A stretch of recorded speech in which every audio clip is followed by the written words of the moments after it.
Hi,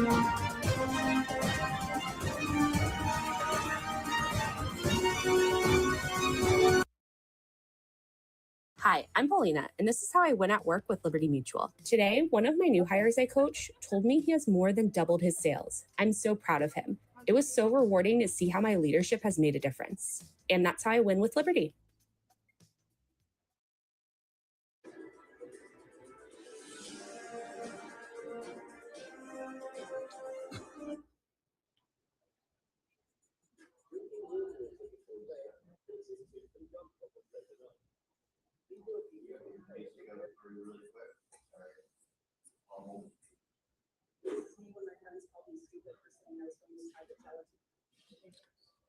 Good morning, everybody. We're here at Trump International, this beautiful golf course in West Palm Beach.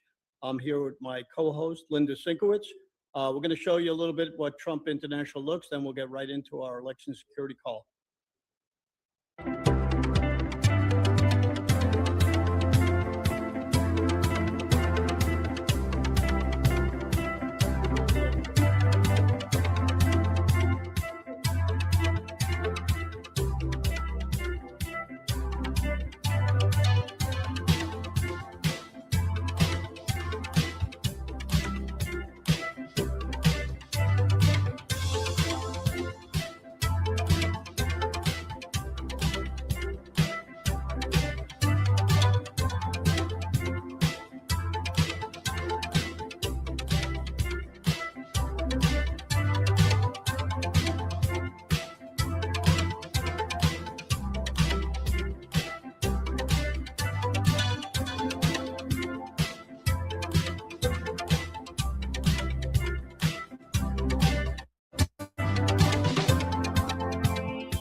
We're back here live, and our first speaker will be from the RNC, one of the head people, Brian Swenson. He's been with us before. He knows a lot of information about election security. So, Brian, come on down. Oh, thank you so much, Steve. And I always appreciate the opportunity to join you guys on your call. Can you hear me? Okay. Yeah, no, thank you for hosting me. I'm happy to be back. Would love to give everybody just an update on all the things that the Republican National Committee has been up to this year. As many folks know, that once President Trump won the election, we never stopped. We immediately dove into, right after the election, recruiting election judges and poll workers in states like Pennsylvania. So we have been focusing and engaging in a number of states ever since the last election.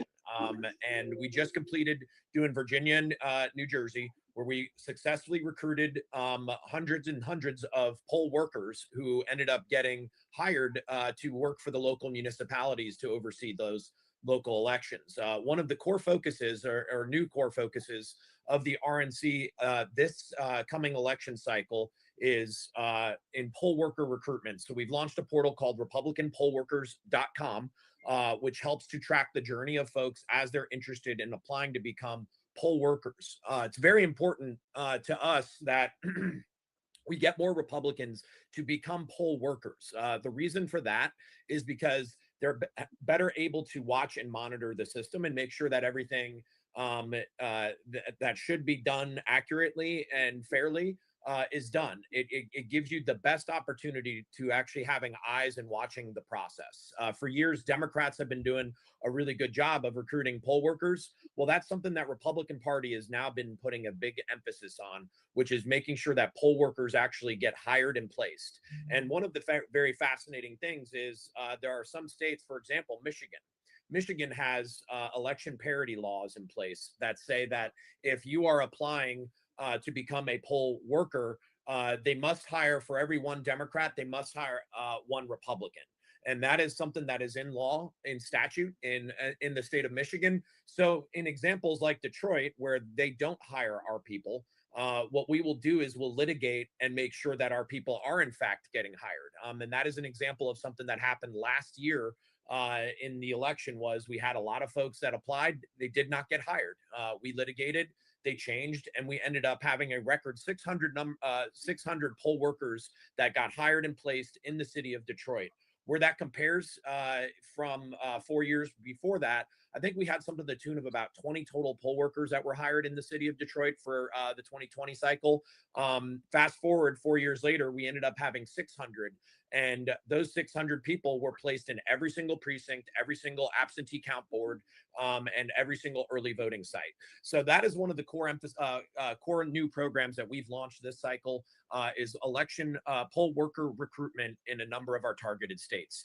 In addition to that, where we are able to, we are sending folks in to be monitors of the logic and accuracy testing. So what that is basically before an election is held, they test the machines to make sure that they're tabulating the ballots accurately before they're deployed out into the field.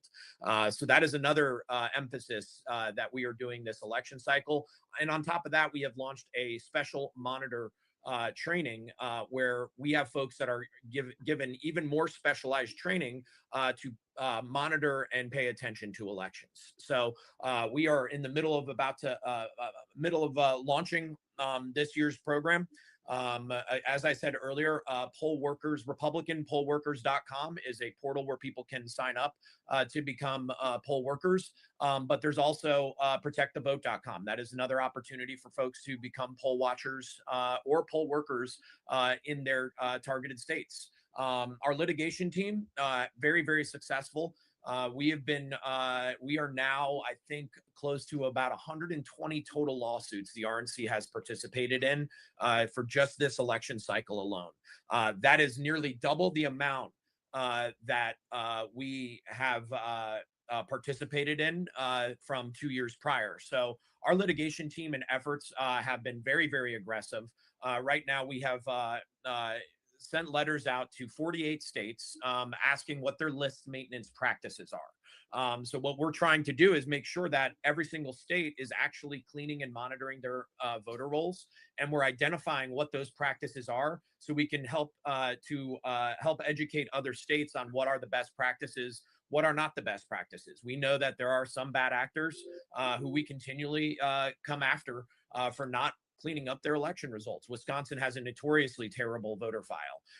Nevada, in the past, we litigated on their lack of ability to clean voter rolls, and they were able to clean voter rolls before the November election. So I would anticipate, you see something similar coming out of the RNC in instances where states are not cleaning their voter rolls and doing things by the book and how they should be. So that is just a quick update on all things that are going on over at the RNC. Thank you, Steve. We have a couple of questions from the audience. One of them is, how do people get involved? How do they contact you? Many people around the country want to get involved, but they don't know how to do that. Yeah, so if you want to get involved, you can go to protectthevote.com. You can sign up. Our team will engage you right after you sign up. Or if you want to become a poll worker, you can go to republicanpollworkers.com. So I know you've done this for a long time. Could you tell us some of the prominent people that are working with you? A lot of people want to get in touch with them. There's a lot of information that is out there in all the precincts. I'm over here in Broward County. Palm Beach has some problems. How do they really get in contact with you? Many of the people listening are saying, well, we try to get in contact with people. We're never able to do this. Yeah, the best way for folks to get in touch, again, is utilizing the website to sign up. And as soon as we have staff deployed in states, we are going to be reaching out to every single person that has signed up online. One of the prominent folks that is working with me on election integrity right now, her name is Brooke Rennie. She comes from Florida politics, as do I, and she is building this program in such an incredible and wonderful way, where we are now doing way more than we've ever historically done out of the building. I mentioned that we are doing logic and accuracy and machine testing. We have deployed a special monitor training. Now we are collecting election results tape when polls close. Brooke helped develop a system that is collecting those tapes, the photos you take of those tapes, and it scans and enters it into the database in real time. In addition to that, we've launched a brand new CRM that tracks all issues and reporting and houses all data into one centralized location. But Brooke Renia is one of the rock stars that is now leading up the program on the day-to-day level. And we have a number of guys that participated last election cycle doing election integrity. We have more folks that have returned and come back to work on election integrity because they're incredibly passionate about this and want to make sure that our opponents are not able to steal elections from us. So Linda has a couple of questions for you. So Brian, what states would you say are the most difficult to work with election integrity? I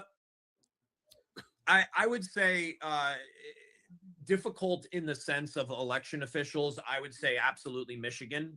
Jocelyn Benson has been incredibly difficult to work with. And she has numerous times given out improper guidance to election officials on how to actually carry out the safe and secure election process in Michigan. She's been very challenging. The Nevada folks have been a little challenging at times. I would say those two states are right now jumping out at me. And then of course, Maricopa always has some issues and some problems.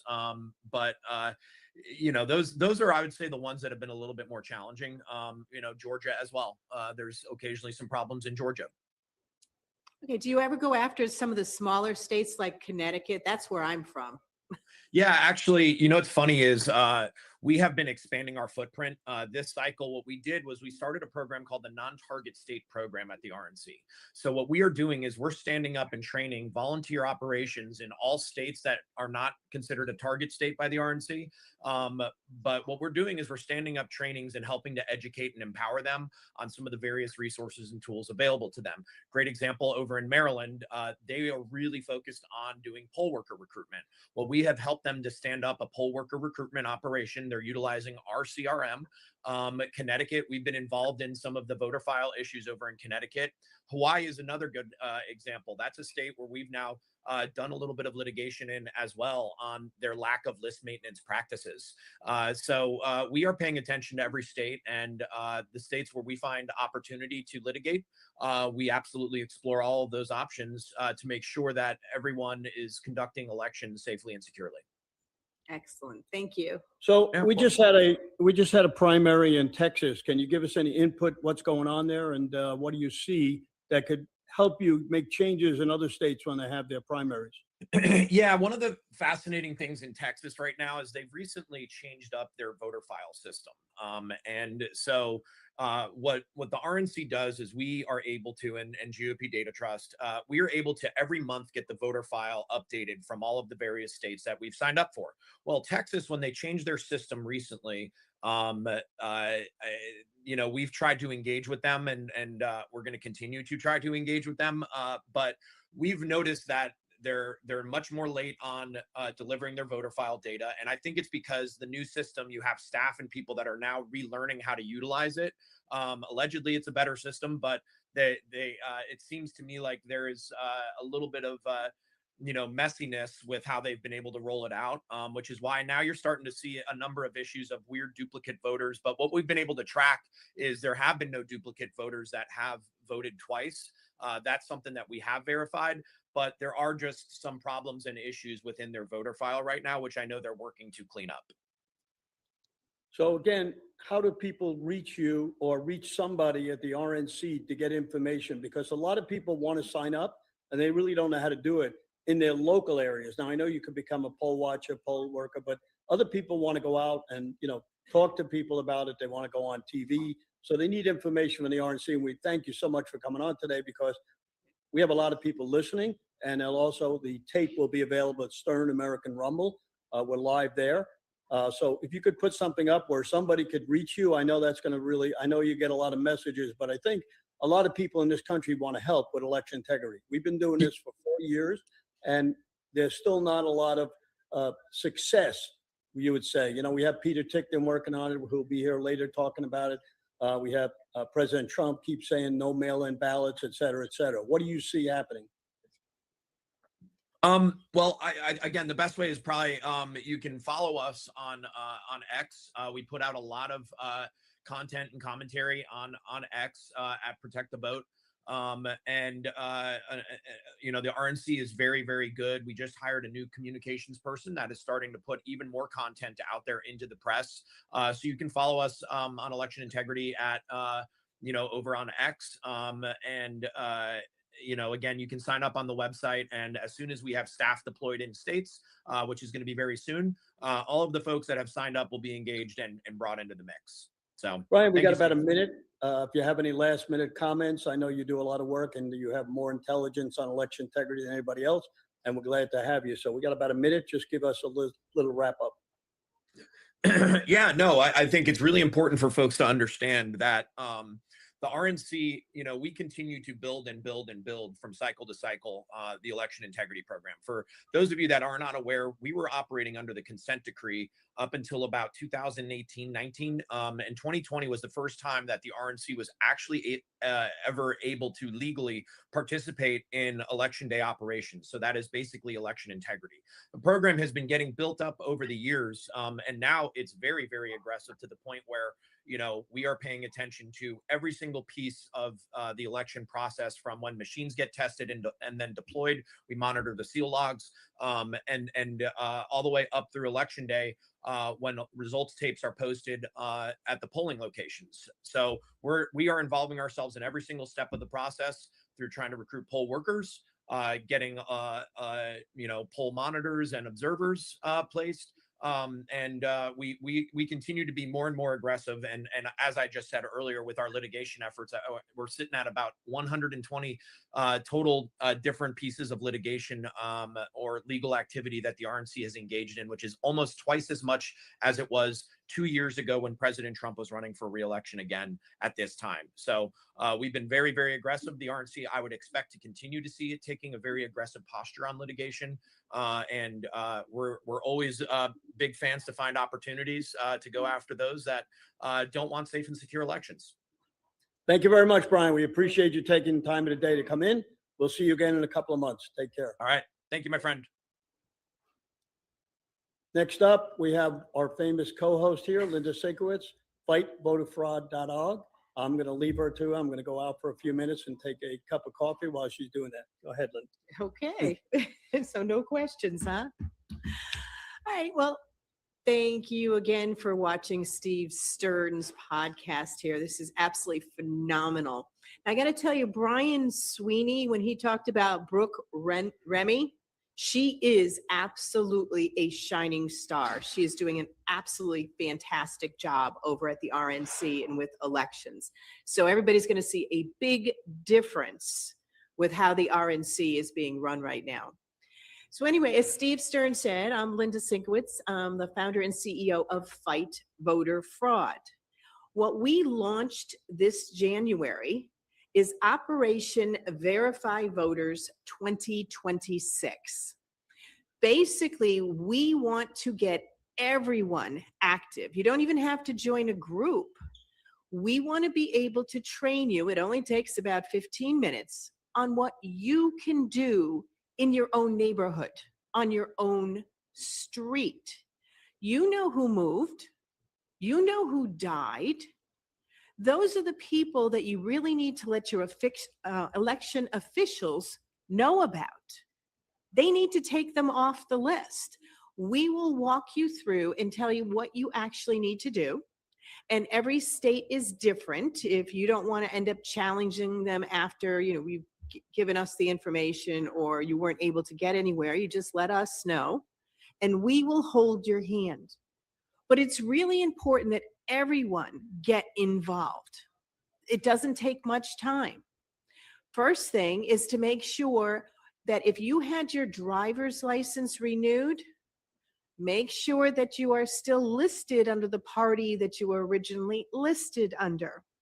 Because there has been numerous times, like in Connecticut, that if you were a Republican and you renewed your license, all of a sudden you were either a Democrat or unaffiliated. Whether intentional or not, that is something you need to look into. The same thing if you go somewhere else, like to AAA. You need to make sure that your registration is accurate. Now, if you've moved and you went to a new location, how many of you think that somebody else is going to remove you from the voter rolls? Bet a lot of you think that. It is your responsibility.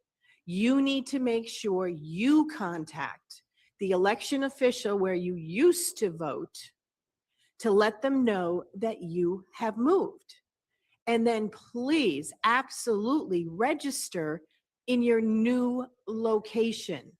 We want everyone to be able to vote, but we do not want you voting 2 times or having absentee ballots sent from your former location because you had your mail forwarded. You have 30 days where you can vote where you used to live.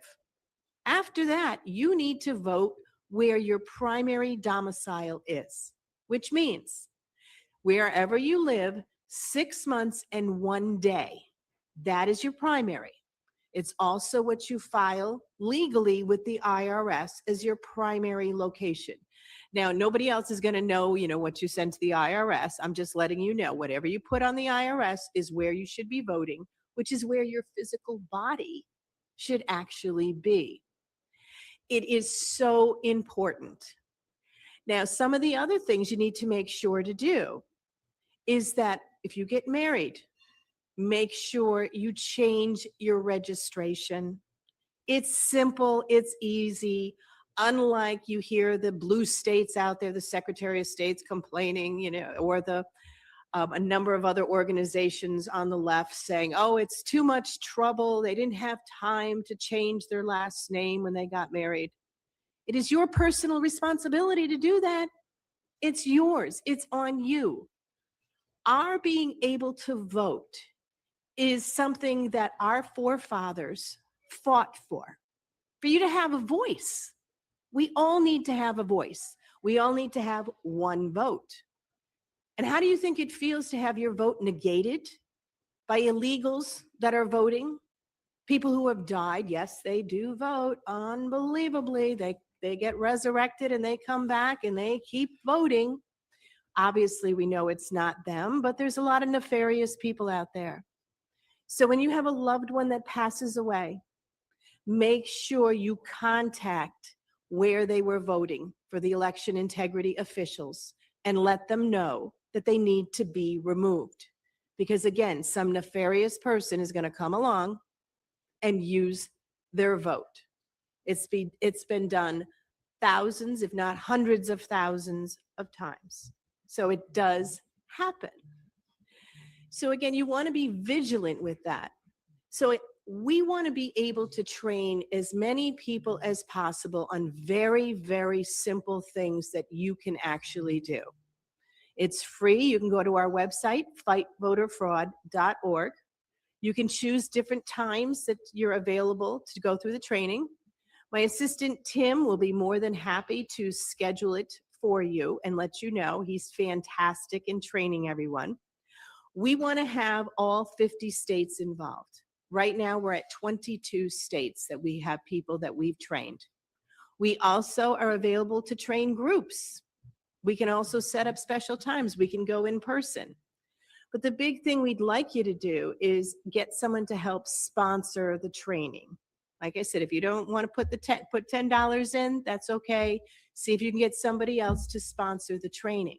But we want as many people as possible to even know the basics, the very basics on what's going on. And if you are a registered voter and you don't vote, don't you dare complain about anything that happens in your town or your country. This is your opportunity to have your voice heard. We need as many people as possible to be voting. And this 2020 midterms are so incredibly important. You absolutely need to vote. And think about this. Do the buddy system. When you go to vote, bring somebody else with you, a registered voter. We want this midterm to have as many votes as possible. It's really important. So again, with Operation Verify Voters 2026, go to fightvoterfraud.org, sign up, and we'll do the training. If you have any questions, you just reach out to info@fightvoterfraud.org. We answer every single email. That email actually goes to 3 different people, including me. One of us, or 2 of us sometimes, ends up getting back to you. So that's what we're doing right now, Steve. So we still have a lot of people who are voting twice in, in different states. How are we yeah. going to stop that? Well, that's where our training will also help. Our organization has been looking into the double voters and how we cross-match everything. Just an outside number in 2024, I believe it was 194,000 people, we believe, double voted all across the country. There's people that double vote, triple vote, quadruple vote. It's very difficult to find them sometimes. That's why we do the deep dives. We've worked with a number of states that we've gotten the information to have the people removed. You can only vote once. That's it. But that's not what is happening. And as far as the illegals that are on the voter rolls, and yes, we do have a number of illegals on the voter rolls. You can go to our website at fightvoterfraud.org in August of 2024. We have a letter up there that you can send to your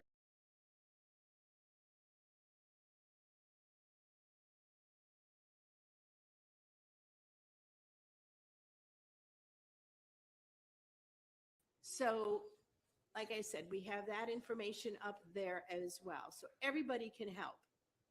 Thanks very much, Linda. While we're doing our election security call, we have a golf tournament going on here with 54 golfers. And then around 1 o'clock, we start our lunch. And I've been lucky enough to work with our next guest, who's the chairman of the Broward Republican Executive Committee. He's going to be talking about precinct strategy and how do people get involved. So I'd like to tell you about our new precinct project, USA.org. If you go to precinctprojectusa.org, this is the new website to get involved. And we'll tell you about it a little bit later, but this is very important. Dan Schultz still has his www.precinctstrategy.com up there, but this is the new one. And we're going to tell you what's going on. There'll be a precinct strategy Zoom here later this month. We'll tell you about it. Next guest is our famous guy who's helping me run this tournament and also running the event. Chris Marino is the chairman of the Broward Republican Executive Committee. I am the vice chairman. Take it away, Chris. Thank you, Steve. And Linda, that was very interesting commentary on what you said earlier and about how neighbors, you're asking for a call to action. You're asking people they know their neighbors, to report that if someone has passed away, to update voter records. So in my segment here, what we're going to talk about is something called precinct strategy, but this is actually how you can become involved and how you can help the Republican Party, but be active in your local neighborhood or your local community. So what precinct strategy is that saying become a member of the local Republican Party. Now, that doesn't mean that you're a registered voter. That means that you get with your local Republican Party, not a club, but the party itself, which is usually the county party, and you become a member. That is typically free of charge. And by becoming a member, you're known as what's called a precinct committee man or a precinct committee woman. That means you're the representative in your voting precinct, which is also your neighborhood at home. So by becoming involved with the Republican Party, you now start to become connected with others who can also help you with local supervisor of elections, et cetera. So if election integrity is something that you'd like to take up, by being involved with the local party, you're going to be able to know who to talk to, who to connect with, and then actually report those who have changed their living status or whatever the case is, or working with the supervisor of elections for election integrity in your community. So that by becoming a member of your local Republican Party, you can really, that's your origination point for being active and then taking advantage of all the things that you're learning here today on this podcast and everything that you learn on Stern America. Now in Broward County, Florida, which is where Steve and I are the chairman and vice chairman of the party, we're doing some things that are interesting. We're always working on building membership. But what we're doing now that is something that is, it shouldn't be unique, but unfortunately it is unique, is that we're now beginning to reach out to different demographic groups that are Republicans, but that are not well represented inside our party itself. So for example, right now, and if any of you want to write this down, you can go to browardgop.com/Black-Americans. And you can get an idea. We have done massive texting into our Black American community of those who are Republicans, letting them know you are very welcome in our party, and our party isn't complete without you. So to please come in and help represent the communities. But that is just an expansion of everyone getting involved. But why is that so important? Because what's happening is that those who are in all different groups in different neighborhoods in different parts of your county, they know who their neighbors are who are not Republican, but also think like them. So for example, they'll know who their conservative leaning neighbors are, and they can help expand the party and contract the Democrat Party. So becoming involved with the local Republican Party, and then having your local Republican Party continue to work on outreach efforts to reach out into the community, be it you can break it down into any group, but continue to welcome everyone in, whether it's Black Americans, Hispanic Americans, whether it's women, whether it's young people. We want to continue to invite everyone in, working together and represent and building the representation that is earned through our party and out into the community. So, but back to precinct strategy, you can go to precinctstrategy.com and learn more about it. That's precinctstrategy.com. And being a member of the Republican Party means that you are actually an elected official, elected within the local party. Your name could even be on a ballot at some point to become elected, although it typically does not. Normally, about 50% of our positions available are vacant, which means that if you apply to join in the Republican Party in your community, chances are there's an opening for you and you're going to be accepted right away. Normally, it requires 365 days as a registered Republican. But once again, we want you to be active. We want you to be involved with the party. A little more on that, Steve. Do I have a few more minutes? Yeah, to you share? got about 4 more minutes. A little more on that. So what happens when you become a member of your local Republican Party is you become the foundational building block of the Republican Party on a national level. So it works. You have the national party, you have your state party, and then you have your local party, which is typically a county party. At the meetings that we have, typically monthly, sometimes bi-monthly, you'll come to a meeting and there are votes that are put before the members. These votes are put there by the chairman and the members will vote on that. What is happening in that vote is your opinion is now being transferred into the actual functioning portions of the Republican Party. So you actually have a voice in the Republican Party when you become a member, which changes our procedures, our policies, and more just by being a member. So that's how you can have true impact on changing the Republican Party for the better by actually being a member of that party, not just a registered voter. So we have a lot of people, out in Broward County. Give us a little idea of how you think we can get more people involved. One of the things that we open up our new website is to start to let people voice their opinions, get information in, and get other people out. So in your experience as chair for numbers of years, give me a little idea of how the people out there get more people out there to join their Republican Party. We have 400,000 slots, 200,000 people involved. We need to get more. We cannot win elections anymore unless we get more people involved. Well, that 400,000 number that Steve just quoted to you all is really how many available positions we have in the Republican Party on a local level across the country. And what he said was there's about 200,000 people that are active, which means that about 50% of the positions across the country are available, which is why I said you'll come right in most cases and be accepted. The best way is to first, you do it. Be involved, come to meetings, see what's going on, and you'll be able to fit yourself in any way. The next is share that with neighbors, friends, family, etc., and then also bring that in. Everything that we do on a local level is grassroots.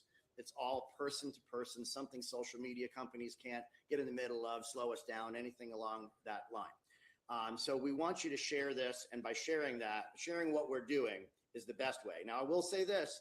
The Democrats have an advantage on us right now. And why that is because they're upset and we're happy.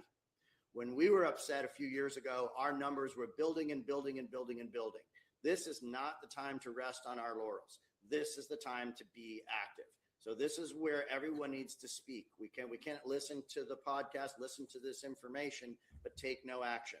Steve's famous statement is action, action, action. So we must stay engaged. We must stay active. So we're asking you all, look up your local Republican Party, get involved, get your family and friends involved with you. Thank you very much, Chris. We appreciate it. I know you got a lot of work out there to do. We're trying to seat all the people, get everybody here. You know, when we run one of these operations, it takes 6 weeks, night and day, to get this done. We still have people canceling, coming. It's round the clock. We have 200 people here, 54 golfers. We've raised a lot of money. This is our fundraising event in order to be able to get money out for getting Broward red.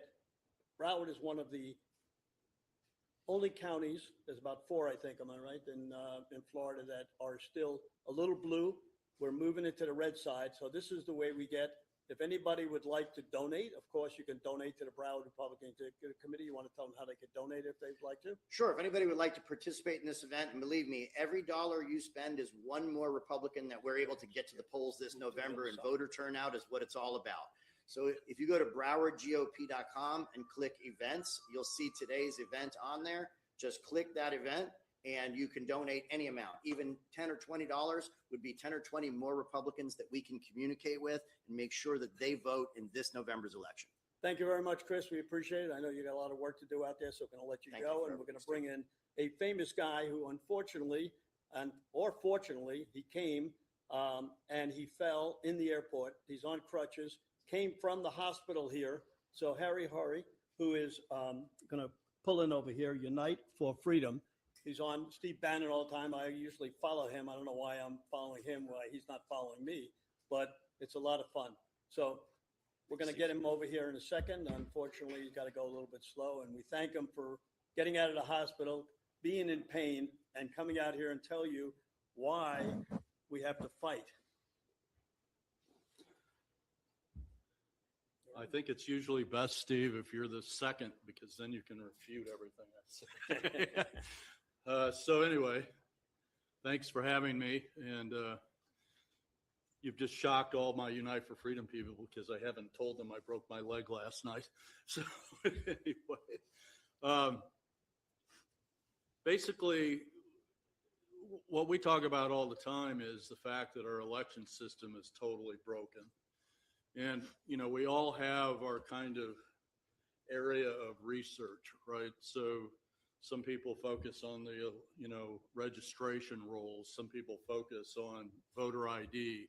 Some people focus on chain of custody being broken on ballots. Some people want to focus on the election equipment itself and the fact that, you know, in many states, probably all states, if you really look at it properly, the machines are not appropriately certified. Then you have the issue with regard to whether or not they're counting, tabulating the ballots, whether or not they're being aggregated into the election management system appropriately. And then the fact that through that whole process, particularly with mail-in ballots, you have no continuity of information or reconciliation. It's impossible because they've broken the process so badly. You can't prove that everything has come through the system as it was supposed to come through the system. So not only do we have to look at registrations, we have to look at the people and how do we know that that person is really the right person? How do we know that the ballot was submitted was the one that touched the voter's hands? How do we control that process in a way that will give us a result that's reliable? One of the things I talk about, although I'm very conservative, is that the principle of elected government, the democratic institutions inside the definition of the constitutional republic that we have, requires that we be able to vote, you know, and elect our own representation. So what we advocate is deep analytics associated with the entire process of the election. You know, how accurate are the voter rolls? How accurate is the determination that the people that say they're that person is actually that person? We have people, you know, submitting rental receipts as proof of eligible U.S. citizenship for voting, which is just outrageously irresponsible. So what Unite for Freedom does or has done is look at the voter rolls, look at the voters that actually are voting, that are on the voter rolls, but voting, that don't appear to be real people, looking at the equipment. My first testimony in front of the Supreme Court back in 2020 was about the fact that nothing was properly certified, either by federal standard or by fact, because they had not, CISA had not done what they had agreed to do with regard to the certification process. So what we have to do is concentrate on everything. We talk about it all the time. I need to know who the voters are. I need to know that the people being given a ticket to vote are real. I need to be able to track the ballot from the person's hands all the way through to the tabulation process, and it has to be secure. And then if we're going to use equipment at all, which frankly we can't at this time. I mean, some people say I'm an advocate of machines. I'm not an advocate of machines. What I'm an advocate of is going after responsibility and holding people accountable for breaking current law.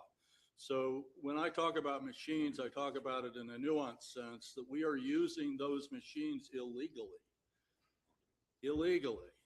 They need to be held back. There's no way with a proper FSMA certification that these machines could be used in any less than 3 to 5 years. So this is what we're fighting.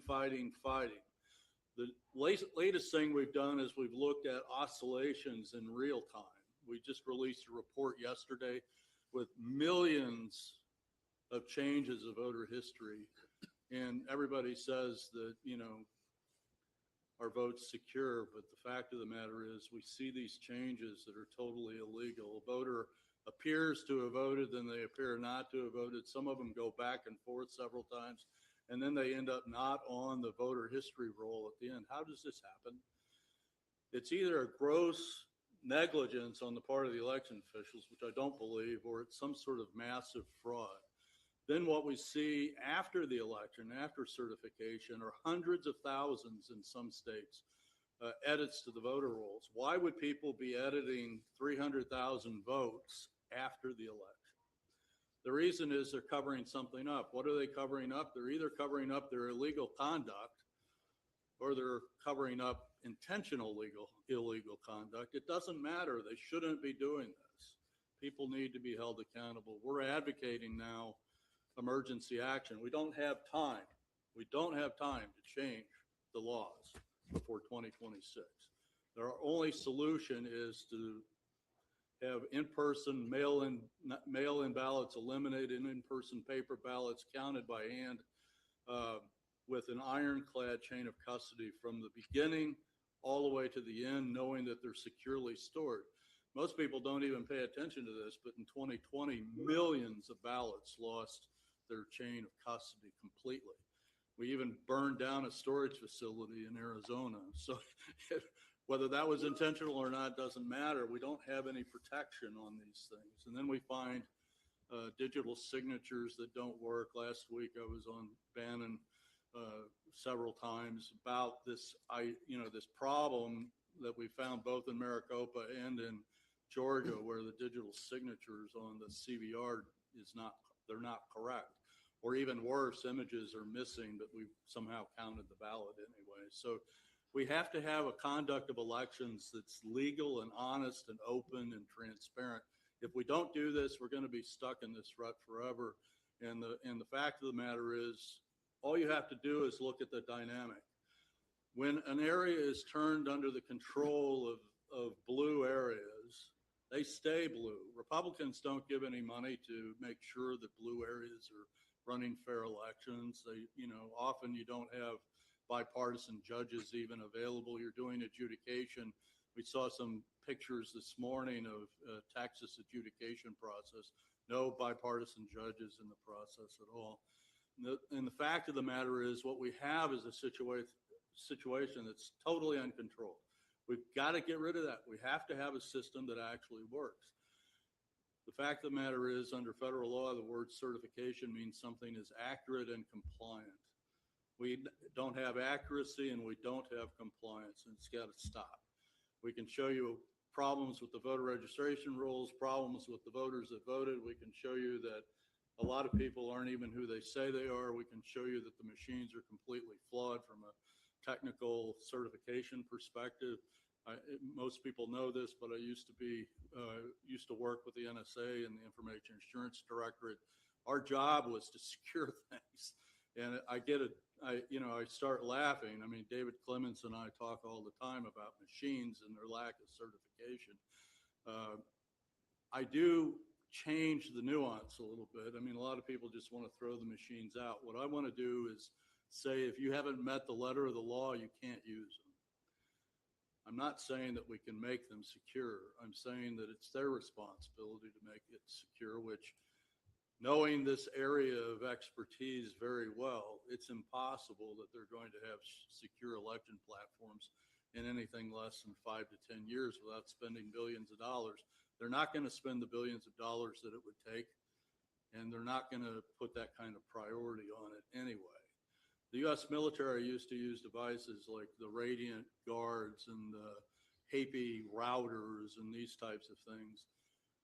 These systems were secure up to a high level of assurance. It was called HA, right? High assurance. It meant that some foreign power could get possession of it, and it would be very unlikely that they'd be able to recover anything from those devices. Our current systems are personal computers based on early versions of Windows sometimes. There's still Windows XP devices being used, probably the single most insecure operating system on the planet, followed by Windows 10, which is also being used in a number of these systems. We have to get rid of them.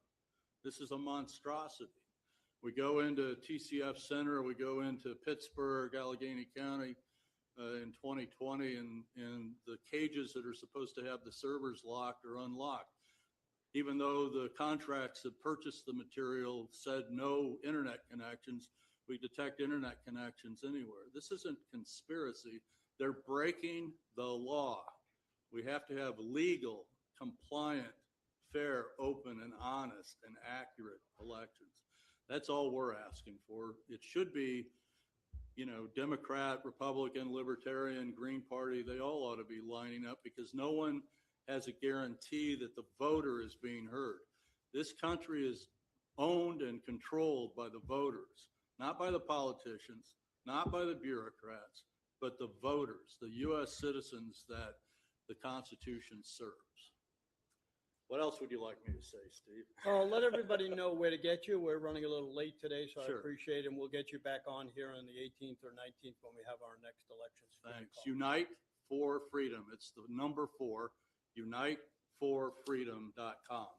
We need your help, donations, help, advice, ideas.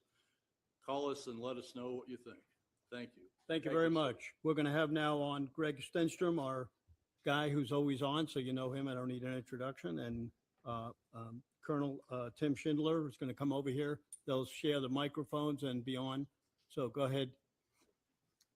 Morning, everybody. Here we go. This is helpful so I can see. Harry, myself, and Colonel Sindelar, we had a heck of an adventure getting here, planes, trains, and automobiles. But we're here. I'm only going to take a brief amount of time. I want to dedicate most of the time to Colonel Sindelar. But I've been involved in election integrity since 2020, November 2020. Been co-defendants with President Trump twice.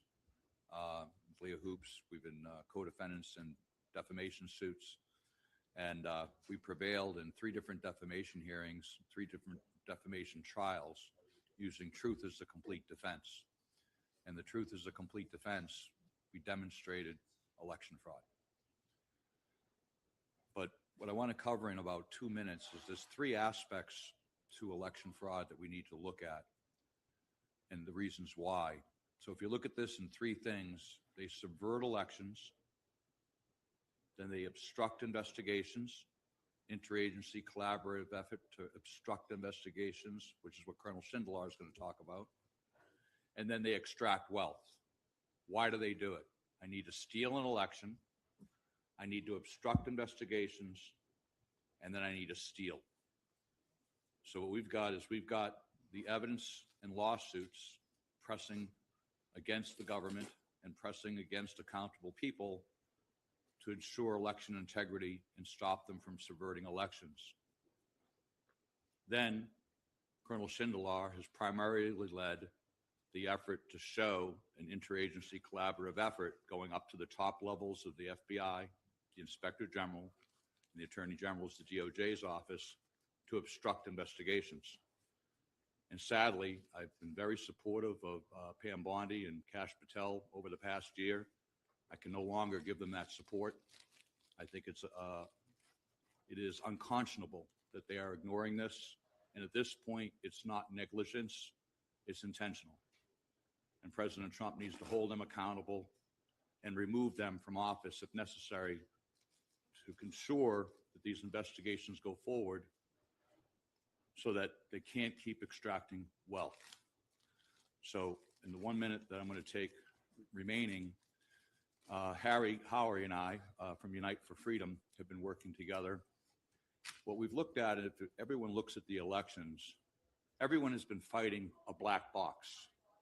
Centralized counting centers. We can't get any of the public records. We can't get anything that would be able to allow us to do a diagnostic accounting of elections. So we've shifted colors, and we've learned over the past 5 years that what we now look at is input and output. And the way the law works, and federal and Supreme Court law works, is if I can prove a disparity between the input and the output, I don't have to go into the black box. I don't have to say what happened in the counting center. So what Harry described as great variances of numbers by millions between the input and the output. So we have one specific case I'll call to mind, call you to attention to is CV Charlie Victor dash 2025 dash 009036. Now that's on the Delaware County, Pennsylvania public docket. You can look up CV-2025-009036. And that's a suit about the certifications on the machines that are used in our elections. Not a single machine in Pennsylvania is certified, and we've proven they have unauthorized code in the entire state of Pennsylvania. In Delaware County, what we did is instead of fighting what's happening inside the box, we looked at an input and an output. And we said the input is you need to press a button on the machine in a menu, and an output is the EAC certification. And it's just got it's a fingerprint. It says if you press an input, I don't care what happens in the machine, it's going to produce an output. And I think the black box argument is they've been trying to obfuscate this. Just that case 9036, I think, is going to solve that problem.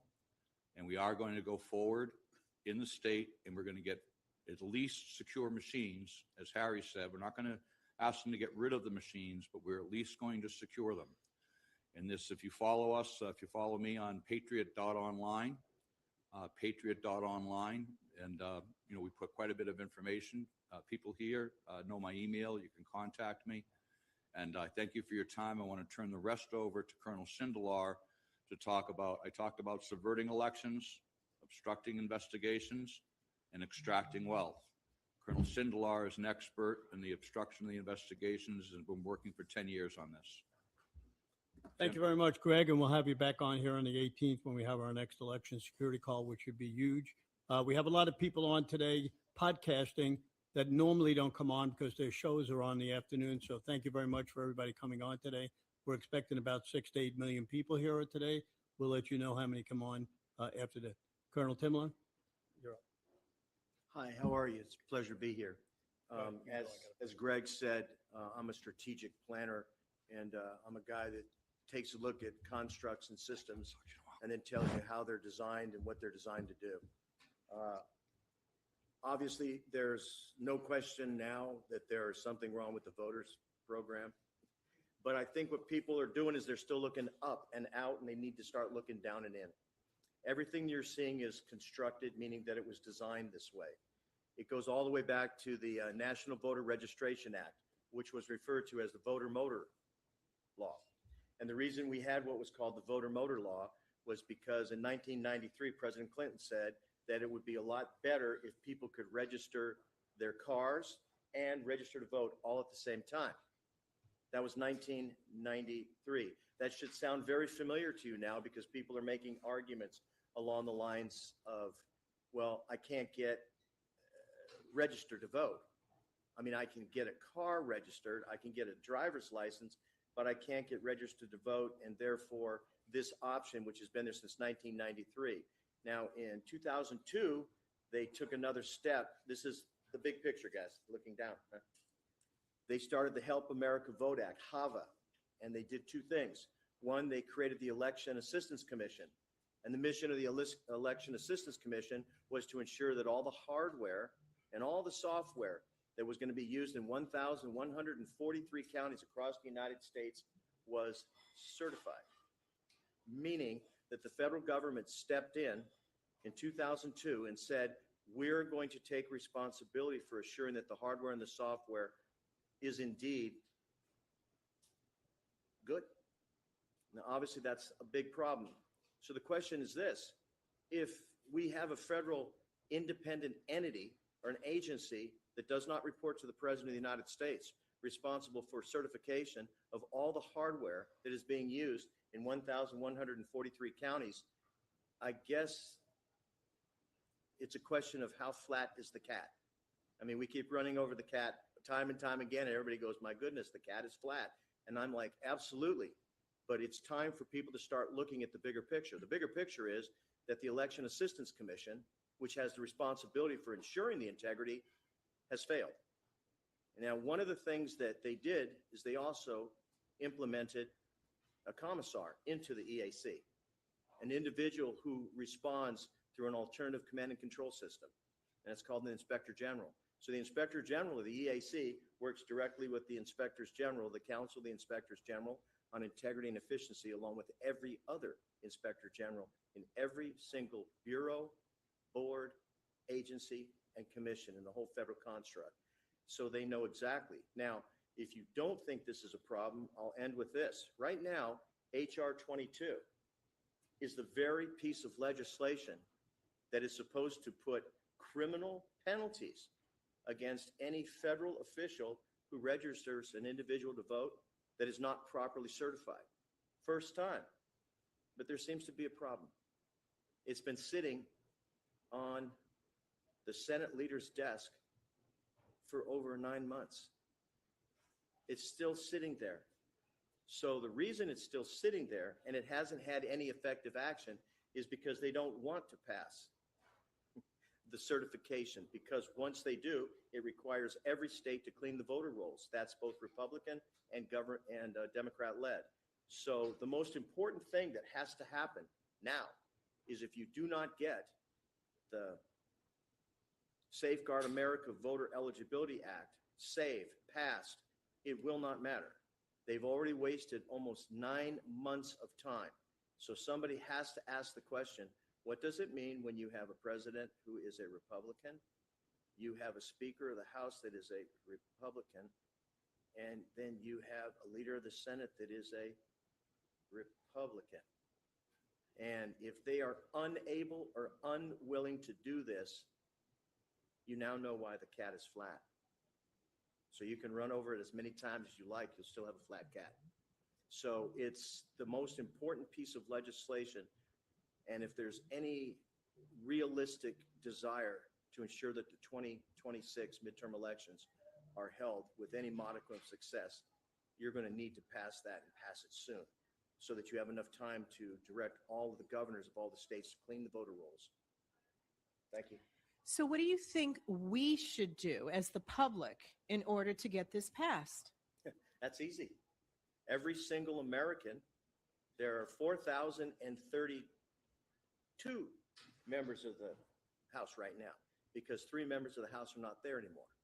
But they need to reach out to every single congressman and every single senator right now, and say, if you're a Republican and you are not here to pass that piece of legislation so we can enact it, then I would argue that there's something fundamentally wrong. Well, we can clearly see that there is absolutely something fundamentally wrong with it not being moved forward. Just out of curiosity, how do you feel about eliminating the filibuster in order to make this happen? If they do that, which is an interesting piece, that would be a predicate, of course, to potentially removing judges. Once you go down that road, of course, you cannot Right. come back. So that's not my forte. My forte is to explain how systems work, is to explain how constructs work so that people understand, if you will, from the top down, vice the bottom up. And I think that if we continue to argue over whether or not there's a problem with a voting machine, I think that it's a stalwart effort, but it's really a waste of time. I'm sorry, because you already know that. Right. So there's no reason to continue to do it. I think the bottom line is this: Americans know the difference between facts and fertilizer. Yes, we do. And if there is a distinctive difference between what somebody is telling you is a fact, and you know it's fertilizer, then I think you have an obligation to step up and do something. The days of eating the popcorn and just hoping is over. You're not going to find half a pound of unobtainium. There's no 16 ounces of hopium waiting for you. This is something you all are going to have to do. Thank you very much. We got to move on here. We're running a little late today. I want to thank you. I know you had trouble getting here. We appreciate you coming down. You're welcome. Thank you got for it. having it. Appreciate it. So want to thank everybody. We're going to have our next guest come up, and I'll tell you about him in a second, but we'd just like to say we're being sponsored by theflagshirt.com. Go to www.theflagshirt.com. You know, it's my company for 72 years. You can see that. We have our 250 items, and we're ready to rock and roll. So we're going to bring up our next guest, who is a famous lawyer. We're lucky to get him. I had to really pull a lot of strings. All his assistants wouldn't let me get to him, but I finally got to him. We got him here. The Honorable Peter Tickton. He's going to tell you a lot of information, so listen up.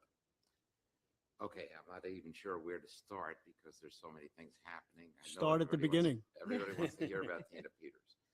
And all I can tell you is that we have hope that the governor of the state of Colorado, Governor Polis, is going to do the right thing this week. If he's going to do it at all, we figure it's going to be now or never. And he needs to do it. But even if he doesn't, we're very hopeful. And we have good reason to be hopeful in terms of the appeal, because the arguments on the appeal, the oral argument went extremely well. We saw that the judges had done their homework. They understood the case. And I think we're going to have a very good result with that. Meanwhile, her health is, she still has that persistent cough, and I don't want to say she's declining because you're going to think that she's dying, but she's not dying. But she's not healthy either. And we really care about Tina more than you know. In terms of Tina, please, if you want more information, please go to Tina Peters, TinaPeters.us, and you'll find out for her. But the main thing that I'm here to speak about today is the fact that we have an election emergency that's occurring. And we're going to need an order from the president. I know the president said he's not going to sign any kind of emergency order where he takes over the election process, and nobody's asking him to do that. And I don't know where we are exactly in this whole process, but time is marching forward, and we know things right now that I can briefly tell you, because my time here is a little bit limited. Yeah, you have about 9 minutes. Okay. Well, here's the important thing. We know certain information. Now, I don't know just this information from being, somebody that's a friend of the president. If you know me at all, you know that I wrote the book, What Makes Trump Tick. And also, you know that I love Donald Trump. And I'm proud of him.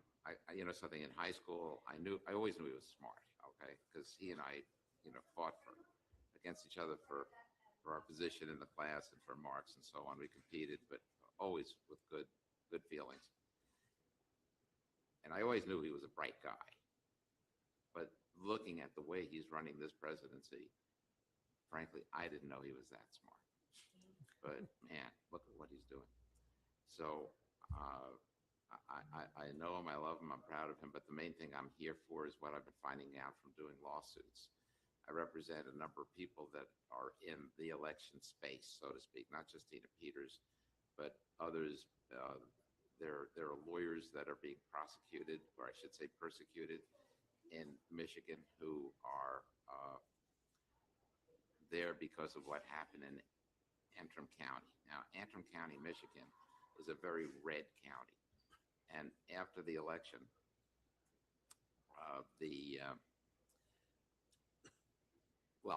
it's a very red county that ended up voting blue for Biden. And so what was observed was that the vote got flipped. And this isn't just me speaking. This isn't just a theory. This is what happened. The vote got flipped. Everybody who voted for Biden, those votes went for Trump. Everybody who voted for Trump, those votes went for Biden in Antrim County. And afterward, there was a lawsuit. And in the course of that lawsuit, the computers and the tabulators were examined. And we now know as a fact, not as a question, not as a suggestion, not as an accusation, but as a fact, that there are phone chips in the tabulators. And those phone chips literally call out to a central source of computers. And this is what happened in 2020 because our experts were able to tell that there were one or two phone calls, I don't remember which, but one or two calls the evening of November 3rd, 2020 that went to a centralized computer, and another call that was made in the morning of November 4th, the day after the election, in the early morning hours. We know that the vote was fixed. Anybody who doesn't think that this is true, it is just not dealing with reality. I don't need to go through all the evidence to show, but just think about it. There's never been a state that's ever not that's ever stopped the count. It didn't matter if it was wartime, peacetime, epidemic time. Nothing ever mattered. The count was never stopped.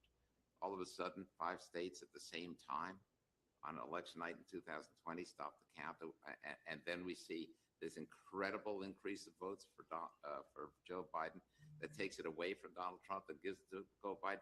And somebody's going to actually say to me, we have no evidence of it. What you don't need more to at least be suspicious of it. And then what we have from Fulton County. But my time is short here, so I can't get into the details. But let me tell you that these machines are capable of changing the vote. We've got 22 Republican senators that are up for re-election. If those seats are flipped, they will have more than they need to remove whoever they want to impeach. And believe me, it will be Donald Trump, it'll be J.D. Vance will be impeached at the same time. By then, Hakeem Jeffries is going to be the Speaker of the House, and the Speaker of the House becomes the president if both the president and the vice president are removed. That's their plan. That's what they think they're going to do. And so far, they're getting away with it. We've got to make sure that we flip this thing, because I have information at this point that already the machines are steering things in regard to what's going on in the primaries. So we're living in dangerous times, because if we lose it again, we're never getting it back.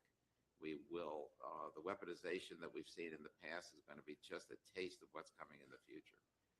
And so this is the most important topic that I can speak of at this time, because all of our fates are up for grabs right now if those machines are allowed to be used in the 2026 midterms. So you will see Peter here at 2:30 about that time, and he will be giving more information. I want to thank him for coming in today for both of our talks. He had to get up really early today, so we appreciate it. Thank you very much, Mr. Dick. Thank you so much Next- for all you do. Well, You're we all working together. That's the key, and I appreciate that. The main thing is that we win the 2026 election, and over our next election security calls, precinct strategy calls, we'll be asking people to get involved all over the country. Start now. Call your local GOP. Get involved. We need people out there. We have great candidates that are running. If they don't have support, they're not going to win. The Democrats have stolen the precinct strategy book. They're out there canvassing. The Republicans seem to be laying back, thinking they're going to win the election, and it's not going to happen.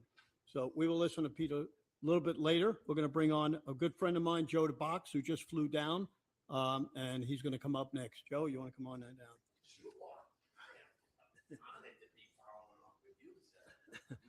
So we're going to have a few more speakers here. We're running a little bit late, but we always get it done. You know, everybody helps. Joe's a good friend of mine. His flight was a little late, so we got him on a little bit later. Joe came down from New York today. He was up at a Lincoln Day event last night. Got right on the plane and came down. I'm not sure if he slept, but I wanted to tell you one thing. He's wearing one of our flag shirts, which I appreciate. Go to theflagshirt.com and you can have the same one that he has. Joe? I happen to love this shirt. You gave me 2 shirts that day. I shared one with my identical twin brother, and he took that one, and I took this one, and my wife really liked this one the best too. Thank you so much, Steve Stern. I am honored to be here with you. Your effort and your work is really second to none. I wish there was more of you around. We should have one in every state, Steve Stern. Last night, you were absolutely correct. I spent the evening, I was the MC at the Lincoln Dinner, the oldest Republican club in New York. There was a little over 500 people there. I introduced Bruce Blakeman, who was tapped by Donald Trump to be the new governor of New York. Him and I spent a few minutes together. We're going to support him and help him in every way we can. Great people were there, like Lara Logan, bringing out the truth. Just listening to Peter Tinkton a few minutes ago and your prior guest as I was coming in, watching it. We're sharing your network on our network, Steve Stern. I don't know if you know that. The America First Media and Television is now producing right here. We're taking your Rumble lead and we're sharing it because people have to see what's happening. People have to really understand the truth. And I think that's the biggest problem. The fake news propaganda has continued given us a line that, and people regurgitate it. It's almost despicable to me to hear that our president was a felon. He was never a felon. Now, last night too, oh, this was fantastic. You're going to love this. John Eastman, one of the greatest constitutional attorneys in law, were there. He was one of the 24 gang that got arrested in Georgia. So Eastman was there, and I can't tell you how excited he is about some of the information that's coming out about that. Willing to come in and talk to you. You might have had him on the show before, Mr. Stern. I know that. John Eastman, a great constitutional attorney. The America First Warehouse and Media is bringing people together in Ronkonkoma, New York, which is about 35 miles outside of the Madami-Kami Manhattan bridges. We are gathering people to bring out America First candidates. I will tell you that it's changing world. You okay? How we doing? Everything good on time? Sure. All right. I just want to keep going. I just want to tell people that I want to establish a Republican club for Donald J. Trump. Donald J. Trump National Republican Club is an idea that's coming out this way. Steve's going to try and help me turn it over. I'll be meeting with Rudy Giuliani later today because we really want we want the approval for the idea that we have to gather America First patriots that want to push the vote, that are not afraid to get involved, to sit at the voting booth. Steve, we are gathering hundreds and hundreds. All those cars driving up and down. The communist state of New York is in a lot of trouble, but I believe we can help them and bringing awareness. Look what Trump did at his last, his State of the Union. Who cannot stand up for American values? Who would not stand up for those people that were their lives were destroyed? How about standing up for me? My brother John lost his boy to fentanyl. He was 24 years old, that boy. And it was in 2016 when we lost him and our lives changed. Everything changed. And Donald Trump said, I'm going to stop those drugs from coming over the border. And then my brother and I got off our knees and said, Lord, thank you for the lesson. Thank you for the wisdom and the direction that you put us in. It's America First, 150%. I don't know if you can see my little pin over here. Oh, let me go this way. If my hair's out of the way, Steve, you didn't tell me my hair was out of the way over here. Sometimes, my mother goes, show your hair. So I come and brush it off. Because it's Donald Trump. We love America First, and that's what we're here for. I will give my life up for it. I will give everything that I've earned, everything that I've worked for this great country. Taught to me by my father, the Marine, and then my mom gave me everything about God. So I'm on the right path. God, family, and country. And we're going to take it back. How you guys doing? We're doing great.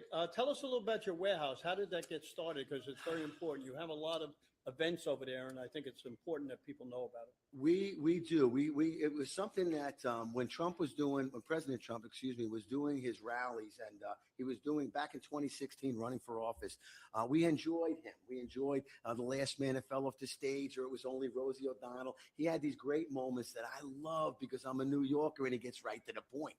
So he's having these rallies, and we're having people come to the warehouse. It wasn't anything big. It was just it's an 8,000 square foot, but most of it was filled with my storage and containers. But as it grew, people started coming. They wanted to see Trump, and they really wanted to hear what he had to say. Long Island was the leaders. We were on the front line with those cars running back and forth, hundreds of cars. This is where it is. We are red, but not really Trump red. And I'm going to change that with the America First Warehouse. We're going to bring candidates in. We have a few debates going on the GOP automatically chooses 3 or 4 people, but not one of these guys really care about America First. So we have candidates that are not chosen by the GOP. We've invited the GOP to come to the warehouse and sit with our choice, the America First candidate, and we'll see how that goes. But they seem to know the game a lot better, Steve. Like in 2016 or 2020 in our local district, when we had the America First candidate, all of a sudden, 2 months before the primary, they brought a person in with $1 million, and she bought half of Long Island. And we wound up losing our America First candidate, putting in for a candidate that votes 52% of the time for America First values. What is with these people? You can get it from the American Heritage. You can get it from all these different organizations, right? America First Policy Institute. So they put together all of their votes on each one of the Congresses, and you can see your congressman how he votes. And I'm going to tell you what, if I brought home a 55 or a 60 and put it on my refrigerator at home, my mother father would have beat me to death. I love the old school. How we doing? We good on time? We're good on time, and we just want to thank you for coming down. I love you, Steve Stern. Flew down. He could have been home doing this, but he wanted to come down and really, he wanted to get out of the cold weather. I don't want to say anything, but the cold doesn't bother me. That doesn't bother me. What I love is what you're doing, and I think it should be supported enough, and that's why I'm down here with you, Steve. If you need me to blow the horn in New York, I will blow the horn. Right now, we are showing the Stern America on our network, the America First Media and Television. You can get it on an app or on our website. We are simulcasting this right now. So, we always have podcasters on here to let everybody know. We have probably 100 podcasters streaming this, OBBM Network, Lindell TV, many people helping us with this. And we always add new people. And we're lucky to have John Gordon here, who's a new podcaster adding to our list. I want to thank him for coming down. I want to thank you for being here. God bless you, Steve Stern and Stern America. Let's fight. Fight. Go ahead, John. Well, it's such a pleasure to be with you. I really appreciate the opportunity. And I was debating this weekend what to talk about today. And I thought I would talk about the Georgia 2020 election, but I'm not sure I have any new news to impart. I mean, I think that has been litigated in the public domain sufficiently that if someone doesn't believe that Georgia was stolen in 2020, then I feel bad for you. So what I've turned my focus to is what are we going to do about it? And I want to know who stole the 2020 election. And it's time to hold those people accountable. They have ruined the lives of so many good people. You can start with Rudy Giuliani, who tried to stand for freedom and for a fair election.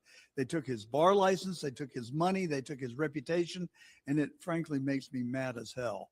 And so I'm here to try and defend his honor, President Trump's honor. President Trump got revenge. He got reelected in 2024. Thank God we were on the verge of losing this country had he not been reelected. So I watch and I study this stuff every day like most of you. And it is my considered opinion that Donald Trump is actually doing something about it, but he's being so much smarter than I would be. He is going about it strategically and thoughtfully. And I think that he is in the midst of deconstructing the deep state right before our very eyes in real time. Chapter 1 of this book is Russia, Russia, Russia. We have had now incontrovertible proof that the Russia hoax was a fiction. It was the Steele dossier was bought and paid for by Hillary Clinton and orchestrated by the Perkins Coie law firm. and then propagated by Clapper, Brennan, and Comey. And for those of you that may not know, Brennan is under investigation by a grand jury 100 miles south of where we're sitting right now in Miami, Florida. I think that we are going to learn a lot through this grand jury investigation. I am hopeful that indictments will be coming out of it, and we will have a real inside look behind the curtain, and we will find out who the puppet masters are. I think it will lead directly back to Obama and Clinton and members of this deep state that think they're the smartest people in the room and that they know better than the American people what are in the American people's best interest. And I, for one, am sick of it. I do not want to be a part of an immoral, unconstitutional shadow government or the subject of that, which I think we all are right now. And it needs to end. I think chapter 2 of this book will be the 2020 election. I think we've already seen it start to unravel because as I urged on my radio show for the last 3 years, that the U.S. Marshals needed to come to the English Street warehouse where the clerk of the Superior Court of Fulton County was the custodian of the ballots. As it turned out, someone listened, maybe, but they didn't send the marshal, they sent the FBI. And they now have the ballots, and the Democrats in Fulton County are behaving like they are in fear of their very lives. What legitimate interest does the County Commission of Fulton County have in the ballots of an election that happened 6 years ago? We're not redoing the 2020 election.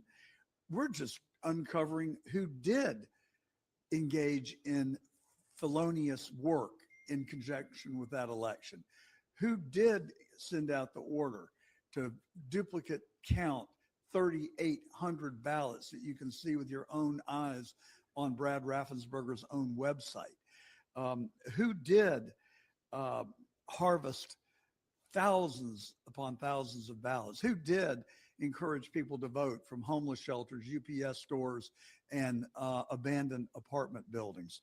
So I think we might actually have a chance to get real justice. We learned just last week that Fani Willis accepted $2 million. Now, I don't know what you think, but to me, that's real money. $2 million in a personal grant that she got from the Biden administration. What more do you need to know? And with that $2 million that she pocketed, along with the money that Nathan Wade got from her office when they went on extravagant trips around the United States and the Caribbean, the result of that was the attempted demolishing of the 45th president of the United States and the 18 men who stood for our country and our Constitution. I think the third chapter of the book will be January the 6th. It was a charade. It was the best defense to put the Republicans on defense. And that was not an insurrection. If you believe that it was, just look at the case of Brandon Fellows. He was a 20-year-old kid that decided to take himself on a self-conducted tour of the Capitol. The Capitol Hill police opened the door. They invited him in. He went to the Hall of Statues. He spent 15 to 20 minutes there. He touched nothing. He destroyed nothing. He spoke to no one other than good morning, how are you? He left the Capitol on his own volition, and they arrested that young man and threw him in jail for 3 years, including solitary confinement. These people are evil, they are demonic, and they need to be held accountable. And I will not rest until that happens. I think the fourth chapter of the book might well be the implosion of Building 7. There's not an architect or engineer who has looked at that who believes that it was the result of a weakened foundation from the Twin Towers that fell 8 hours prior, 200 yards away. It's laughable that they would tell us that. And then I really want to know who did take a crack at President Trump in Butler, Pennsylvania on July the 13th, 2024. I don't believe it was Thomas Matthew Crooks. The shooter, if you zoom in, had scars on his ear Crooks didn't have any scars on his ear, but Maxwell Urich did. And he drove the white van to Butler from Mesa, Arizona, where his parents ran a company called Urich Munitions. That van was seen being towed away from the site minutes after the shots were fired, and he was named a person of interest. And then a couple of hours later, they said, oh, no, we made a mistake. It was really Thomas Matthew Crooks. But Urich did have scars because he had had gauges in his ear, and he had removed them, and they had scarred over. And it's just plain as day if you zoom in on the corpse on top of the building that it was Urich. And, you know, we can go back through all the bizarreness that occurred that day, washing the roof down an hour or two after the shooting, refusing to really get into the weeds on an investigation. It's JFK 2.0 for me. It was the lone crazed assassin, and his house was sanitized. Breadcrumbs were left between Gallery Place in DC and Crooks's house in the weeks just prior. And like I said, it needs to stop. The final chapter of the book, I hope, will be Who Killed Charlie Kirk. I don't believe for a moment that it was Tyler Robbins. A 30-06 would have inflicted massive head trauma on the exit wound. And not only was there no trauma, there was no exit wound. It was not a 30-06. I'm sorry. If you believe that, I've got some beautiful real estate just miles from where I'm sitting, right over here in the wonderful Everglades, and let's talk. But I'm glad everybody's tuning in. This is what it's going to take. A Reagan-style revolution of the American people to say no more. And that's the truth. And I appreciate your having me on today. Thank you very much. This was a great little talk that you did, and we appreciate you coming on. Now, our next guest is famous because I know him. And also, he is a former congressman. He is the vice president of Liberty University. He's a Bannon co-host. I could go on forever, but I'll let him come on, and he'll tell you everything he knows. Thank you very much for coming. You'll also see him around 2:30 on our next show today. All right, Steve, what do I go? You're gonna tell me when to shut up. 10 minutes. I'm a professor, so you know I like to talk. Well, good. The most important thing today is to say thank you to Steve Stern and the work. His team here is unbelievably big and bold and friendly. You can always tell the good guys. I'm going to talk about the good guys today.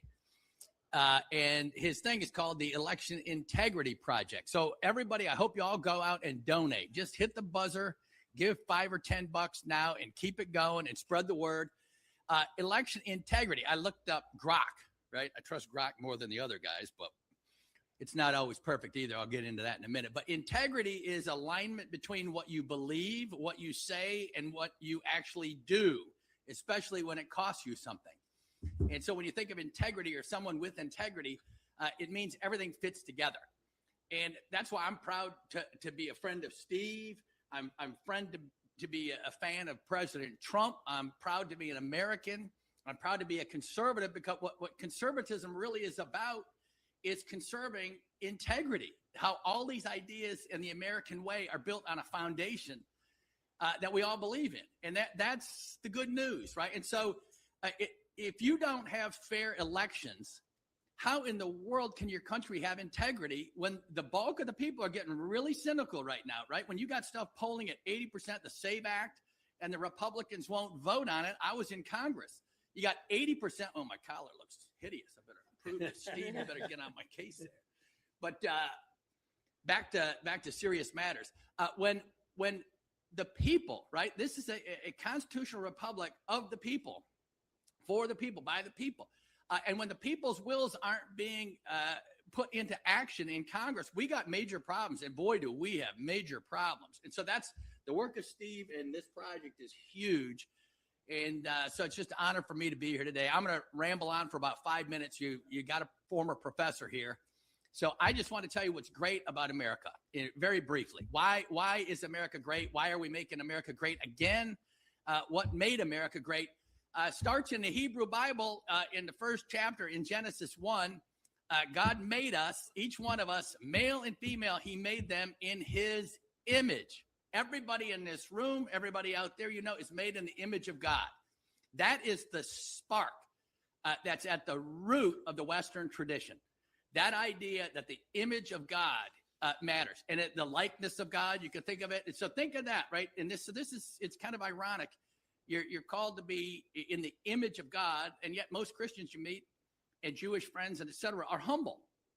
And so that's an irony because you're following God. And that seems to be missing these days. But I want to get to why that matters, and I'll try to be to the point for the young people out there so I don't lose you. But this image of God thing, it brought to you by the Hebrew scriptures in Genesis 1, go look it up. That led to the Catholics at about 1300, Steve Bannon's clan. He calls me the Puritan Pilgrim on his show all the time, and we have a fun time debating everything. But the Catholics brought us human rights. Human rights are not in the Bible. They evolved over time in the Catholic tradition, 1300 about. Bunch of smart Muslims back then, Averroes, Avicenna. The Jewish tradition had Maimonides. The Catholic tradition had St. Thomas Aquinas. If your kids don't know who these people are, this is how you embed the image of God into the Western tradition. And we're missing this, right? Our kids do not know this stuff anymore. Then what else happens? Well, you get Magna Carta in England at 1215. This is happening only in Christian countries, kind of in Western Europe. Just keep your eye on the ball. Magna Carta is the first crack in the ice of freedom and liberty. If there's one word that describes the American experiment, it's probably that, liberty, right? That's what we're fighting for today. But again, if it's not grounded firmly, you're not going to keep it. Then you go a few more centuries and you get private property rights with John Locke. He called it self-propriety. You own yourself. And then you get the rule of law. The English had the English common law. We got it embedded in our Constitution, written by James Madison, who went to roughly Princeton Seminary, where I went. And so I'm kind of proud of James Madison and the founders. And what did they do? They embedded what I just said, Genesis 1, the image of God, into our Constitution. You're all endowed by your Creator with certain inalienable rights. Guess what the #1 book cited by all the founders was that they used for principles in the Constitution and the framing of our great country? Deuteronomy, right? Also in the Torah, the Hebrew scriptures. They use that book more than any other book, more than any of the European Enlightenment folks. And people say we're not a Christian country. It's just a bunch of rubbish. And that's why I want to talk to you today about these basic principles. And today you have, right, you all have rights to life, liberty, and happiness. And the left, in irony of ironies, has kicked the Bible out of our public schools. It's the book that gave you the rights to life, liberty, and happiness, and it gave you the image of God. And the left has convinced the majority to take the book that gave you these rights out of our canon. It's quite amazing. And we just sit there because everyone's nice. Steve's nice. I try to be nice. All these people in this room are real nice people. And we don't fight back. And if you don't fight back forever, you lose, right? And so we've been losing in the public schools and our universities. The CEOs are now predominantly Democrat. And I could just go on and on and on, right? The Magnificent Seven guys are all on the left. We got Elon, thank God. But we're in a fight for the country. And it all comes back to the work Steve's doing here, right? Why are we fighting for election integrity? Because we want the average person in the country who still has that spark inside them and will take action on it. We want them involved in the political process. How many more minutes I got? About 3 minutes. 3 minutes. All right. Now, I didn't give the grand finale because you all know me from the War Room, I hope, or some of you know me. I should say something nice about Liberty University also, where we train in champions for Christ and embed these principles into our kids.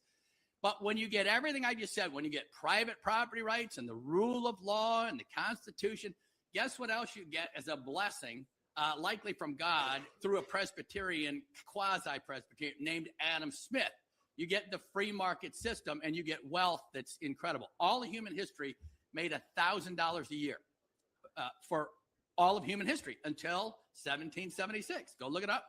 You can look up a thing called gapminder.org. Have your kid click on the button and you'll see the massive economic growth starts where? Only in Western Europe, largely Christian countries. Why? Because they had private property rights and they had the rule of law and they had that spark in them that said, love God and love your neighbor. And that's at the foundation of everything. So Adam Smith was considered crazy back then. What? Run an economy without a totalitarian leader up at the top telling you what to do and what to produce? Yeah, no. He said, no, just use the price system and it'll all work. That's another challenge to our country right now. We're not using the price system or free markets anymore. All of our top firms are monopolies and oligopolies, and they're run by a handful of people. And again, we get back to the fundamental point. Do we want these people running our country? Or do we want Steve Stern and his friends and the election integrity project running our country? We want the average American, the middle class worker running this country. I trust the first people in the yellow pages way more than I trust any of these elites from Harvard and Yale, whatever, who don't believe in human rights or any of this stuff. So, Steve, thanks for having me here today. I'll expand on this a bit and just ad lib more at lunch. I'm giving some lunch talk coming up as well. And so God bless you, Steve, for all you do for this country, great country of ours. And thanks for having me here today. Thank you very much. How do people reach you to, get information about Liberty? And Just go to Brat Economics on Getter is good enough. Brat, and I'm at Liberty. Just go Google it. I don't want to give my email out. Yeah, I sure. get plastered. Okay. Well, thank you very much. Yeah, We'll no, see thanks, you around. Steve. We'll see you at lunch. Thank you, brother. Very good. Thank you, everybody, for listening. Dave is one of the greatest guys. He could talk for about a half an hour, and we will get him to talk for a half an hour a little bit later, so you want to watch him. Our next guest is running for office in Florida. Chris Gleason, he was on last year. He came back this year. We're happy to have him. Give us some great information. Thanks, Steve. Thanks for having me back. Well, we've got some great big things that have been going on since the last time we were here.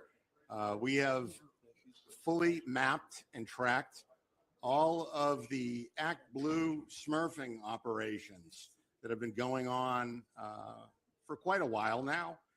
Last night, some of the largest campaign finance complaints in the United States history got dropped. Some of them against Act Blue, some of them against a couple of sitting U.S. senators, and there's going to be a lot more. We've been doing a lot of hard work. We ended up building some great AI to do it. And so with everything that we've seen, we've been trying to get our elected officials to do stuff. And like the last speaker just mentioned, they're really not, they're not being very helpful. And so I decided that I am sick and tired of being sick and tired of going to my elected officials and demanding that they do something. So I decided to run for the United States Senate here in Florida against Ashley Moody. And so our campaign is a campaign about truth. It is a campaign that is truly conservative. When it comes to integrity, we've done a lot here in Florida and nationwide with trying to hold election officials accountable. We've got lots of lawsuits going on here in Florida, and we expect that there will probably be a lot more too coming very, very shortly. So at the end of the day, we've tracked all the money. We know who is really supporting these candidates. We know everything, right down to the penny, and we even know right when it started. So there's going to be a lot of really interesting stuff coming, and it's very exciting, very exciting, very, very, very exciting. So if you're interested in helping our campaign, you can go to voteforgleason.com. That's voteforgleason.com. And if you're interested in the AI that we've been creating, it's called realtruth.ai, and it's all ours. We built it, and we're doing some really, really amazing stuff with it. It's a non-woke AI, and that's a really, really big deal. So some of the campaign finance complaints that got filed yesterday, specifically, we're targeting Act Blue, the DNC, the DCC, and the DSCC. It was in excess of $5 billion And one of the stunning things that we discovered was that for this particular election cycle, there were over 500,000 addresses for donors that were going to undeliverable as addressed addresses. And of the 500,000 that were going to undeliverable as addressed addresses, there was about 120,000 of them that were going to addresses where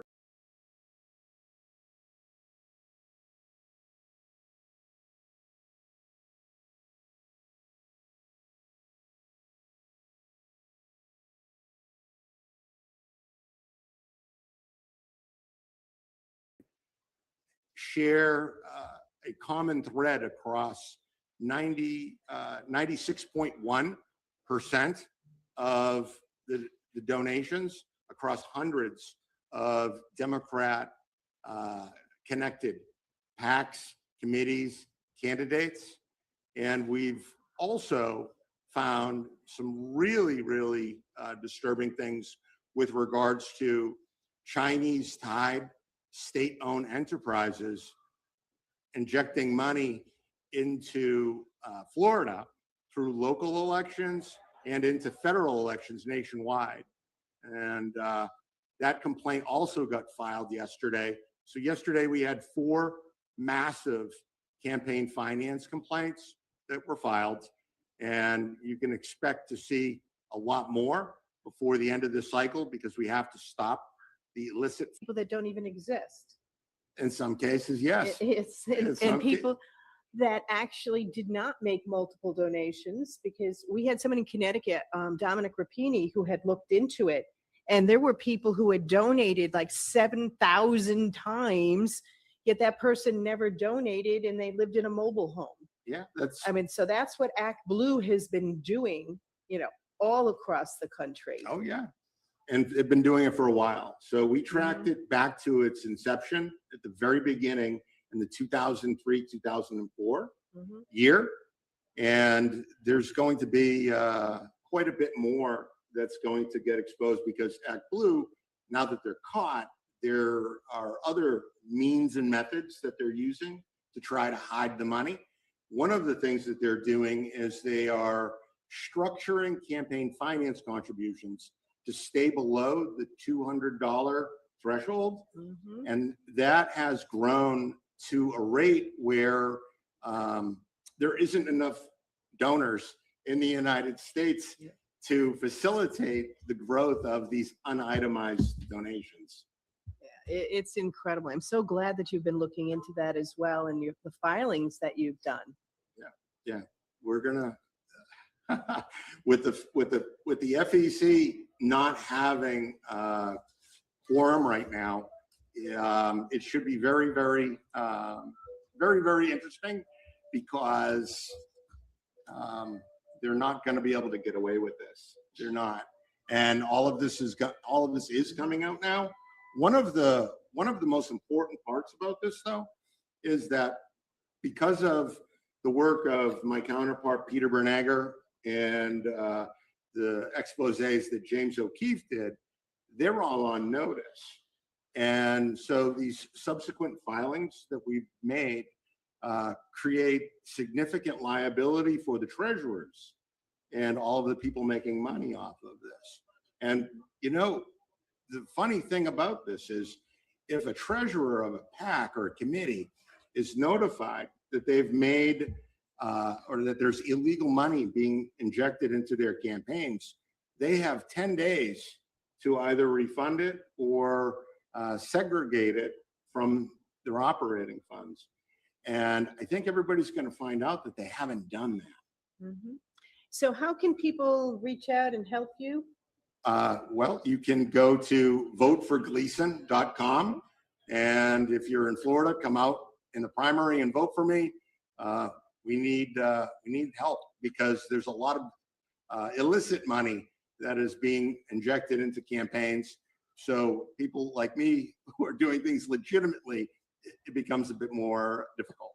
So Well, thank you so much for coming on. We really appreciate it. thank you. Thank you. Thank you for all you do, Steve. You're quite welcome. And till we get our next guest up here, walking over, I'm just going to talk about our precinct projectusa.org. One of the most important things we're going to talk about today. Why is that important? We got to get new people involved. We have 400,000 slots, 200,000 people involved. Now, what is this going to create? We had a big meeting on this 2 weeks ago. And what we did was we found different ways to get people involved. So one of the things that came out of the Zoom was that people found each other from all states. They reached out to each other. They went on a site to learn other people. Now we're going to have round the clock people on this site to answer and tell you how to get involved. We're also going to have one person on from every state in about 2 weeks on a precinct strategy Zoom that's going to include 6 million people. So we're going to have people to try to get involved. Like I said, just join precinctprojectusa.org. It's a new precinct project. There'll be videos on there. There'll be manuals. There'll be everything on there that you never saw before that you can use to get people involved. Our next guest, who was the former vice chair of Michigan for the whole state. I'm honored to have her here. She's now running for Senate, I believe, in Michigan. Bernadette Smith, she flew down from Michigan. She is a great candidate, and I want to tell you that she is going to win in Michigan. She's working around the clock. I believe General Flynn has endorsed her, and I am going to endorse her today. Good luck in your campaign. I don't endorse too many people, but this young woman has worked so hard to do this and to help Michigan, which is one of the worst places to vote in. So much fraud going on in Detroit and many other areas. We hope that this election we can correct it. So Bernadette, come on down. Thank you so much for having me, Steve. Boy, what a privilege and honor it is to be with you guys today. We're going to talk a little bit about why I'm running. And what Steve said, the election integrity is everything. Without an integrity in our election, we have nothing. Doesn't matter how hard we work, how many people have voted for us. If we do not have integrity in our election, it means nothing. So we must fight and work hard to make sure that our elections are with integrity. So I want to share a little bit about what I'm running on. Faith, family, and freedom is so important, you know. And I also want to talk about the ABCs of government. When I talk about faith, faith is a reason that I'm running. That's why I'm running. It leads me. My faith guides me internally so I can lead externally. With honesty, integrity, and compassion. I don't impose my beliefs on others. I allow my faith to guide my conduct and my commitment to serve, which is so important. Faith gives me the strength to do what is right, even when it's hard, but faith gives me that strength to do what's right. And that's why I'm so excited that I walk by faith, and I pray that everyone else does. I will lead with moral clarity and consistency. I will protect religious freedom while respecting all people. I will serve every community with dignity, compassion, and accountability. Family. Families are the heartbeat of America. I am married to my husband, Pastor Philip Smith. We've been married, it'll be 36 years this year. We have 8 beautiful children. They're all grown. One is in heaven, our youngest, who passed away at the age of almost 5 years old. And that's a story within itself. But family is the heartbeat of America. Strong families create strong communities, and strong communities build a strong nation. Parents must have the authority, the transparency, and the support they need to raise and educate their children. So I think it's so important that we get involved with our school boards from the local action, from the local level. It's so important. My husband ran for school board of our town at Byron Center, Michigan. If we want to heal this nation, we start by strengthening the American family. Parents are decision makers. Decision makers in parental rights, in education. So don't allow the system to tell you that you do not have rights. The parents have the rights regarding their children's education. We're decision makers in school transparency and curriculum accountability. Decision maker in economic condition that supports family stability. We're a decision maker in communities structure that reinforce unity and responsibility. Now let us talk a little bit about freedom. Freedom is our inheritance and our responsibility to protect. We must protect our constitutional freedoms. We must They must never be compromised, which I'm seeing a lot of that now, but we cannot allow this to be compromised. When government overreaches, the people lose. I will always stand for the rights of individuals and push back against any form of government abuse. Freedom must be protected, or it will be taken from all of us. A government without accountability becomes a government totally out of control. We must have secure and transparent elections. We must protect the Second Amendment. We must protect free speech. We must protect medical freedom. And I'm here to tell you, I have 24 medical doctors that have endorsed my campaign. We must protect privacy rights. We must reduce government overreach and restore civil liberties. I want to talk a little bit about ABCs, because when I was asking, I was praying about what do you want? What's important? And I heard these words, the ABCs. The ABCs. What do I mean by ABCs? A, accountability. Government answers to the people, not the other way around. Accountability is the beginning of what? Restoration. We must have transparency, audits, and election integrity. I cannot talk about that enough. I want to repeat that because it is so important. We must have transparency, audits, and election integrity. Without that, once again, we have nothing. Doesn't matter how hard we work, if we don't get our elections right and transparency and walking in integrity, we all lose, which our whole country, our states and our country lose, which we will not allow on our watch. We must have ethic reform and term limits. We must have consequences for corruption and the abuse of power. Number B, balance. A balanced government protects liberty and prevents tyranny. We must restore the balance between federal, state, and local authority. We must have fiscal discipline and responsibility spending. We must balance policies that respect both rights and also responsibilities. When government is balanced, the people are free, and we must remain a free nation. C, Constitution. Wow. I understand that 24% of our young people, they don't even know the Constitution. You know, we must educate them. We must educate them about our Constitution.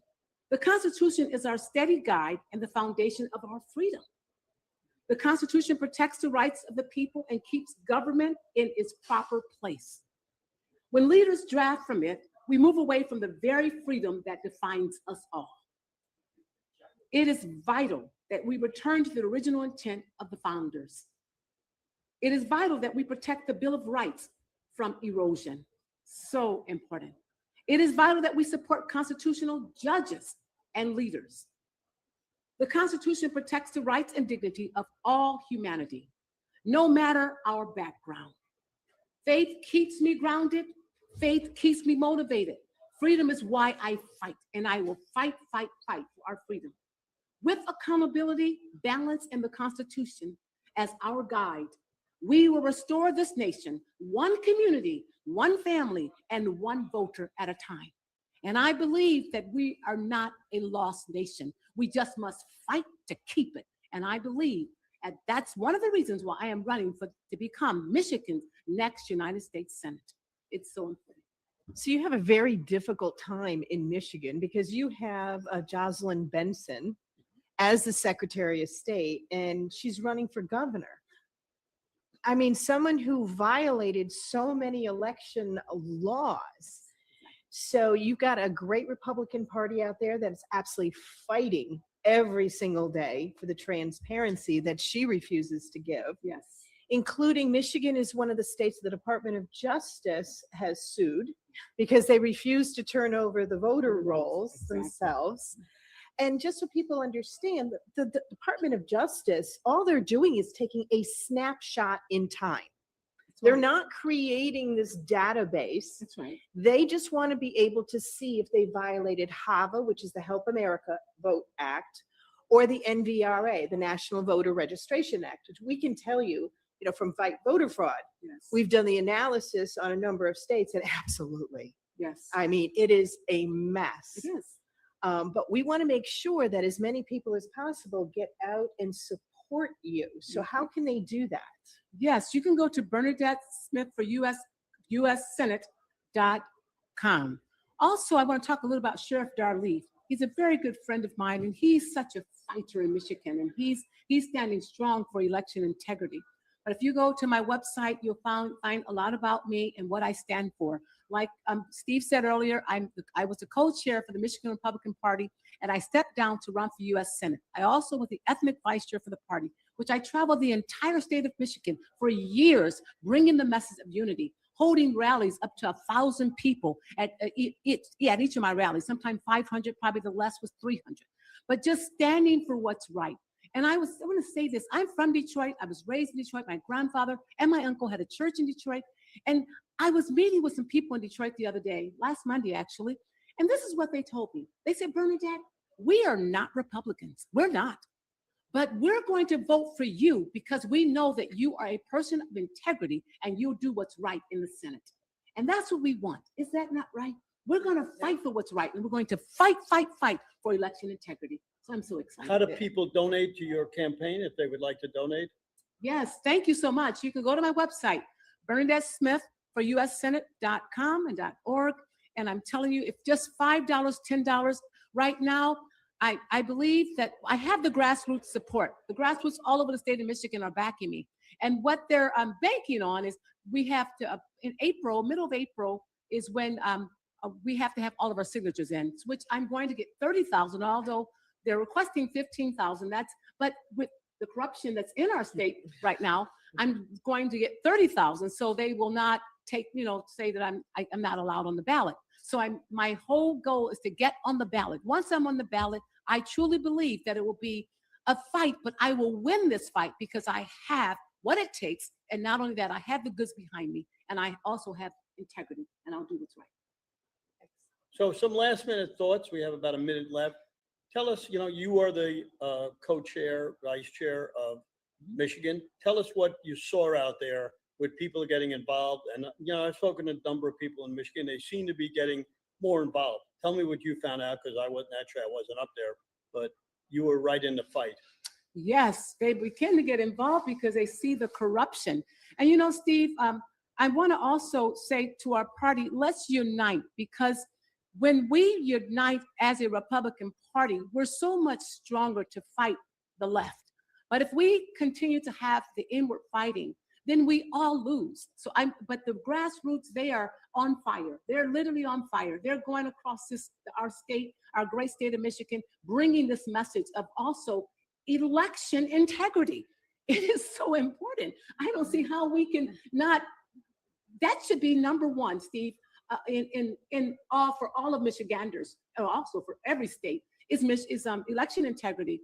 And I want to say to Michigan, I know when I was at the state committee a few weeks ago, last month actually, we voted down we voted to have the machines, but the machines we have to look into it because they have not fared well for us in our elections. So I want to speak to that, to Michiganders. We need to move forward, and we need to make sure that we continue to fight for election integrity. Grassroots, thank you so much. Okay, thank you very much for coming on. Do we have our next guest on the line, guys? No, not on yet? Okay. So can you put up the flag shirt video? Okay, but put up the flag shirt video. We're going to take a couple of minutes before our next guest on. You want to look to the next guest because this could be one of the most important guests that we could have on. We have got a lot of people on today. If you want to email me, sstern1054@gmail.com. Maybe you can hone in on that. Can you hone in on the sstern? I don't think you can hear us. There you go. Okay. Anybody would like to have speakers? Anybody would like to do our podcast for the next ones coming up on the 18th and 19th? Please email me. I'm going to probably take a half a day off tomorrow because I've been doing this for 6 weeks. It's amazing how the weather out there is fantastic. We have sun out there. The golfers are having a great time. They're going to come in at 12:30. Lunch is going to start at 1. You're going to see a lot of other candidates and stuff on, and then we'll go into our room listening to some main speakers. We're going to be talking about a golfer who got cured from cancer. A lot of information is going to come out today. However, if you have to go, because some of you have been on for 2-3 hours, the copy will be on Stern American Rumble as soon as it's finished. You can send it out to your friends. We had a lot of great speakers.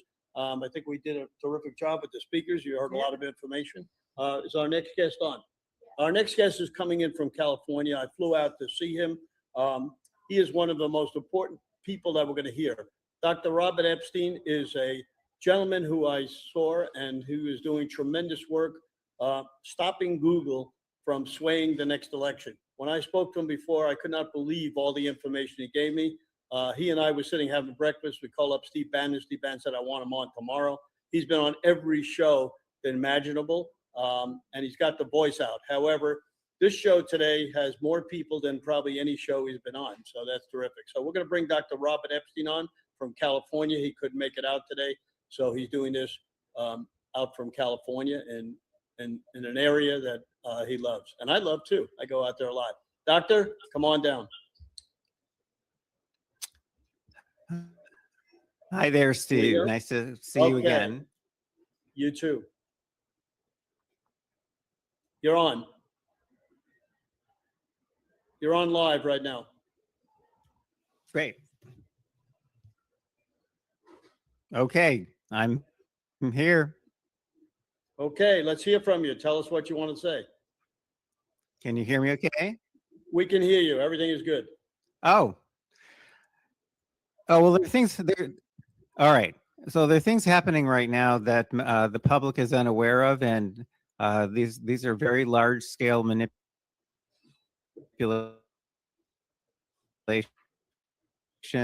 occurring of them. Steve, as you know, and some of your audience knows, starting in 2016, we began to build a monitoring system to monitor the content that big tech companies are presenting to voters. And I He's cutting out a little bit. have testified before Congress twice about this, and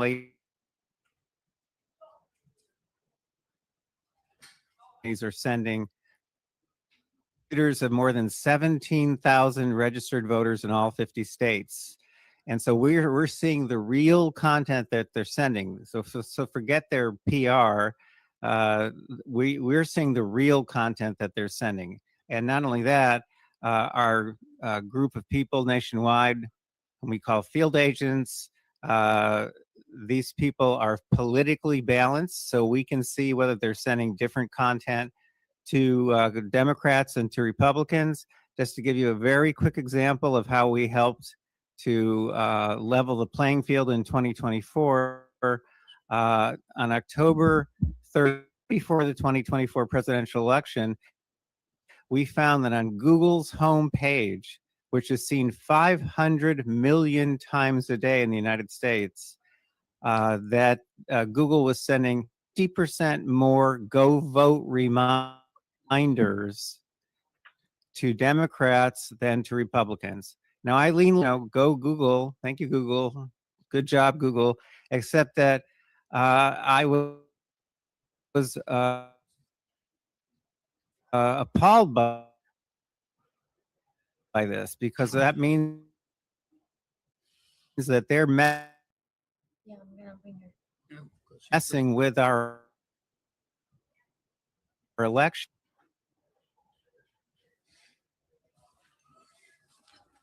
Last 4 days, Google backed off and started sending the same number of go vote reminders to members of both parties. So that's what monitoring does. Monitoring lets us see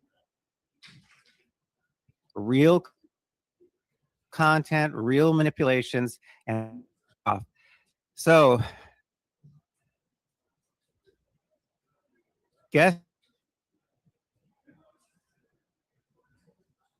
what has happened now since the 2024 election? Two things.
I'm going to be a guest myself. Like I'm going to chat for a while.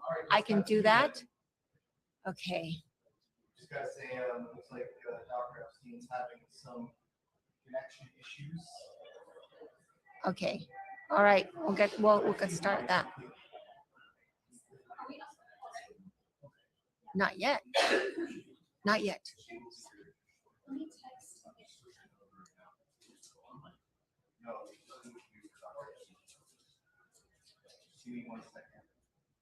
Come and say some nice words about me.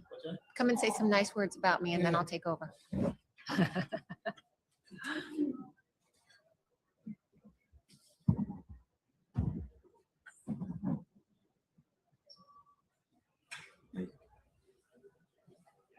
Are you going to go live?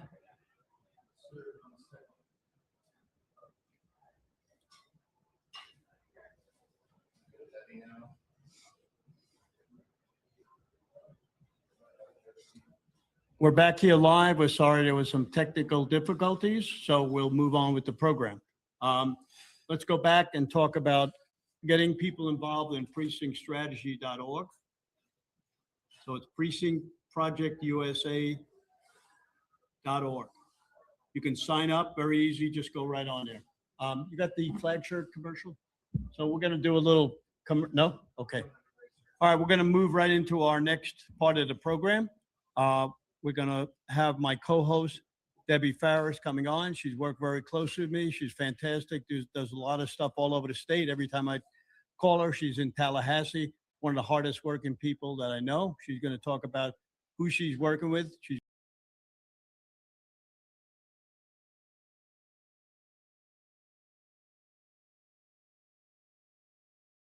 that I know. She's going to talk about who she's working with. She's going to be talking to some of the candidates here that are running in Florida. We have a lot of people in Florida. We probably have 100,000 people here in Florida alone. So they're going to know some of our great candidates. I will be back and forth, but Debbie is going to take it on from here. I've worked 6 weeks on this. Fortunately, everything worked out good except our last person, and we will get him back on our next program and make sure that everybody hears him. So we're running a little bit early now, so we're going to try to get some of our other people, but I'm going to turn this over to Debbie, and she's going to go from here. All right. Thank you so much, Steve. It is a pleasure to be with you today. Every time I have to commend Steve because he could be out retiring, enjoying his grandkids and golfing, and he is doing the work of all of us. It's an inspiration. At his age, everybody comes to Steve for something. And I told Steve, I will help you after you help me so much. Am I live? Yes, I am. Okay. All right. So first of all, what I wanted to talk to you about was, again, thanks to Steve and his patronage and his generosity, we were able to train about 75 candidates with the America First Electioneering Academy.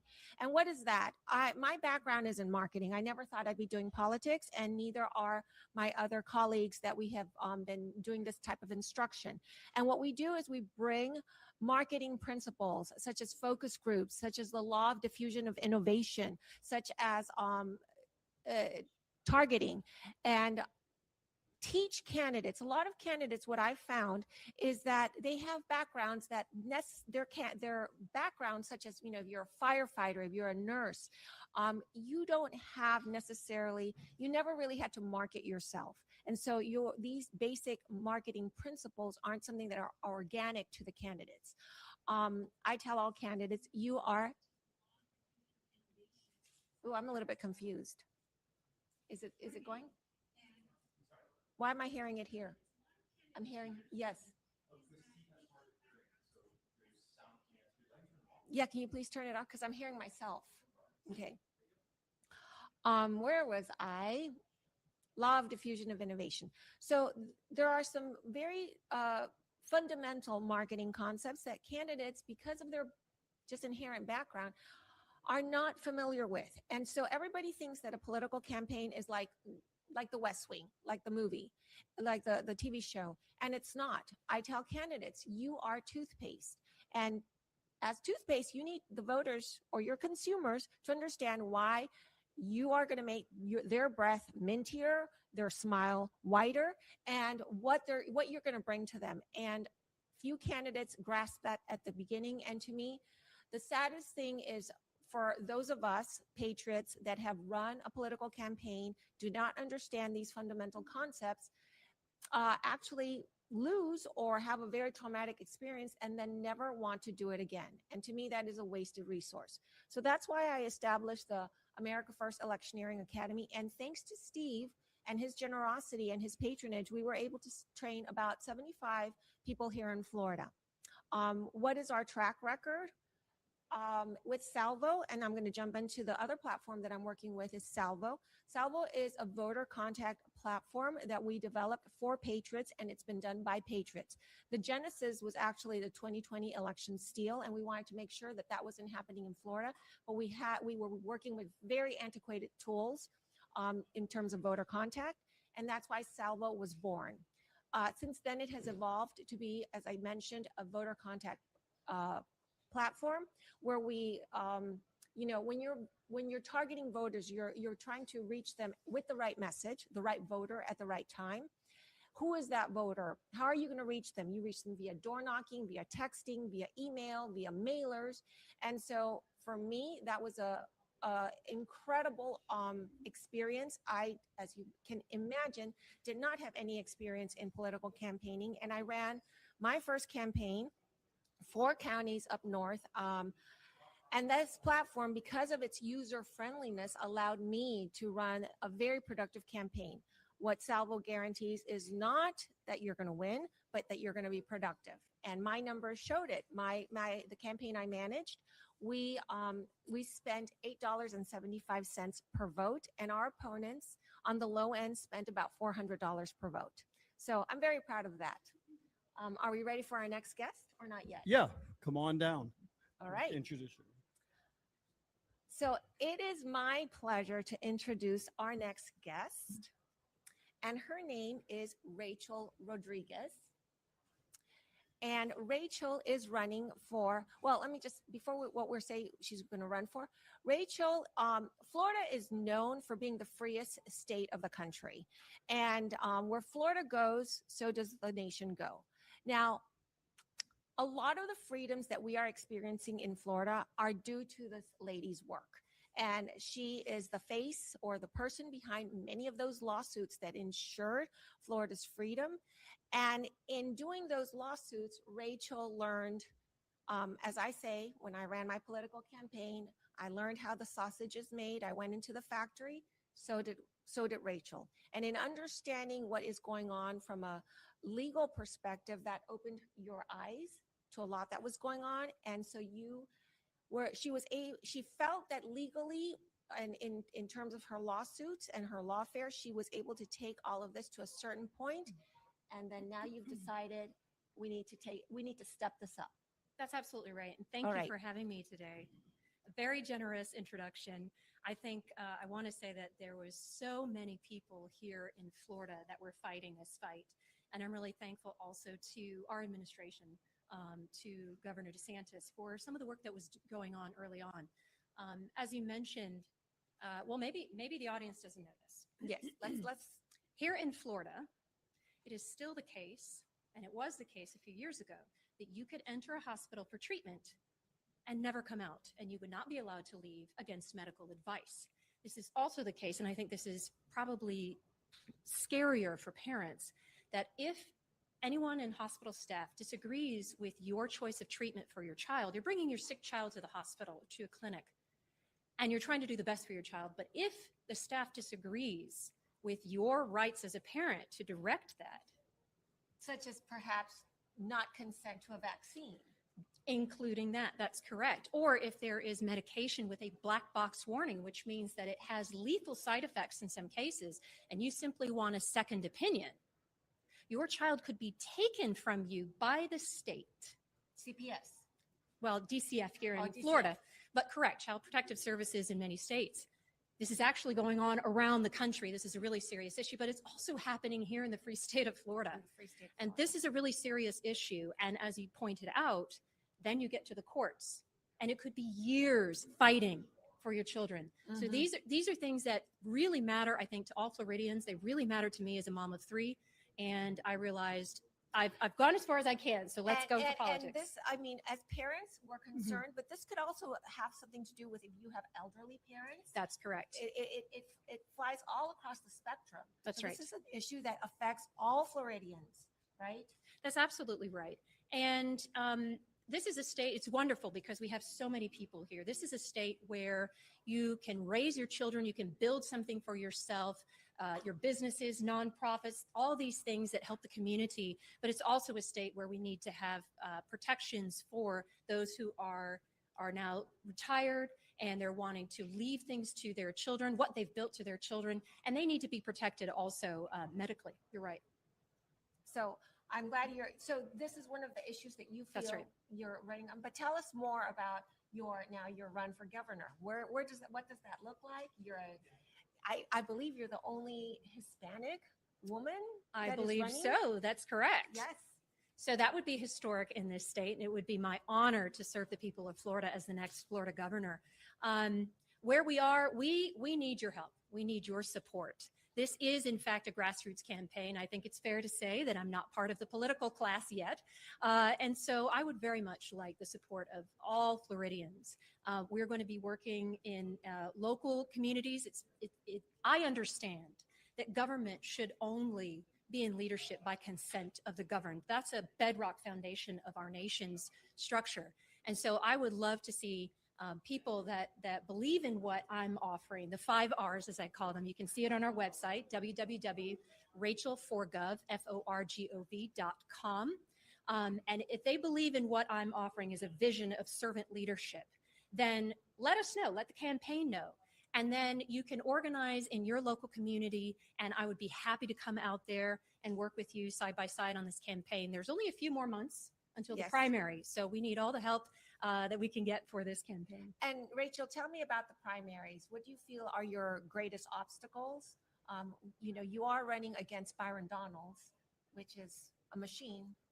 That's right. Yes. Well, I think that we can have, speaking of machine, I think we can have a machine, but it's of the people, by the people and for the people, if we're going to use that terminology to understand that is who we are as Americans. And here in this state, I don't think that the size of campaign or the money is what's going to govern. It's going to be what the people want. And so I want to offer something that is unique and of value to all Floridians. And I'm going to make that commitment to serve.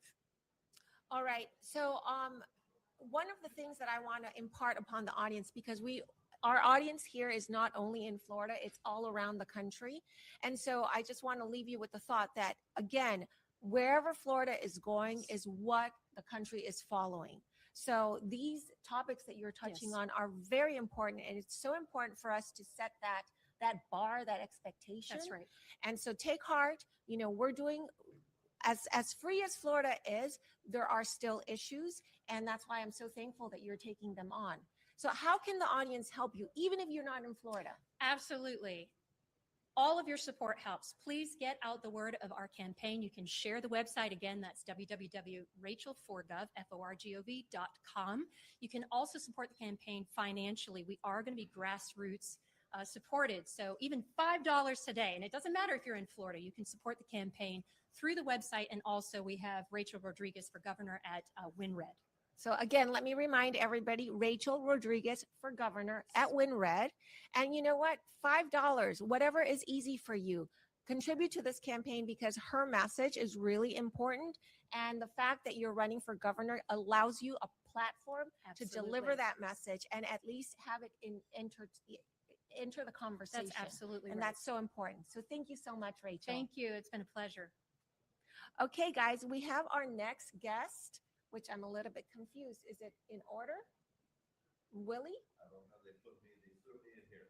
Okay. Lions Den. All right. Willie Guardiola, president of the Yes, Palm Beach County come Lions here. Den. Please join. So folks, we have here as our next guest, Willie and I can barely pronounce her last name, but I call him Willie G. And Willie Guardiola is one of our fighters. I locked arms with him during the Vote No on 4 campaign, which was that horrid constitutional amendment that would have enshrined unlimited abortion in Florida, believe it or not. So, Willie, welcome to the podcast. Thank you so much. It's an honor and a pleasure to be here. I was just here a couple of weeks ago for President's Day. We had about 150 patriots here, and it was a wonderful day to celebrate our great President Trump. Now, Willie, just give us an update as where you are with your advocacy. Can you tell us what the state of Florida is these days?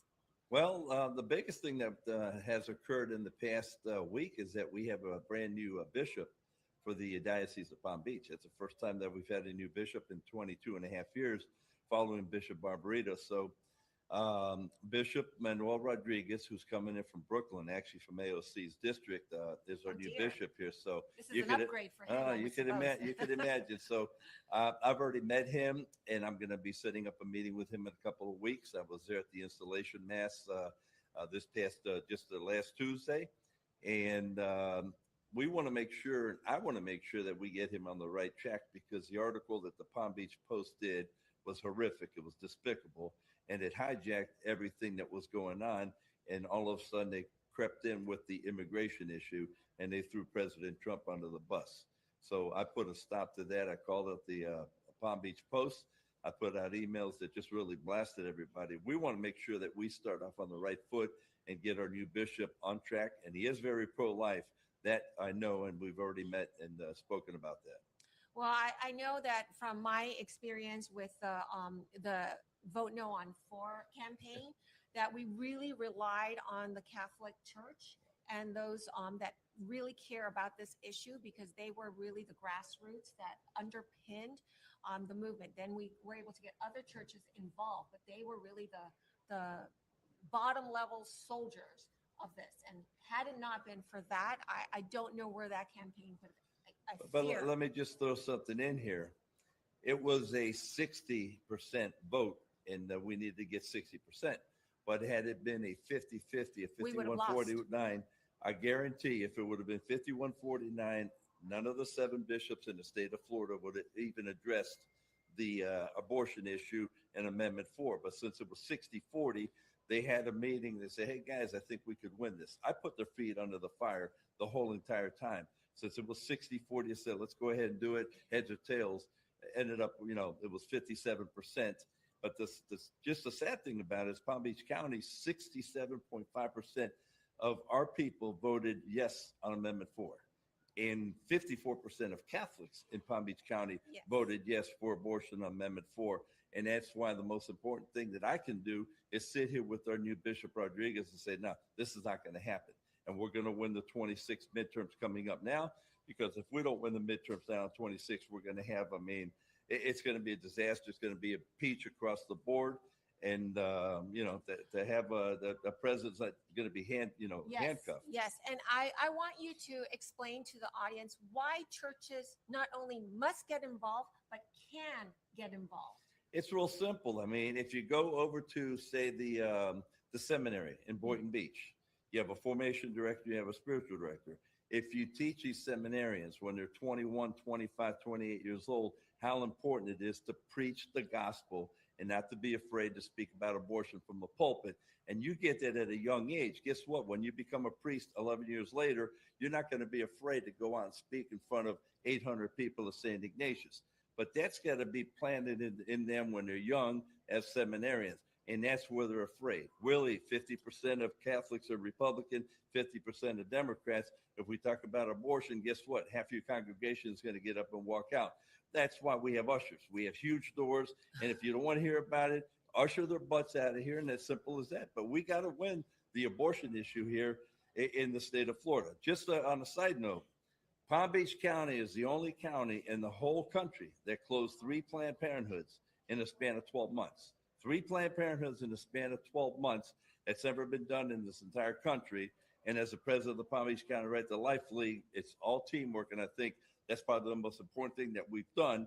And this is what caught the attention of our new Bishop Rodriguez, because I spoke about that at the press conference. He said, sir, I need to speak to you afterwards. And he's got one of these shirts. He wears a 4XL. A man is 6'6" and he's 300 pounds. So we got him already in line, and it's looking good. Yeah, and I want to remind you, the audience, that you need to demand, if you're a church going person, if you're a Christian, you need to demand that your priests and pastors talk about political issues, because that is something that a lot of them shy away from, but that is not the case. They cannot be, the law allows a certain percentage of a pastor or a priest's time to talk about matters that are politics. And trust me, with what all the time that they have in terms of parishioners and schools and whatnot, they have more than enough time to do that. And that is constitutionally protected. Yeah. So I'm with you 100%. The other thing is, I've hit the bigger churches, Christ Fellowship, and that's a whole different story over there. And meet with them, with all the pastors over there. And I brought them hundreds of the vote no on 4, yard signs. And Pastor Todd says, okay, Willie, we'll put those up in October. I went back to see him in October. I paid $962 for 100 signs in the little stands. I gave it to him. A week went by, not a single sign was put up. 2 weeks went by, and I said, where are the signs? They said, oh, Pastor Dave put them up. Not to, call out the Christ Fellowship, but when you have the biggest church in the whole, Yes. in our diocese area, and they're not putting up the signs, It's and they told me incredible. that all the signs are up. Not a single sign went up, and they took $962 out of my pocket, Christian on a Mission, Wow. and those signs are probably still sitting in Pastor Todd Mullins' office right now. well, thank you for letting us know, Willie. Thank you very much for coming on. It's a pleasure. No, thank you. I appreciate it. Just hopefully we'll get everybody fired up here. Yes, we will. Thank you, Debbie. Thank Appreciate you it. for God fighting bless that you. fight. Go My Trump. pleasure.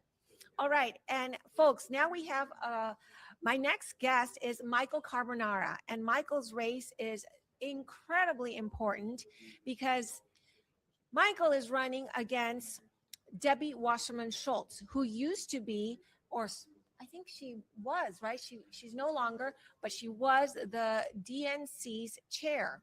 So Michael, you're running in her district, right? She's running in my district. That's what I Oh, would she's say. running in your. Now tell us why this race, number one, is winnable and why it's so important to you. Well, this is not only winnable, but we're going to win. Debbie Wasserman Schultz is a career politician. She's been there for over 20 years, and she has constantly voted for things that put us in danger, like the Iran nuclear deal, which, as we know this weekend, we see the result of what's happening Exactly. there. She voted to defund DHS, which now puts us at risk following what happened this past weekend.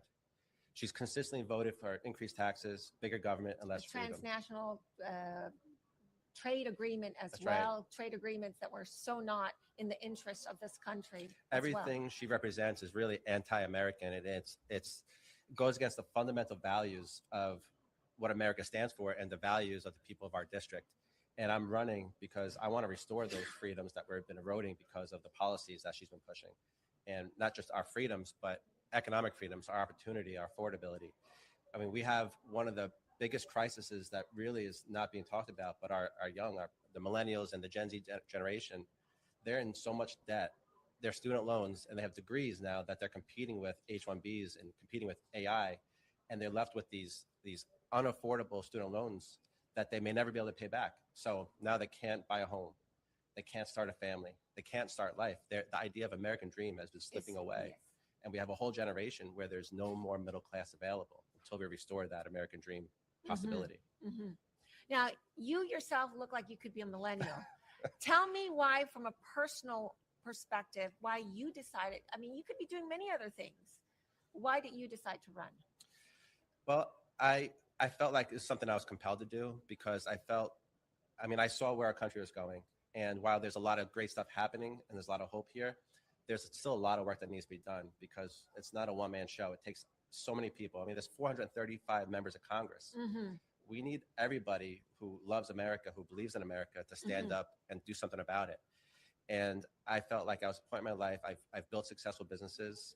I've built businesses in banking, in fintech, in fertility care. And, now I have 2 daughters of my own.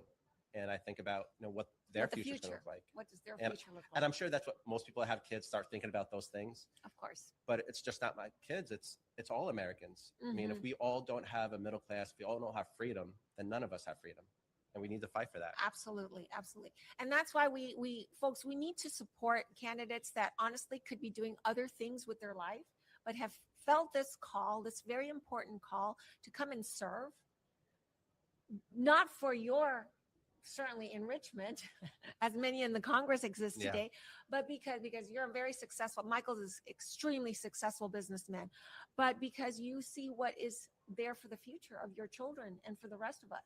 I do. So my Yeah. children as well. You know, being in the businesses I'm in, I've been fortunate. I've traveled around the world. I've spent years in Europe, Asia, the Middle East, Africa, South America. There's no other place in the world like America. It There doesn't isn't. exist. There isn't.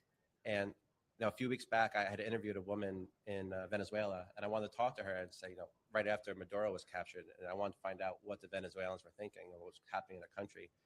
And when I said, let's do an interview, and she's like, oh, no, I can't do that. They'll take my family away. They'll take me away. She was so scared because they don't have freedom of speech in Venezuela. I know. I'm I am still a Venezuelan citizen. I know what that is like. I don't have any family left in Venezuela, but I know that if you got onto the wrong chat, Yeah. a dissident chat, even if you weren't the person that put your name in there, but someone Yeah. included you, you would disappear. People have disappeared for over a year Yeah. in Venezuela. And it's not just It's Venezuela. very real. It's around the world. Yes. That you have situations like that. And even in England, who, our freedom is based on their common law. Yes. And they have more people locked up because of their thoughts, their social media posts than any country in the world. Yes. So the idea that That could happen freedom here. of speech, that's not happening here, is very real. And it doesn't just happen. It creeps up with this regulation or this regulation, and you wake up and your freedom's gone. Mm-hmm. And you have to have vigilance. You need to fight for it every day. And I really commend you because my generation in Venezuela, and we left when I was in my early 20s, but the generation that I went to high school with, that grew up there, and which I would have been part of had I remained in Venezuela, by the time we realized that we needed to get involved, it Yeah. was too late. Yeah. So I really commend the fact that you're doing this now. And how can the audience, this is a I think it's a multi-country audience that's listening, Okay. but how can they help you? Well, support the campaign. I mean, get the word out. Anything to do to get the word out to support the campaign. You can go to our website, michaelcarbonara.com, and support any of our social media. It all can be found at the website. Really, we want people to help volunteer. We need people to get the word out, donate to the campaign. We are really making a difference. And, our message resonates with the people of Florida, especially Mhm. our district. And we've gotten so much attention that Debbie Washington Schultz actually blocked us on all of our social media. And I think this is the first time she's ever actually acknowledged an opponent. So, she's shown that she's scared. She's shown that, we are winning, and Mhm. we have to keep it up, and we will win in November. And so what do you think is important? Do you, as you're running now, because are you facing any any challenges in the primary? There's one person in the primary right now. I'm not really you're not. focused on that. I'm focused on Debbie. So if you're a Broward A different voter, Debbie. not this Debbie, if you are a Broward County voter and you're in Michael's district, what district is it? Can you repeat It's it? Florida's District 25. Florida District 25. If you're living in Broward County, name a few of the cities in the area Sure. so that Weston, Southwest Ranches, Pembroke Pines, Cooper Miramar, City? Cooper City, Plantation, parts of Plantation. Parts of Plantation, you're Davie. there. Make sure you mark it on your calendars. Make a plan to vote. I would encourage you to renew your vote by mail ballots because those were reset in December. So renew your vote by mail ballots so that you get the notifications. Even if you don't plan to vote by mail, at least you'll get the notifications. And also, if you have a neighbor, someone in your household who is an independent but leans Republican, aspires for the same things that Michael is aspiring for, have them change the party. That way they Yeah. can vote in the primary and elect not only the next congressman, but also the governor of Florida, because it's going to be a Republican governor. So those are That's right. things that can be done right now. If you are in the audience, these are things that, in addition to supporting Michael's campaign, you can be doing. Oh, And you're it helps absolutely right. all Republicans. And the issues we're running on are common sense issues, and they're issues that I believe that people of the traditional Democratic Party actually agree with. I mean, everybody wants freedom. They want opportunity. They want affordability. They want to be able to take care of their family, be able to have a job, and just have a good quality of life. A good I mean, quality that's of what all life. Americans want to have. Well, thank you so much for what you're doing, Michael. Thank you. It's my pleasure. And I'll see you around. Thank you so much. Thank you. All right. So, folks, we have our next guest here, and it is Jane Zirkle. All right. Hello, how are Hi you? there. Hi there. So, Jane, tell us a little bit. You have a storied resume. You are so young, and yet I saw that you were with Steve Bannon, and you've been with Turning Point. Can you tell us a little bit about your background? Sure thing. So I know we're going to talk a lot about Turning Point USA and Charlie Kirk today. So I'll say I went to the first ever high school leadership summit with Turning Point USA when I was 15 years old. And at the time, if you can believe it, there were only about, I'd say 100 students. You still look like you're 15. I'm 24 now, but thank you. Never a bad thing to hear. But yeah, so I met Charlie then, and just see how the organization, grew throughout the years was simply amazing. But I stayed sort of politically involved as a young child. I happened to meet Rudy Giuliani. I had the opportunity of a lifetime to work for him then, and then during the 2020 campaign and everything like that. And eventually moved on to work for Steve Bannon's War Room, which many of you in the audience, I'm sure, are War Room fans. You may have seen me on the show before. And I spent about 3 years with Steve Bannon, and now I serve as communications director over at the Lawfare Project, where we are defending Western civilization and going after the Muslim Brotherhood and CARE and, all the things that we need to go after to preserve our way of life and to protect the United States of America.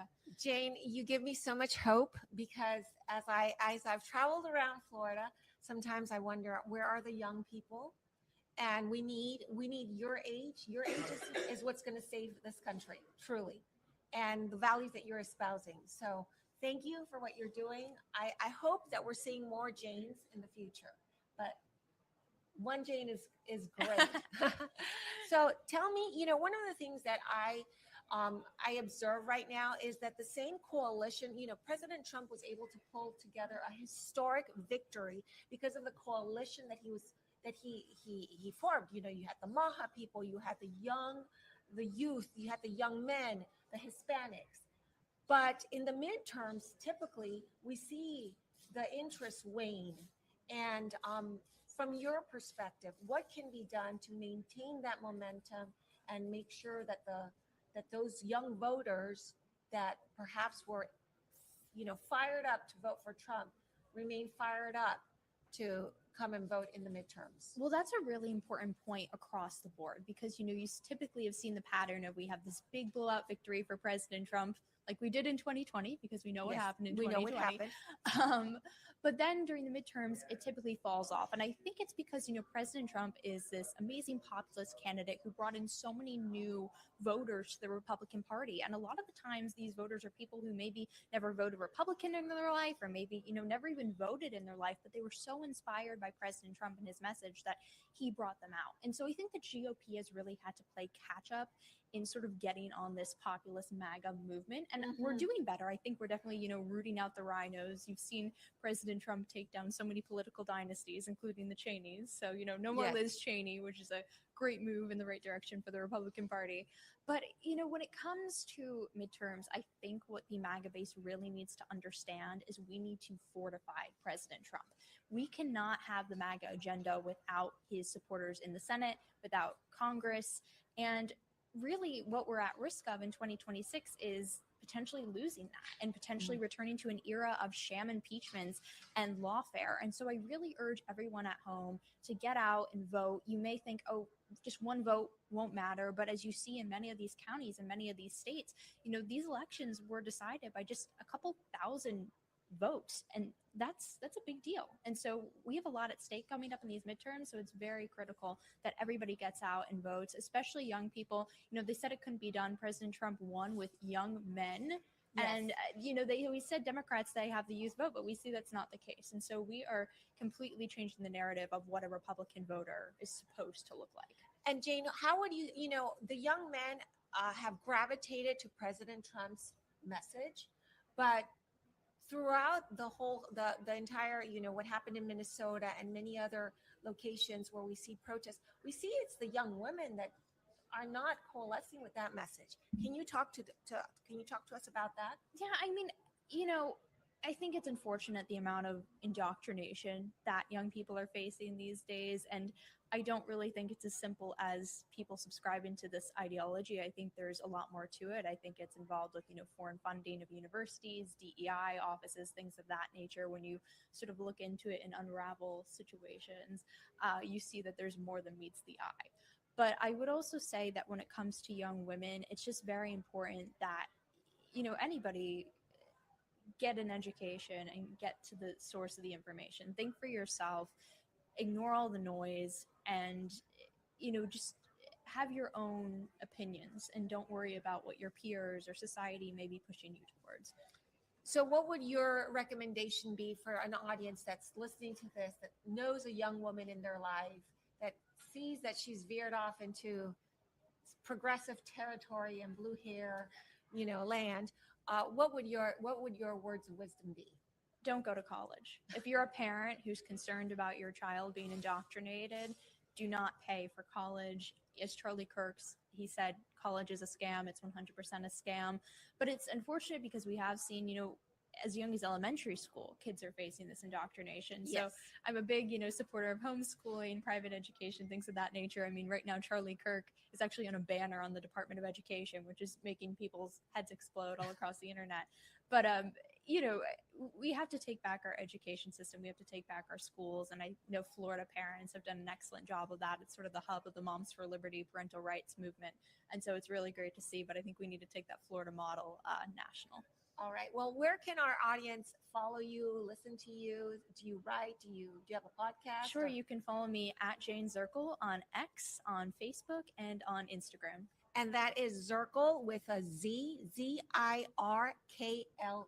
Yes.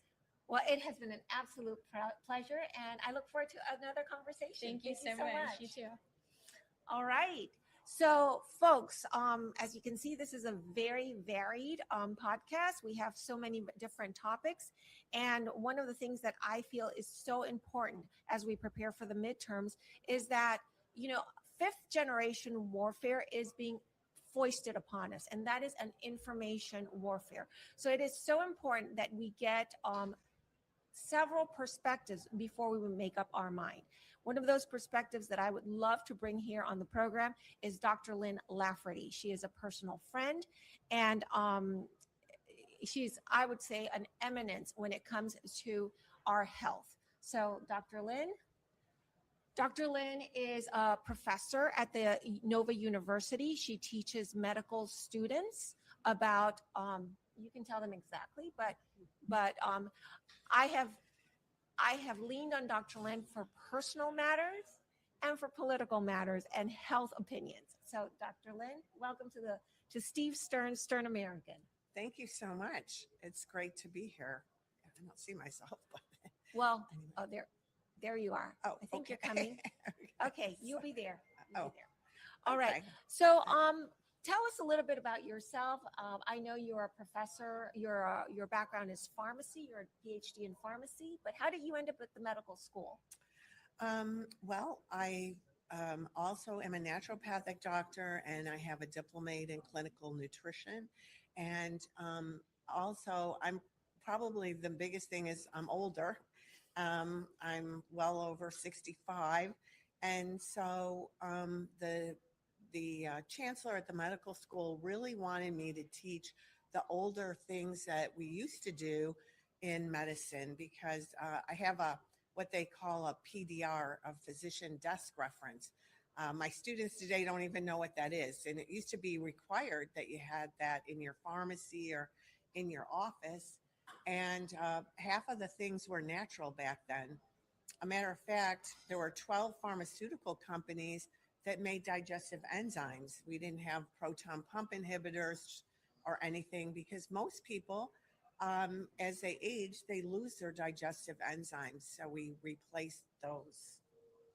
So now you're teaching in the medical school at Nova University, and I believe you have medical students and doctors that come to your courses as well. Right. I have courses online, and then I teach the medical residents mostly that are in the hospital, and also the ones that are osteopathic doctors that are doing regenerative medicine. And I teach the medical students. Some of them rotate through my clinic.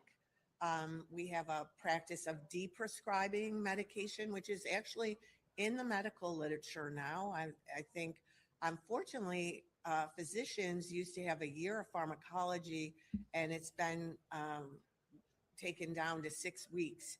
So they know little, not only do they know little about medication, but they certainly are not taught how to get off from medication. So tell me what, when you have medical practitioners coming to you, what is their biggest complaint? Well, or why are they taking your course? Oh, okay. Well, they're trying to learn how to do things a different way because, for instance, maybe they see a lot of children when they get vaccinated get hurt and wanting to find, is there a different way? Or even better yet, I have a lot of pediatricians that came to me at the university and said, look, I know I'm not supposed to give an antibiotic to a virus, and yet the parents put a lot of pressure on me to do so. Do you have anything else? And we have a lot of things for children that are antiviral, things like olive leaf extract, elderberry, and then we have things that are immune builders. These things help your immune system potentiate itself so you have more, say, macrophages or T killer cells, and those things are like thymus tissue or spleen tissue, but mushrooms do different things to do that, echinacea, all sorts of natural things that will build up the immune system. And you put those two things together, most of my patients, I didn't have anybody with COVID have it last more than 3 days, and they certainly didn't go into the hospital. So I can attest to that. I just got over, I was very, very exposed to influenza B because I was taking care of my son. So I knew it was 3 days of incubation. I was going to have that. And I took your Congaplex from Standard Process and the elderberry tincture that you taught me how to make. And look, I'm here, folks. I'm yeah, you look healthy great. and That's I'm fantastic. and I'm good. So yeah, all of these, this is ancestral wisdom, as you say, you're older, ancestral wisdom that our ancestors have handed down to us, and we have simply, I guess, forgotten, but it's there. You know, it's, if you're in politics or what, you know, medicine or whatever, the big thing is to scare you, you know, and as a naturopath, a real naturopath, there are these naturopaths that prescribe drugs, I think sponsored by the pharmaceutical company. But we believe that God left the medicine and way to heal yourself. And I don't throw drugs out with the bathwater, because in an emergency situation, I send patients to doctors. If they have 220 over 110 blood pressure, I'm not going to find out, well, are you magnesium deficient or whatever. I'm going to call the ambulance or send them next door to the medical clinic. But doctors also send me, and I get a lot of people that went to Harvard and other places, and they say, oh, we don't know what's going on with you. We can't help you, which is very fascinating. And a lot of it's in my old pharmacology book from 1976. So. Weren't you explaining to me that Grey's Anatomy was about this size? Yes, 1,600 pages. Yes, and how much anatomy does a medical doctor receive these days? A lot of medical schools have removed anatomy. Like, why would a doctor need to know the difference between a nerve and your muscle tissue? Or a ligament, and a, and a tendon. Why would they need to know that? A matter of fact, I invited Dr. Latipo, our famous Surgeon General, to our university, and I went to a foot surgeon. He's very famous. He does all the, football teams and basketball, the pro athletes. And he said, why would you want me to come? He teaches at another university in Miami. He said, what would you want me to talk to him about? How the medical students don't know anything. And he goes, oh my God, they don't know anything when they get here with me. It's crazy. I mean, so the doctors that are older, we all recognize that, and the pharmacy students too, they're just not getting the scientific information. They're getting evidence-based information. And we know we saw the worst thing in history, the biggest crime, when one of the 3 top journals during COVID said if you took hydroxychloroquine, you die from a heart attack. That drug has been given out for 50 years, and I never see one side effect from it. And then they ended up, it was a science fiction writer who wrote that information up, and they retracted it. But that went out into the consciousness, and our pharmacy was selling hydroxychloroquine for 28 cents a tablet, and the things they wanted you to take were $1,000 a dose. So, but I had something to didn't we do. see the same thing with the malaria pill that was Yeah. at the beginning used? That's And then- hydroxychloroquine. Oh, Yeah, okay. yeah. All right. Yes, and Yeah. and it's been used in Africa. And ivermectin too is also can be used for malaria, which was a wonder drug because it really changed these parasites that cause elephantitis and river blindness. Yeah, if I'm in not Africa. mistaken, the ivermectin won the Nobel Prize for Yeah, medicine, right? yeah. Or the developers. And now, I just wrote for All Family Pharmacy an evidence-based piece on that. And we're finding, they haven't tested it with cancer by itself, but when it's given with cancer therapeutics, it's much better, scientifically better outcomes. And so is mebendazole, which is an old drug that parents used to give 50 years ago for pinworms. The same thing, it starves the cancer.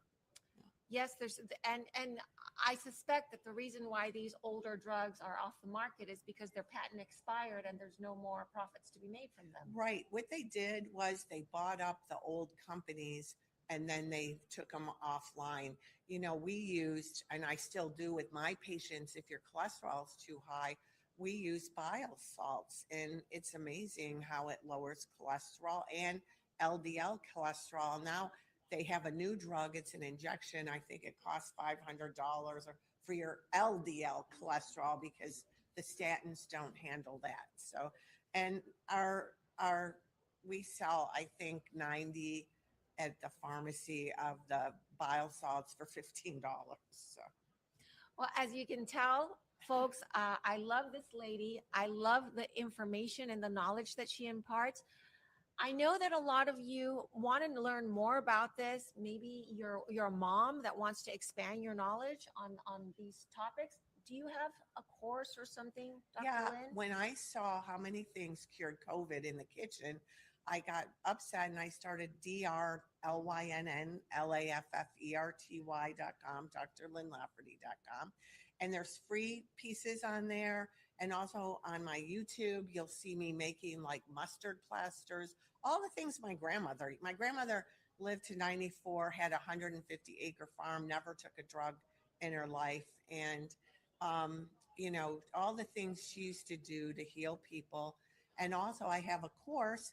It's 20 hours. And I swear the women, well, there's men that take it too, but the people that take the course at the end of it, they know more than the medical students do about healing the body. And the medical students take it. And I have doctors that take that course. And I have another website to teach physicians and pharmacists where they get CE.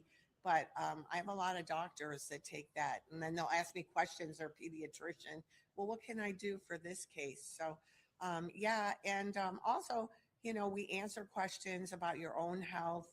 And I have a practice at the university. All right. So, folks, it's drlynnlafferty.com. Yeah.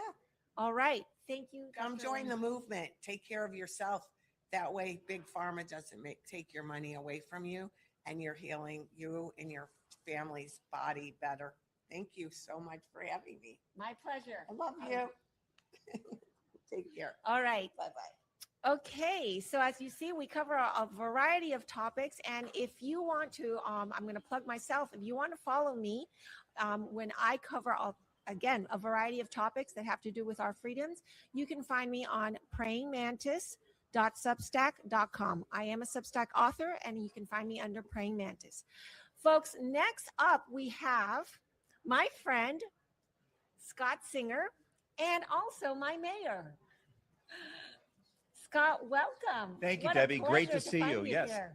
one of my 100,000 bosses, as you're my constituent in Boca Raton and have been for 8 years since I've been mayor. It is so important, folks. I know that we always go by it for the, the senators, and we know who our senators are and who our Congress people are, but it is so important to know who your mayors are, your city commissioners, and your county commissioners.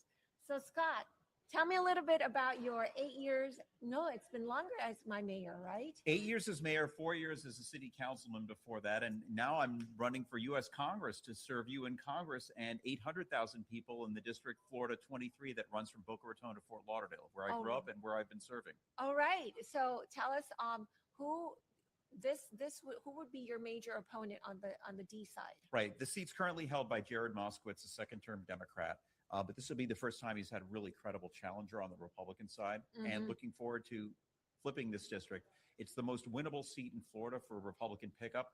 It is. I got in the race in January, filed a week after Politico called this the most competitive race in all of Florida. Really? And it's the only, yes, and it's the only one that's on both the speakers and the whips joint fundraising efforts right now as a pickup opportunity. Plus, with anticipated redistricting in April, it's anticipated to become even more winnable for a Republican, which is gratifying to me. I grew up in the district. I grew up in Lauderdale by the Sea. And remember Representative Clay Shaw, who served the district for 22 years when it was a Republican seat. With the influx of people coming to South Florida, we've seen a tremendous growth in Republican voters. We've been seeing this in Boca Raton as well, as our low tax, low crime, high quality life has attracted investment across America. So you ask what's been happening in the last 8 years, we've had tremendous gains in Boca Raton, and looking forward to advancing that message of public safety, strong fiscal sanity, and fighting back on far left ideas in Congress. Well, Boca is a beautiful city to live in. I feel privileged to live there, and you have been steward of that tradition. So thank you so much for what you've done for Boca. And how would you take the lessons that you've learned on city council up, because federal government is a completely different situation, right? Well, it is a completely different situation. But to go back, you said it's important to know your mayor. I think a lot of people know their mayors better than they know their congressman, because mayors are closest to the people. We're at the level of government that serves people well. In Boca Raton, we've seen tremendous gains because we focused on the basics in our city. We've invested in public safety. We've got the finest first responders. Our police department and fire rescue department continue to win national awards. We have the lowest property tax rate of any full-service city in Florida. The lowest tax rate. We've lowered taxes 7 straight times, and we have a strong business climate, and those go hand in hand.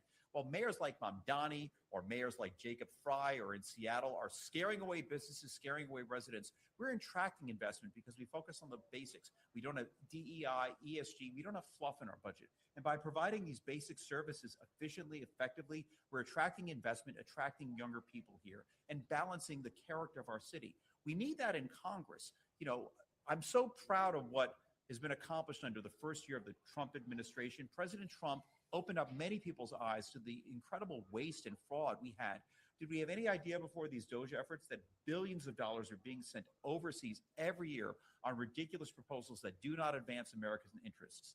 And that's why I've been proud even before this year. 2 years ago, I started working with the America First Policy Institute, which is, a lot of people know AFPI, the think tank that sent 90 plus officials to the Trump administration, 8 cabinet officers and counting. I started working with them on education policy, on opportunity zones policy, and now I'm chair of their AFPI Mayors Council. We have now a group of 50 mayors from I across wasn't aware of that. 50 mayors across the nation and Awesome. counting who are advancing this America First agenda. So getting back to your question, and thanks for the extra time here, it's those common sense proposals that have made our city effective that we need in Washington. Secure the border, invest in national defense, cut taxes, and the tax cuts are the biggest tax cut in history. Cut out waste and focus on restoring governance to the people at the lowest level. I'm excited about what's going to happen, but we need warriors in Congress who are going to continue to advance this agenda, the America First agenda. And folks, even if you're not in Florida, because this podcast goes all over the country, I want to encourage you, please support these efforts, because although he will be my congressman, his vote will affect all the policies that impact you in California, in Dakota, in Michigan. So it's important that we retain the majority in Congress, And this would be not a retained, this would be an added, right? This is if you can upseat Jared Moskowitz, Yeah, right? this is the best pickup opportunity we have in Florida, and that's so important. I, was encouraged by a lot of people to get into this race because they saw me as an opportunity to pick up this seat, and that's humbling, but it's also a great responsibility. That's why I've been working incredibly hard. And yes, I'm delighted that, not only am I sitting down with a renowned podcaster, I'm sitting down with one, an author. I'm sitting with one of my constituents here, but this is not just a local race. This is a national race. We've gotten a lot of support from people across the country because they understand that every seat is critical. And I welcome your support at scottsingerusa.com. Social media is Scott Singer USA as well at America First Message. But beyond that, it's important that we get everyone out. You were talking earlier about how important it is that voters get out. We need to engage everyone. We need every single responsible voter to come on out because we understand what's up against us. This is the fate of the country. Are we going to lose 2 more years of the Trump administration and be mired in impeachment and nonsense? Are we going to backslide to what we had under Joe Biden for 4 years with rapid inflation? Millions of people streaming across our border without proper vetting. We can't afford to go back. And what we've accomplished over the last 15 months together is what we need to propel going forward. Yes, we were really facing an emergency, a crisis in this country until this administration came in. So we need to further those policies and ironclad this country. Absolutely. We need to ensure the success of America for today and generations to come. Our national institutions are at risk. And even, basic ideas, I remind people all the time, this is not our parents' Democratic Party anymore. Yes, thank you. We're getting cheers from the audience here. Thank you. There, 20 years ago, even the Democrats were not pushing insecure borders. Democrats were saying voter ID is a common thing. And this is how far left the Democratic Party has been beholden to the far left on proposals that 80% of Americans support. Absolute no sense. No sense. I needed photo ID to even park my car today, and yet, the Democrat. We can vote. You can vote with a credit card. Right. Democrats are saying that that's not necessary for a basic secure vote. Other nations, they'll ink your finger with exactly. paint, and we can't show photo ID. Luckily, in Florida, we've got greater protections. That's why people continue to invest here. We've gotten more Republican because people are fleeing these high tax, high crime, nonsense jurisdictions. But we can't flee as a country. And that's why we need so many people coming out in this November election. There is nowhere else to go. So you got to invest in this country. All right. Thank you. Scott, my pleasure. Debbie, Good to thank you see so much. Thank you. Thank you. All right. So, folks. Okay, so we're live podcast here, and there's a lot of excitement in the room. My next guest is Adam Cervera. Adam, will you come up? When I talk about getting involved, and for us to what I saw in Venezuela, which was when we decided to get involved, it was too late. These are the things that give me encouragement. So, Adam, I know you from stepping up to become our Broward School Board. I want you to talk to us about how that is, because I suspect that you're a minority on that board. So you can tell us a little bit about that, and then I'll ask you some more questions. Thank you, Debbie. Pleasure to be here. Thank you for having me on the show. Much appreciated. Love the setup, by the way. Very impressive. So my name is Adam Cervera, and I am the lone conservative on the Broward County School Board. He's very lonely. I'm very lonely. It's 8 Democrats and myself. So as you can imagine, it makes for some very interesting meetings and workshops and things of that nature that we have. But I'm proud to represent my constituents in District 6 in Broward County, which is Davie, Cooper City, Weston, Plantation, and Sunrise. Okay. So all of those folks are within District 6. Those are my constituents. Obviously, my job is to make sure that the parents and the students and the taxpayers in the entire county are properly taken care of.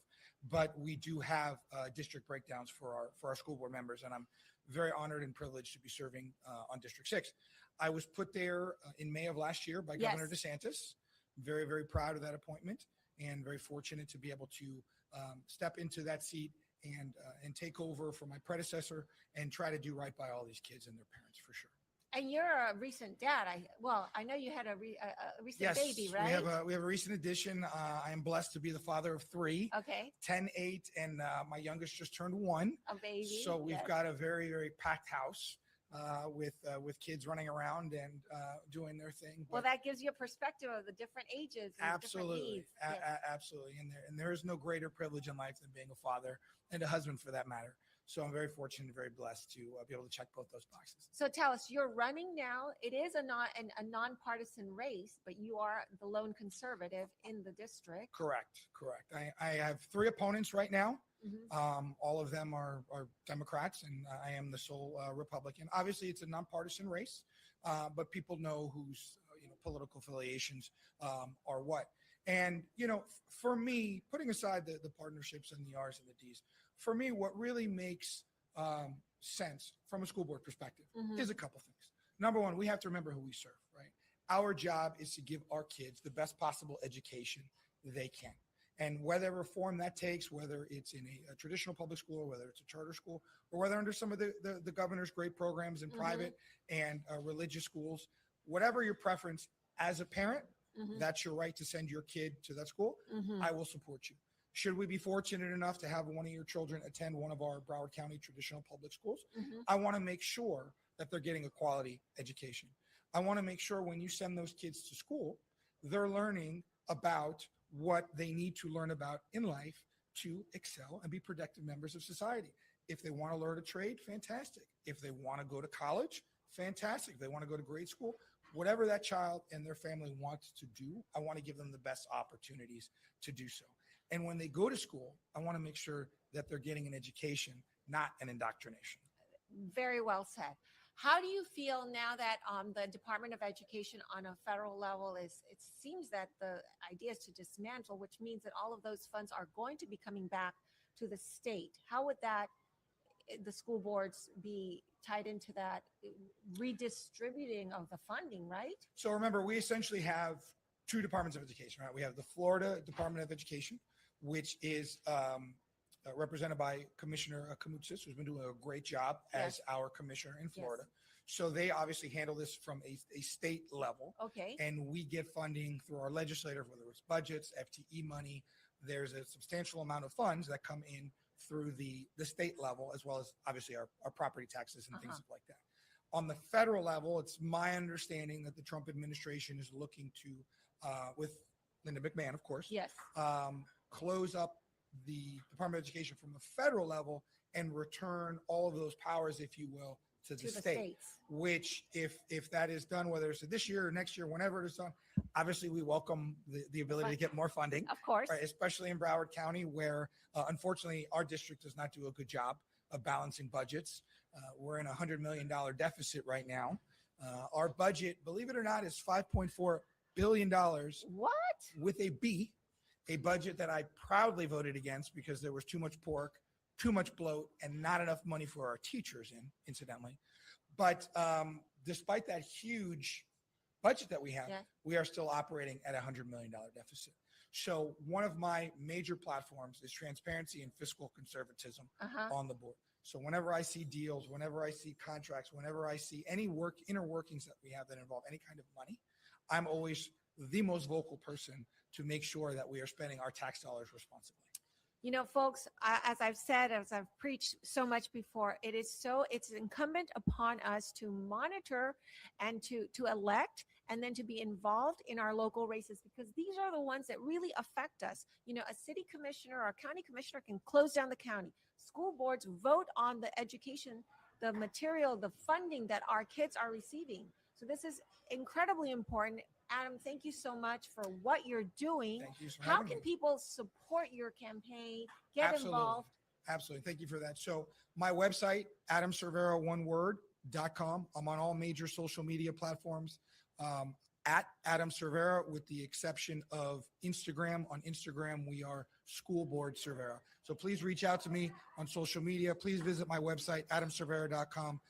You can reach out to me. You can contact me. You can volunteer. Of course, if you can donate, that's always appreciated as well. Cervera, and Cervera is spelled Cervera. Adam Cervera. Exactly. So, folks, you know, again, thank you for what you're doing. I know it's not easy to get involved in politics, but you are certainly, you know, pushing forward the things that we conservatives value. And I wish you all the best. If there's anything I can do to help you, let Thank you, me Debbie. know. Much appreciated. All Thank right. you for having me. It's great to see My you. Take pleasure. care. My Enjoy your day. pleasure. Again, Adam Cervera, please support him. All right. So we are moving on our interview list here. And I do believe, do I have Charles Watley? Yeah. No, Charles Watley? No? No? Okay. Okay. So Sandra, come on. Thank you so much. How are you? I'm doing well. Good to see Good you. to see you. Likewise. Yes, good to see you. So, folks, this is Sandra Dorsey. She is running for Congress, I believe. Yes, I am. Yes. So, tell us a little bit about your district. What made you decide to run for this position? Well, thank you so much for having me. This is a great opportunity for me to connect with the audience, connect with you, the Republican Party.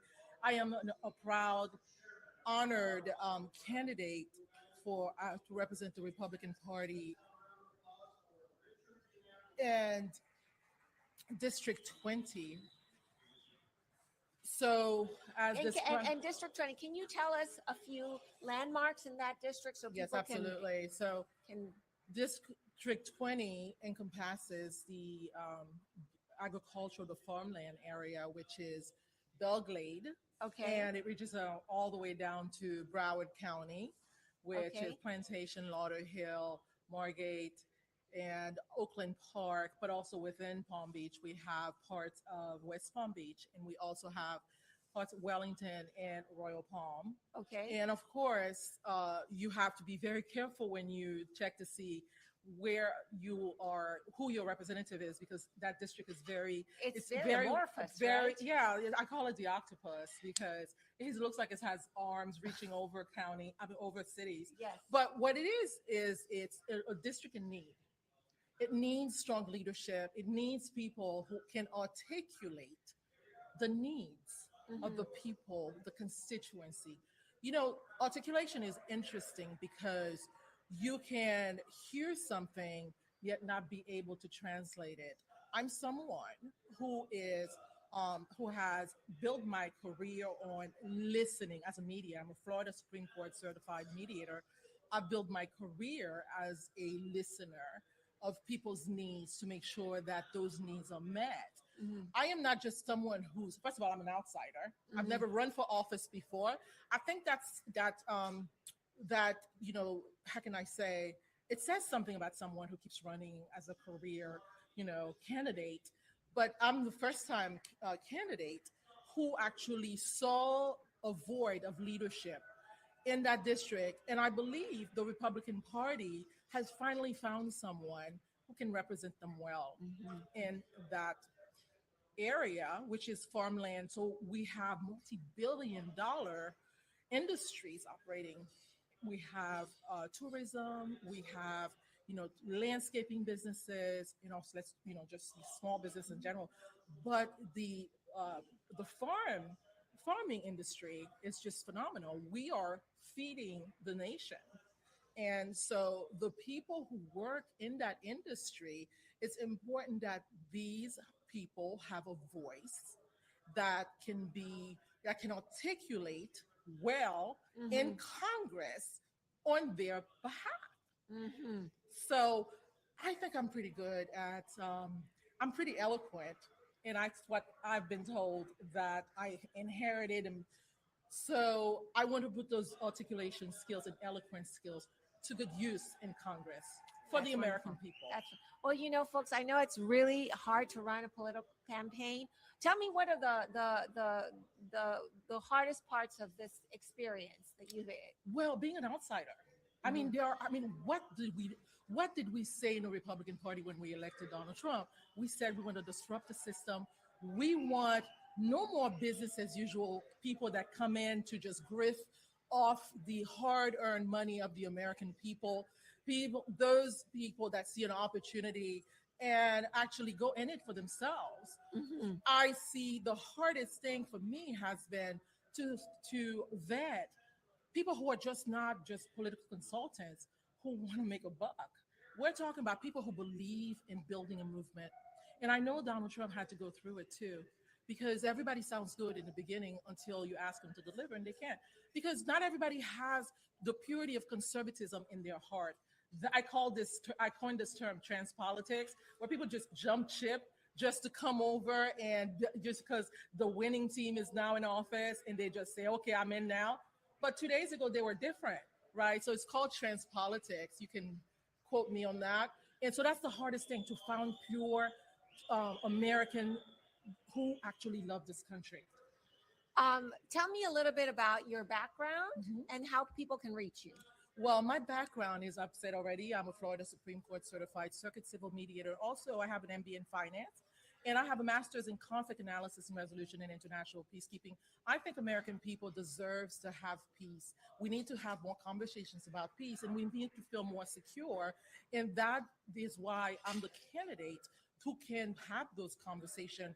I've dedicated a significant portion of my career to bridging conversations, to bringing people with diverse views, which is why we need someone in Washington who can bring both sides of the aisle, Republicans and Democrats, to the table to have a conversation. I'm that person. First of all, they have to be able to understand me, and I think I do that well. And so, that said, there's a lot at stake here. Americans are suffering. Affordability is on the ballot today. I am someone who is where they are. I check the gas pump. I check the shelves at the grocery store. The children need to feel safe in their neighborhood. We need to know that the borders are safe. Americans deserve to have elected officials who are going to say what they mean and mean what they say. The days are gone where we can get elected and be entitled to the donors and to these corrupt politicians. I'm here to disrupt the system. And like I said, I am an outsider. I'm not an establishment candidate. I have no endorsement from any politicians that I want to refuse from it. But I think, we should look at those endorsements to say, who are these people? Again, you've met me. I mean, we talked about, you saw, what I have on the ballot as well today is authenticity. Listen, I encourage the voters to listen, to pay attention of behaviors, and that I'm giving you class 101 of mediation. Body language, make sure they align, because what they say is not also always what they mean. All right. Well, thank you, Sandra, so much for coming yes. here. And it was a pleasure to see you again. Thank you. SandraForCongress.com, 561-479-6556. Thank you so much. I look forward to hearing from you, the support, the issues that are important to you. God bless America. Thank you Thank you, very Debbie. much. All right. So, folks, as you can see, we have many representatives of this conservative movement here, and I'm glad we're hearing all of their voices. My next guest is Rod Joseph, whom I believe I interviewed last year, right? Good to see you again. Good to see you. Good to see you. So, interestingly enough, I believe you are running in the same, correct me if I'm wrong, same area that Sandra is running, or maybe not. No, that the same district, same district, okay. Which is a good thing, because the hardest worker will always prevail. I've been stopping the ground by far. I have over 5,000 volunteers. We already registered for the first time in Broward County over 31,000 new Republicans. That is excellent. That is excellent. Thank you for doing that. Thank you very much. So tell us a little bit about yourself. What's making why you decided to run, and then get a little bit of that background. Little background. I'm immigrant from Haiti. Grew up in the United States. I served 2 decades in the United States. I'm also a Purple Heart recipient, combat veteran. Thank you, sir, for your service. Thank you. And I'm an entrepreneur, businessman. When I came out of the military and I see the need to take action, to be part of the change that I want to see, I spent 2 decades in the military, come out, my hometown still the same.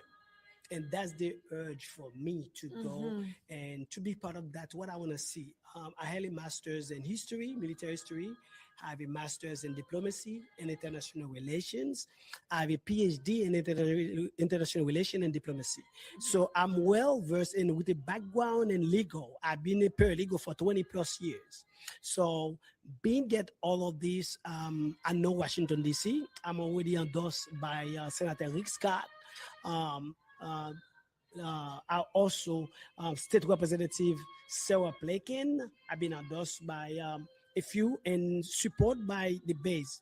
What really important about my campaign for this district is the inclusiveness for everybody in the district, because we have a wealth disparity in the district where we got Belgrade got the least amount of people in the district. But Belgrade Is a powerhouse. is a powerhouse. We have over $560 million of federal grants. That money only allocated to 5 or 6 companies. Where the district, they call us a poor district, but we are a really poor managed district. Yes. Because we're not poor, because any district that can receive That amount of that money, amount of grants yes. from the government, we need to look all that money spent, the reason why it don't filter down. Yes. And this is what, in the last 30 years, the district haven't have any luck, because from Hastings to Sheila McCormick, now they need a leader. I'm a proven leader. I deployed. This country already trusts me with their sons and daughters. I took them to war in Afghanistan, bring them back. And I was a paratrooper, and I've been leading from the front. And this is what I brought here to save the district and then put it in the right path. Wow, that's great. That's great. Well, thank you for running. Thank you for this background. What are the challenges that your campaign is facing these days? So far is, I don't call this challenging, because the economy is really raising money. But imagine I have 5,300 volunteers.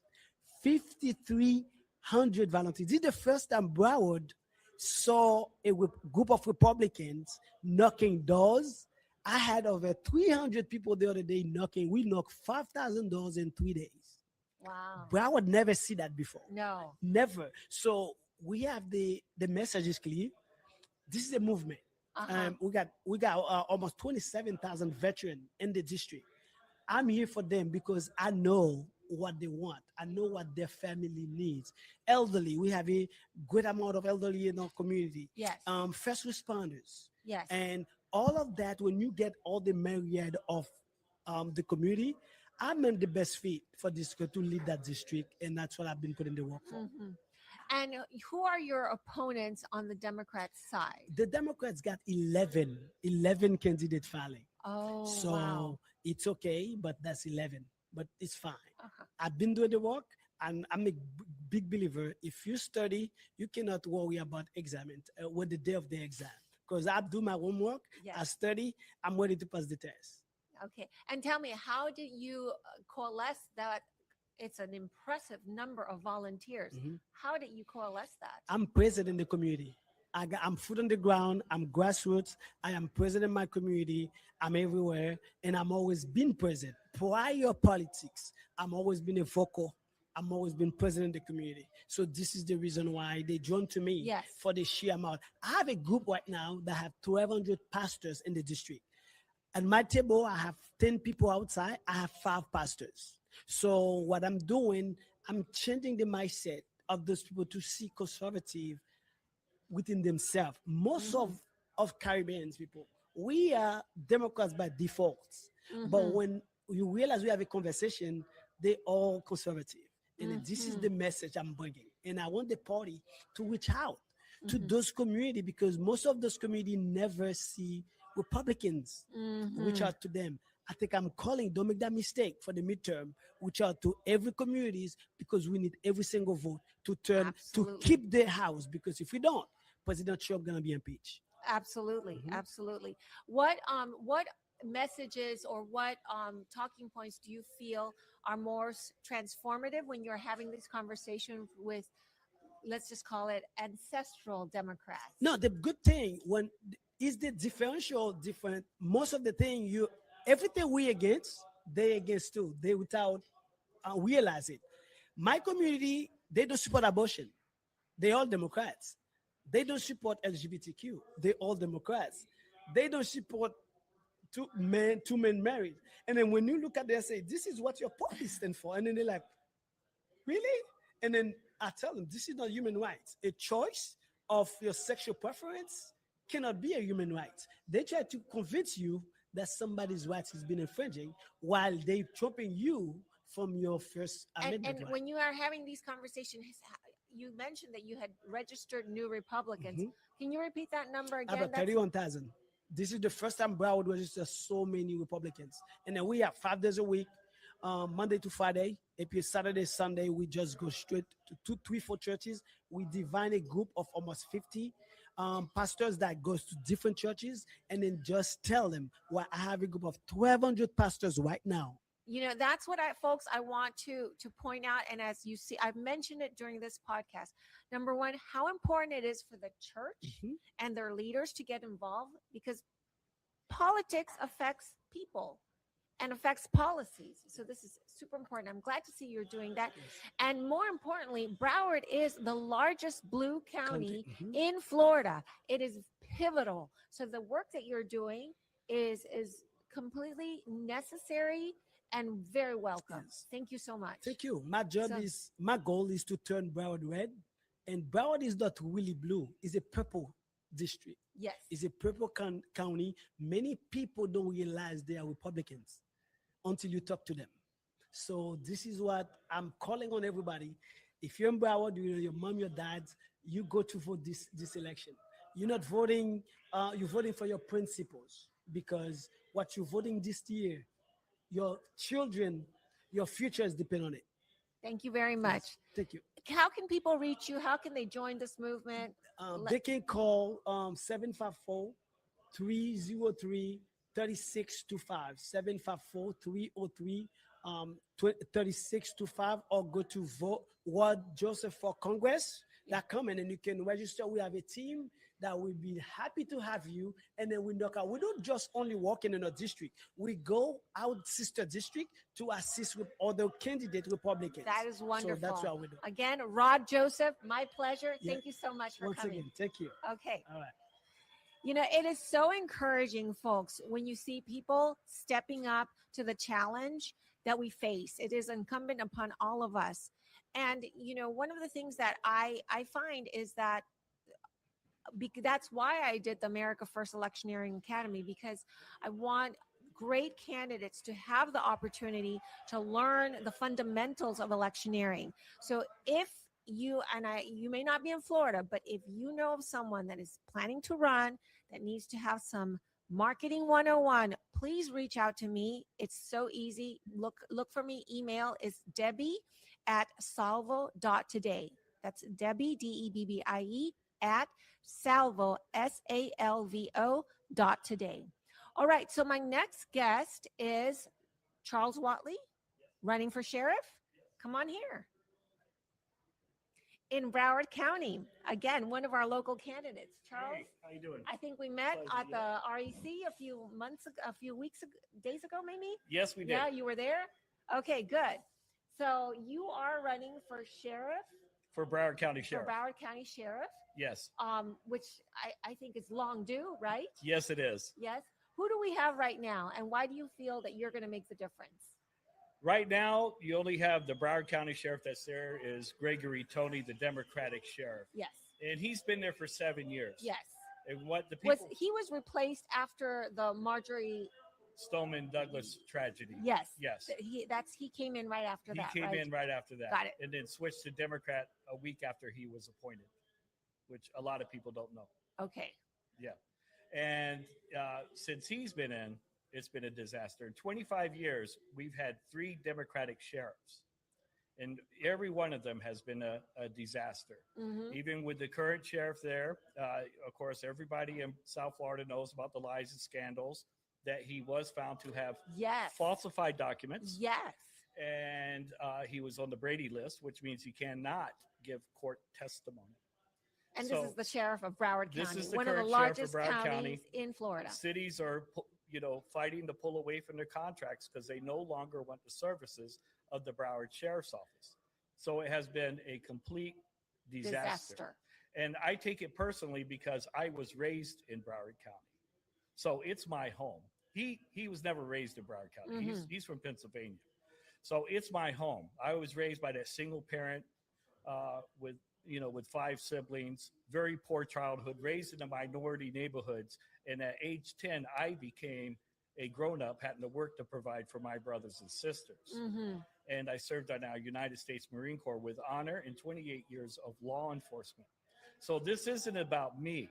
I decided the first time to fight against him after we witnessed the fire rescue helicopter crashing, knowing that they were past due for replacement for 10 years. And it was more important for him to do projects to promote himself instead with the funds. That was more important. So you had 2 innocent lives lost. And at the same time he was in, you had 29 lives lost in a county jail, not a state prison, a county jail. So I decided to fight to put an end to the lies, the scandals. The budget has increased from $950 million to $2 billion under the sheriff. Crime is up, and we have 47 gangs in Broward County. 47, but you see no major operations. We have a severe human trafficking problem in Broward County. Florida is rated number 3 in the United States for human trafficking. If you look at Polk County, right, with the GOAT of sheriffs are Grady Judd, Yes. right, very small, half the size of Broward County. He's made 255 arrests in 1 year for human trafficking and rescued over 63 people. Broward County in 7 years has only made 16 arrests and rescued 5. Wow. With a population of over 2 million people. And we have a major port hub, the 3rd busiest port in the United States. So Tony puts, and it's a known fact, that the current Democratic Broward Sheriff's Office fights for the criminal. I will fight for the people, for the citizens, and hold the criminals accountable, and that's all criminals. If you come to Broward County, don't commit a crime. If they like Grady Judd, the way he handles law enforcement, they're going to love Charles Watley. Now tell me, let's talk a little bit about your campaign, because Broward is a large county. Yes, It's it is. blue. There are challenges to get your name out there. Yes, right? there is. So what are you seeing campaign-wise at this point? I'm seeing campaign-wise, we have a lot of independents. And when you combine independents and Republicans together, Yes. that far outweighs the Democrats. And for the average Democratic voter, they're not part of the elitists, Yes. right? And when you speak with a Democratic voter, the average voter, they want to be safe. Yes. And many of them Safety are trumps about, everything. and the thing that we can all connect on with them is faith, family, and freedom. But when criminals are allowed to roam the streets, when gangs are allowed to Yes. do drive-by shootings constantly, robberies, carjackings, and so forth, then those liberties are infringed upon. And I'm going to put a stop to it. So we have a big connection. I ran before at the last minute as an independent. I wasn't going to run, but I started getting calls immediately after the fire rescue helicopter crash. So 6 months before qualifying, I registered. I had no plan. I ran. And of course, I didn't win, but a lot of blessings came from it because people learned about who I am, Yes. what the vision is for Your putting name, your the name people ID was first. out there. Right. And I have that base. And as an independent campaigning for only 6 months, I received more votes than any independent in the history of Broward County with 266,000 votes. Wow. So that sends a message. So we have that base. And I registered early now, even though the election isn't until 2028, to let Tony know I am coming. Because just like you see in the Marine Corps, the hat, Marine Corps veteran, protecting my brothers and sisters when I was a little kid in the minority neighborhoods, I am a fighter, a patriot. My son is a fighter and a patriot for our country. My other son is a firefighter. So my dad, fighter, fought in Vietnam, 3 tours. So this goes all the way in the chain of my family It's in your history. DNA. It's in your We DNA. have been raised to Yes. do that, to stand for what is correct, what is right. And the good people of Broward County, it is a right for them to be safe, and I'm going to do it. Absolutely. Well, Charles, I did not know most about this. I am very encouraged by what you're doing. I am Thank you. grateful, and we need to talk. Oh, yeah. I want to help you. So Thank you. God okay. bless you. It's a pleasure, and All let's right, connect God bless you, and God outside. bless the people of Broward County, and God bless our president. God bless our He's the best. president for sure. Thank All you right, so much. Thank you. God bless. Okay. And folks, I think we're here with our few last candidates. Before we wrap this up, and I am so glad that you were able to make it. Are you So- kidding? I wouldn't miss it. Good to see you. Good to see you. This is Raven. Raven, I think I interviewed you last year as well as you were embarking in this process. Yes. Tell us where you're running. I am running in Florida's 23rd district, congressional district, and that is now a part of Broward and Palm Beach County. It's a hybrid district, and it is currently held by incumbent Jared Moskovich. Okay. So we just interviewed, I guess you would be running in a primary against Scott Singer, right? Yes. Okay. So tell us tell us a little bit about your campaign, why it's going to be different, what your challenges are, and where you are these days. Well, I'm honored to be here. The campaign is going great.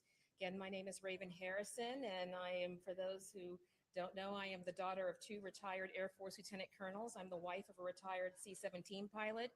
And our daughter was the brave young lady who was picked up by the throat at 8 years old and expelled from school for voting for Trump in a mock election. That was when we realized that our freedoms were under assault and that it was starting at the school level. So the district is a very interesting dynamic with the redistricting. It's come down to a D+3.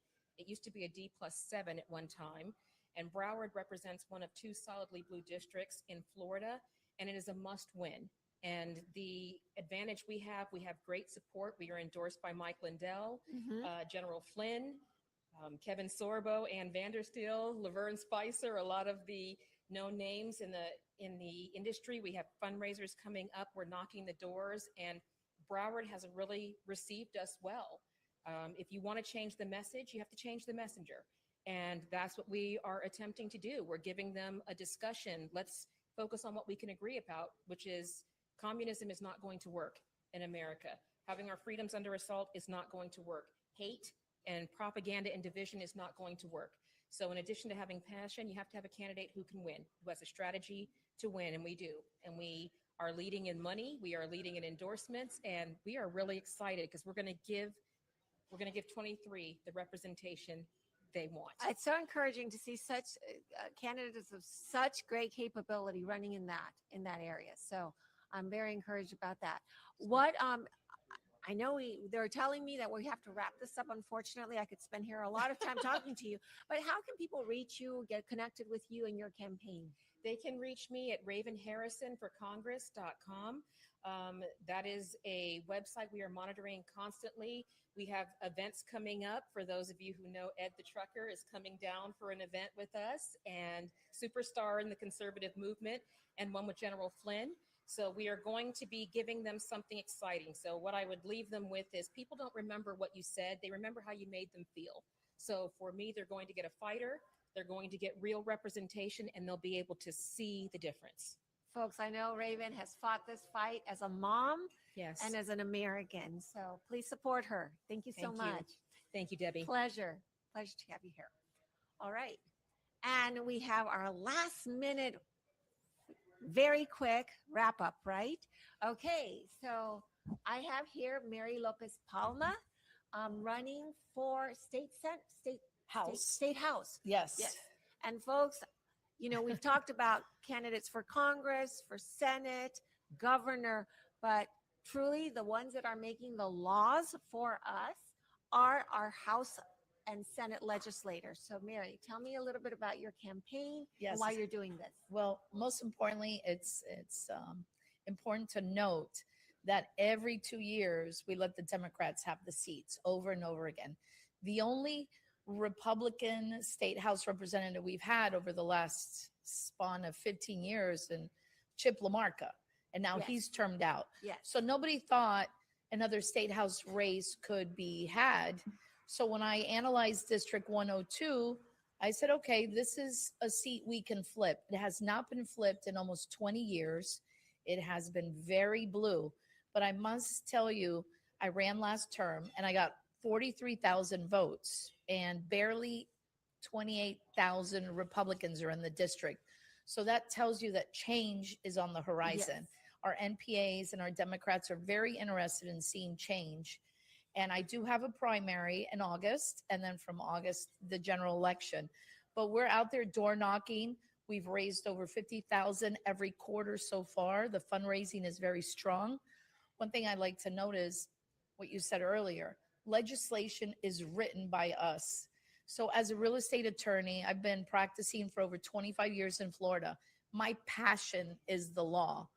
And I escaped from Cuba when I was young and became a citizen when I was 18 years old. And I have been very active. My track record speaks for itself. I've delivered over 80,000 U.S. constitutions to the 8th graders in Broward County. I also run the Missing Children Global Network, where we find kids that have been human trafficked and kidnapped. And I've been very involved with the Republican Party of Broward as their event chairperson and candidate recruitment. And doing all of that for the last 9 years, I said, you know what? Let's challenge a Democrat. So I am running for 102. The incumbent has termed out, got 43,000 votes. We almost won. So people say, well, what were the numbers like? I won election day. I won early election, but I did not win with vote by mail, right? That always gets us. Yes. So we're going to make sure it doesn't happen to us this time. We're going to continue to move forward. We don't have an incumbent, so that's good news. I'm running against a dentist and a 21-year-old on the other side.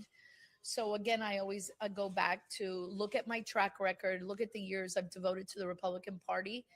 And I love the America. I love USA. I love all of our voters. And Mary, I am going to hold your feet to the fire because Yes. one of my passions is election, not integrity, because we do not quite have it. We need election security. And right now we had some great bills that ensured that we had proper technology audits. Yes. Some of the standards that we are being used in Florida, the standards date to 2005. That's before the iPad was even invented. Unbelievable. So we have loopholes where citizens non-citizens can vote. Yes. We have certain chain of custody issues with voter rolls. So there's a lot of things that Defend Florida, which is my Genesis organization, has promulgated. We've had bills that are written, and we have not been able to pass them to further tighten those loopholes. So when you are in Yes. writing those laws, Yes. and I give you a call, or I Absolutely. say, someone says, Debbie sent me. No, you I can call just me hope- directly, Debbie. okay, You call all me right. directly. I'm going because to if- hold your feet to the fire on that. If we have to work hard to become citizens, and we need change in our backyards, because people always focus on Washington, but we need to realize we're focused on Florida. Yes, Yes. Florida and your own city. It's And so Florida important. leads the nation. Yes. So we have to have those standards, which is why, Absolutely. Steve Stern with his podcast on election security is so important. I'm this part is of that so as well. important. It's Yes, so important. So important. So And thank we have you. to roll back some of those laws on absentee ballots. And Trump is talking about that Yes. right now. I am all for that. I think it's military and those in And senior homes that cannot leave to vote. medically necessary and our military. Exactly. And Period. that's it. Period. Otherwise, voter fraud will continue. It's always through the vote by mail. So, all right. So we are going to wrap this up. Yes. How can your supporters reach you? Real simple. MaryLopezPalma.com. I have a big fundraiser with Alligator Ron Bergeron on March 26th. He officially endorsed me. And it's going to be a fun event at the Ron Bergeron Saloon. If you've never been there, we'd love to have you. But MaryLopezPalma.com. Reach out to me. I'm here for all of you. I'm here to listen and hear about any laws like Debbie was talking about, any laws that we need to address. I'm ready to rock and roll. Well, thank you so much. Thank you. A pleasure. It's a Best of luck. Thank you. God Okay. bless you. Thank you. So, folks, this concludes this section of the podcast. I appreciate your continued involvement, your support.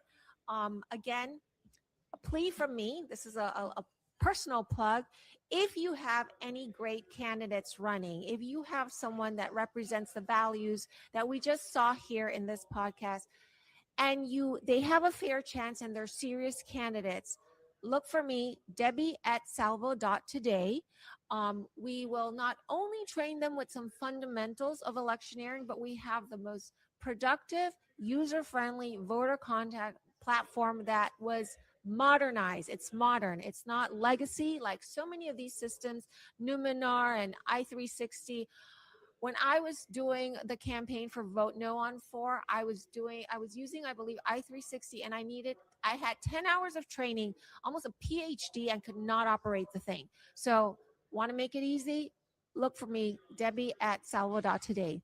And again, if you want to follow my writings, my opinions, Praying Mantis on Substack. Thank you so much. And I guess I'm ready to sign out. See you on the next one. Am I good? Is that food for me? Oh, thank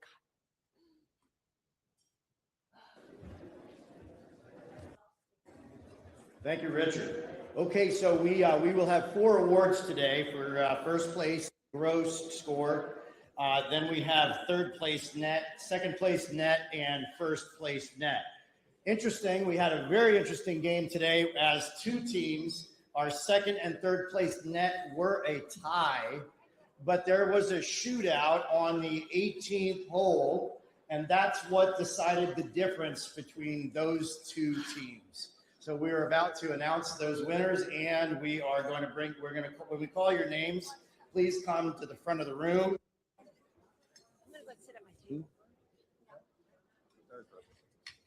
So for third place net team scoring a 49, Jason Sulzer, Jim Mundy, Will Donnellan, and Courtney Arnaldi. Would you please come to the front of the room?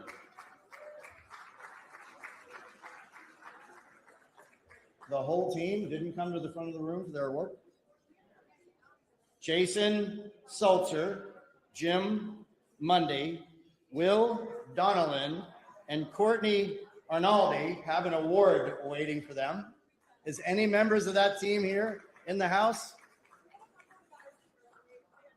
Oh, so you're going to accept for the team? I'll accept for the team. Okay, so right over here. Oh, do I get to Yep, make a speech? right over here. Yep, you got it, And so what they will be receiving today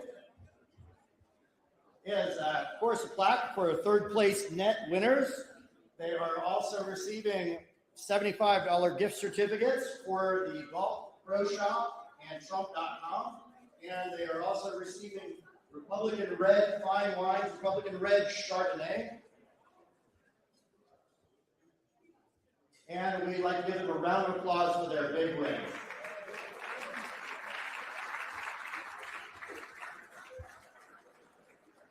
Second place net team. Wow, that shootout amazing on the 18th hole. For a score of 49, as the third place was, Brett Schroy, Vince Shavino, Drew Eels, and Joseph Warshman. If you please come here and accept second place net win.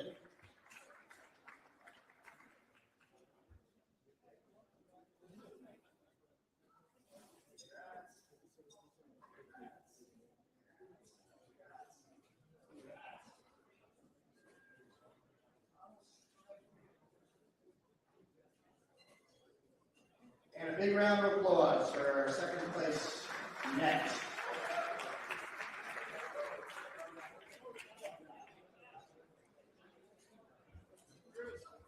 Gentlemen. Here you go. Second place net. Gift certificates. Second place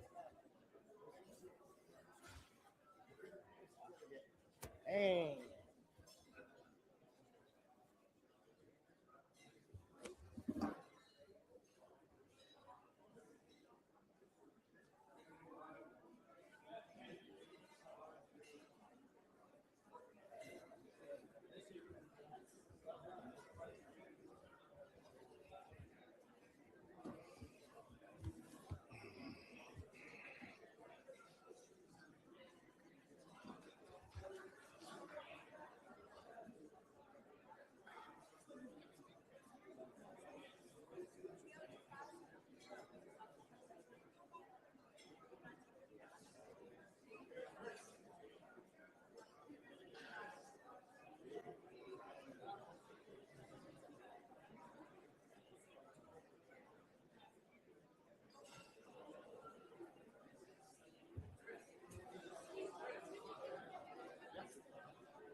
Okay, and if I could have your attention for the first place net team with a score of 47, Gary Shashatsky, Jovan Shashatsky, Ron Ramos, and Jacob Ramos. Will you please come to the front of the room? Gary Shashatsky, Jordan Shashatsky, Ron Ramos, and Jacob Ramos. To the front of the room, please.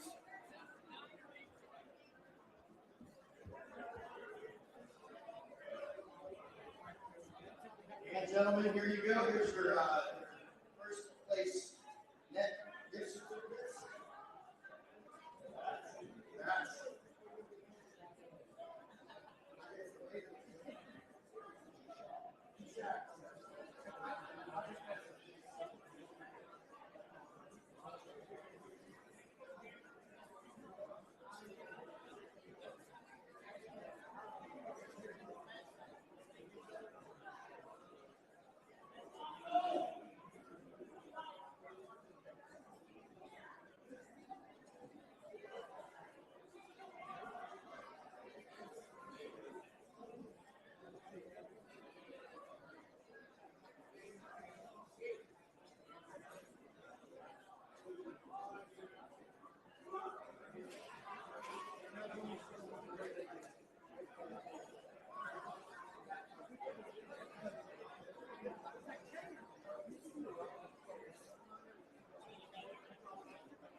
All right, and for first place, low gross with a score of 65, we'd like to introduce, and please come to the front of the room, Neil Mayo, Daniel Kane, Kyle Lincoln, Jonathan Palermo. Big round of applause for our number one team.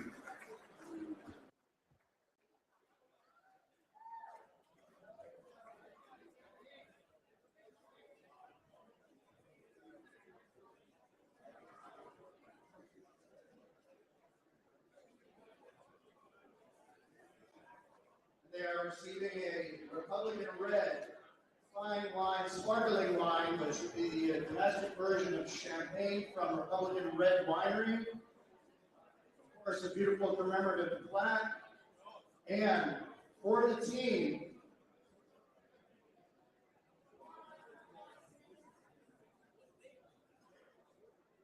and gentlemen, before you step away, the grand prize being a round of golf at Trump International Golf Club, whenever you're ready, up until May of 2027. And as of November of this coming year, Trump International Golf Club will be completely redesigned to be the state's premier golf club that you guys will be able to play on anytime you want to. So well done, gentlemen, well done. Congratulations on your victory. Thank you for participating.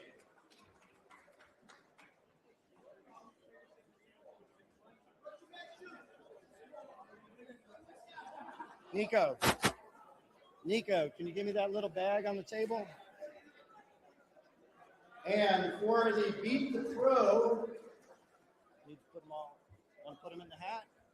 We're going to announce who beat the, for everybody who played Beat the Pro, this is the drawing that you all got your certificate, your coupons for. So pay attention to your tickets that you were given. So if everybody can take out your red tickets that you were given when you play Beat the Pro, I'm going to tell you the ticket number we're going to pick.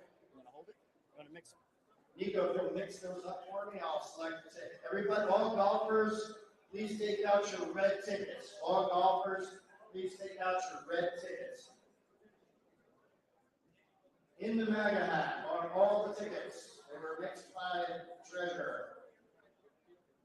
Coupon number 8755867. 8755867. Any golfer that has that red ticket, you won a gift certificate for beating the pro. Last numbers on the ticket are 5867. Anybody with a red ticket, 5867, we have a gift certificate for you. Is that you? And here is our winner. You beat the pro, and your gift certificate is here.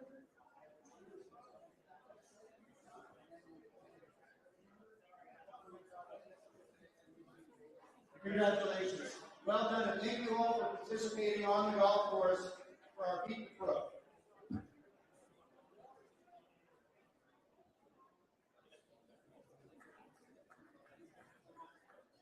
We're done with this? Yes, we're done. We're done.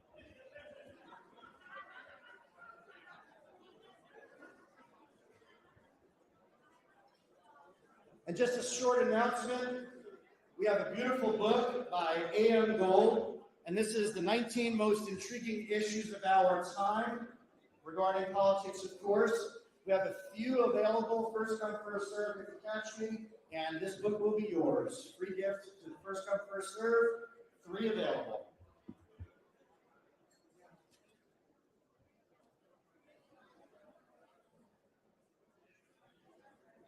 And Richard.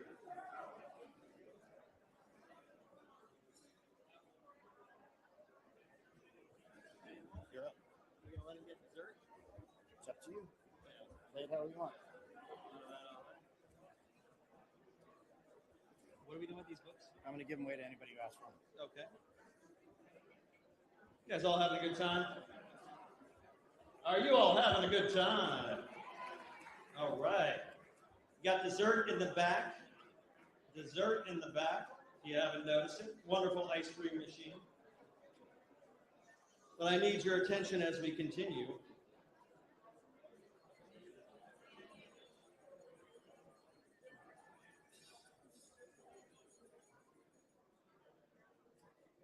All right, all right, all right. All right, here we go, here we go. Reminder again, if you can email Senator Rodriguez, only takes you 10 seconds. Do it right now before you forget. 10 seconds, email Senator Rodriguez about a Trump Boulevard in Broward County.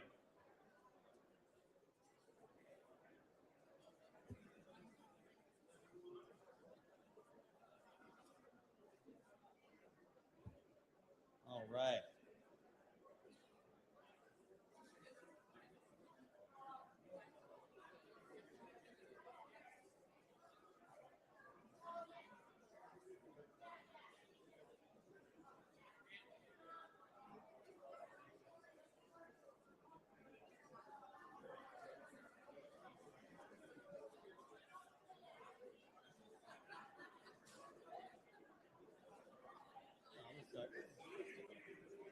I'm just going to roll right into it. You got more announcements? Any more announcements, Chairman Marino? Or you want me to roll? Roll right into it. All right, everybody. You heard from Bruce Soulsby, great guy. Bruce, another round of applause for Bruce. Heartfelt speech about his journey surviving cancer. You know, look at this room. We got more than 200 strong here today. Patriots, leaders, fighters. I want to thank each and every one of you for being here today. This golf tournament isn't just a great day on the course. It's one of the engines that drives victory in Broward County. You know, the funds we raise here today are going to fuel the fight to elect Republicans in Broward County on what many once called impossible ground. Let me tell you something, we are winning. Yes, winning in Broward County. In 2024 alone, we elected nearly 40 new Republican office holders in Broward County.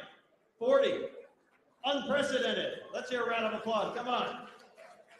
Every single one of our recommended judges was either elected or retained.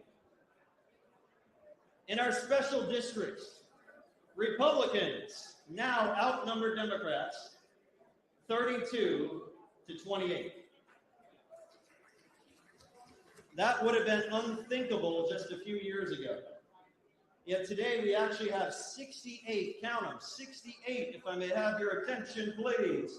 Republicans holding elected office in Broward County, 68, round of applause. Who are they? They're people like Bob Sutton. Bob Sutton, stand up, Bob. Celeste Ellich. Celeste, right next to him. Stand up. Miguel Castillo. You still here? I see you over there, Miguel. Let's give some attention, Miguel. And we're gaining ground in every election cycle. This does not happen by accident. This happens because of you. I know everybody's having fun and talking to each other, but I'm going to keep rolling here. Every dollar raised here today means another voter contacted, another door knocked, another phone call made, another family inspired. Without events like this, there is no war chest. There is no turnout machine. It costs thousands of dollars every month just to keep the lights on and the fight moving forward. Your contribution today is not symbolic, it is strategic. Now let's be honest, Broward County, just south of here, is still the largest Democrat-dominated county in the state of Florida. Only one of 5 blue counties left out of 67 statewide. They have nearly 589,000 registered Democrats in Broward County. But here's what they don't talk about. We, Republicans, have over 310,000 registered Republicans in Broward County. That's 310,000 patriots. That's not a minority, that's a movement. And in 2024, that movement showed up. Republican turnout hit a record, ladies and gentlemen, because of the funds we raised here today. In 2024, we had 83.2% turnout in Broward County. Unheard of. You know what the Democrats had, if I may have your attention? What do they have? I'm going to wait until I hear a pin drop in here. Everybody,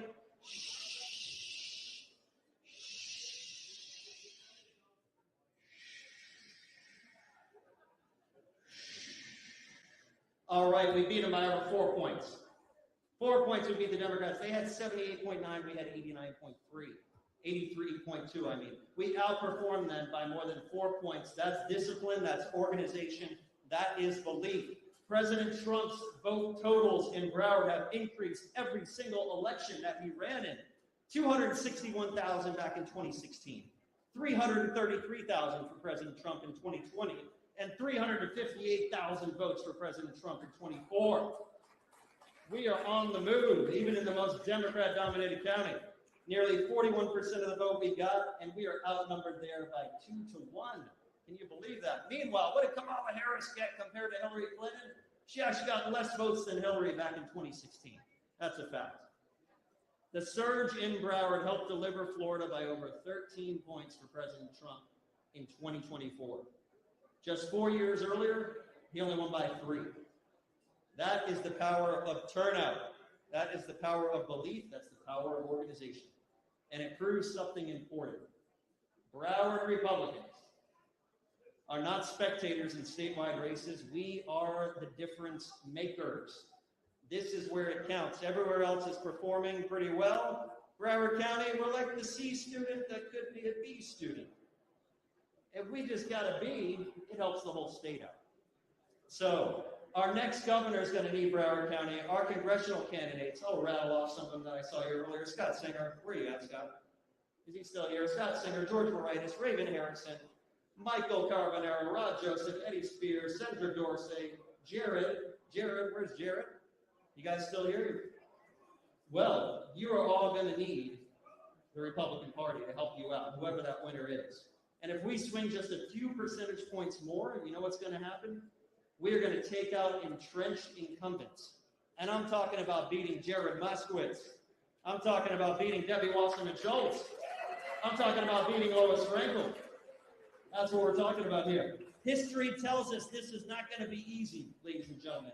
In the last 80 years, the party holding the White House has only expanded its congressional majority 3 times.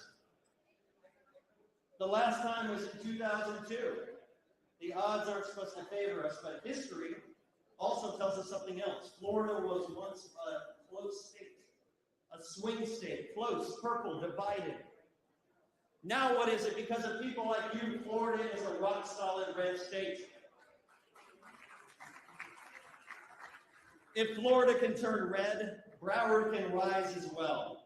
I stand here not just today as the state committee man from Broward, but as someone who won locally, the town commissioner, Lauderdale by the Sea in 2024. I couldn't have done it without many of you in this room, so I thank you from the bottom of my heart for helping me win in Broward County, of all places. We saw some other close races in Broward last time where Republicans reached mid to high 40s.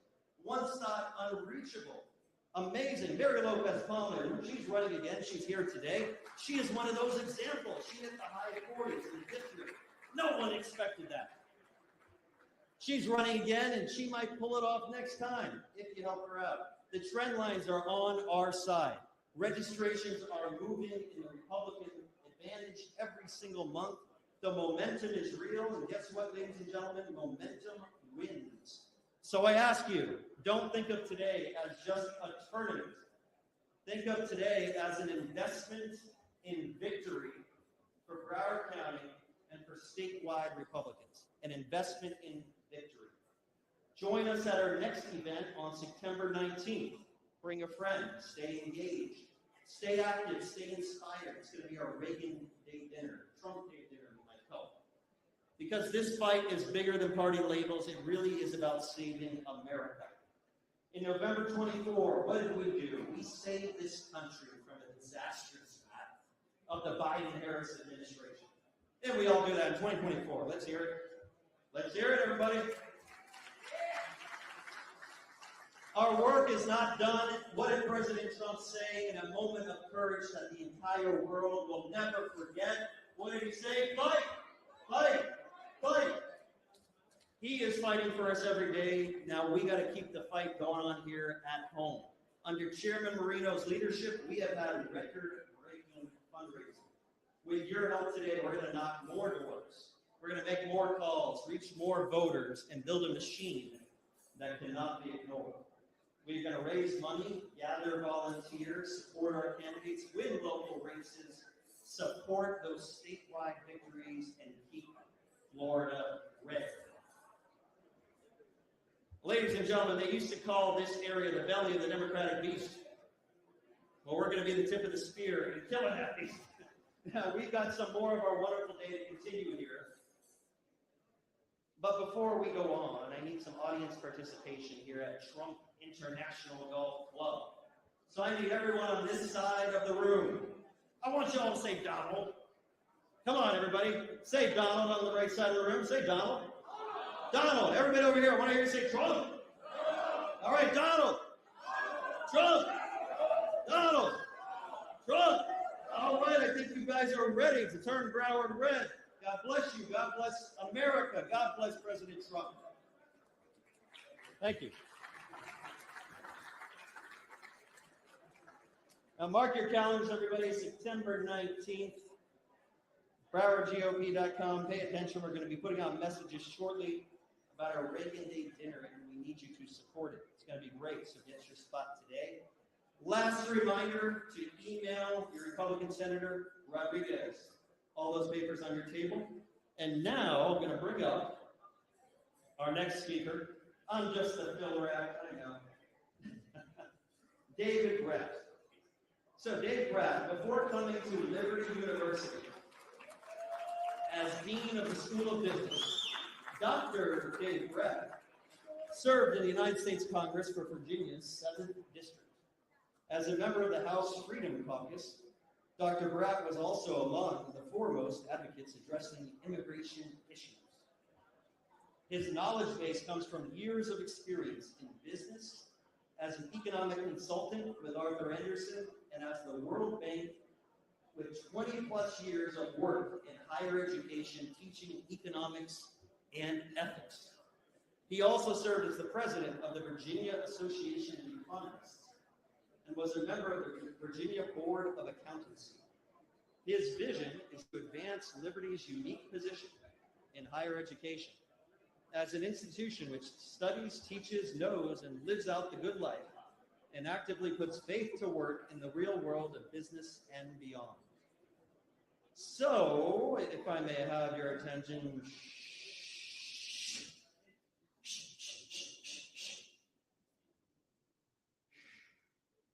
All right, that's an audience that's going to listen to Congressman David Brat. David Brat, please come up.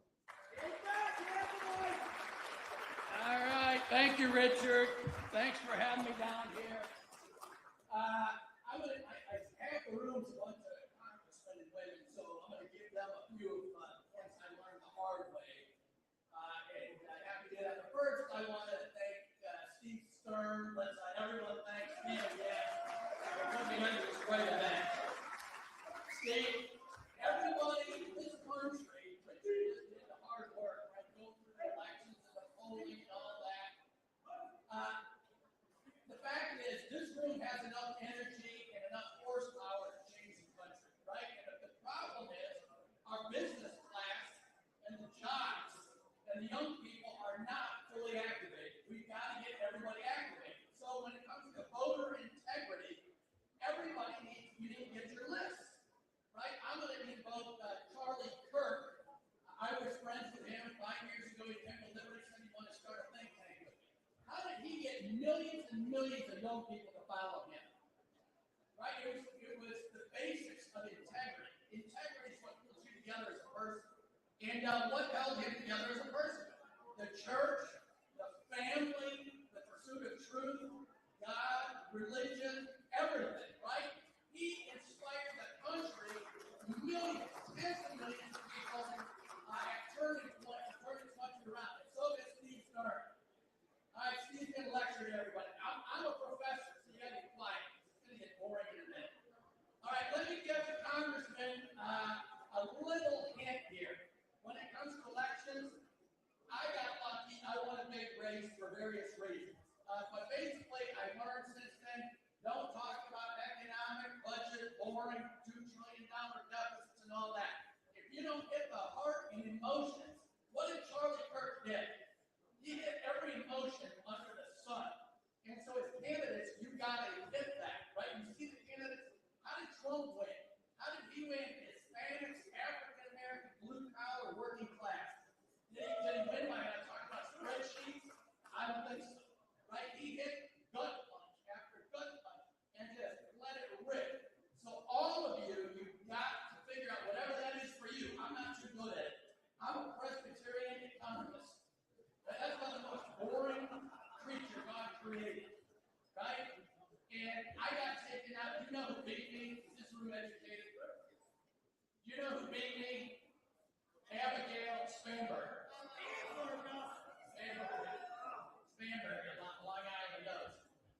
From the CIA, she just gave a rebuttal to Trump, right?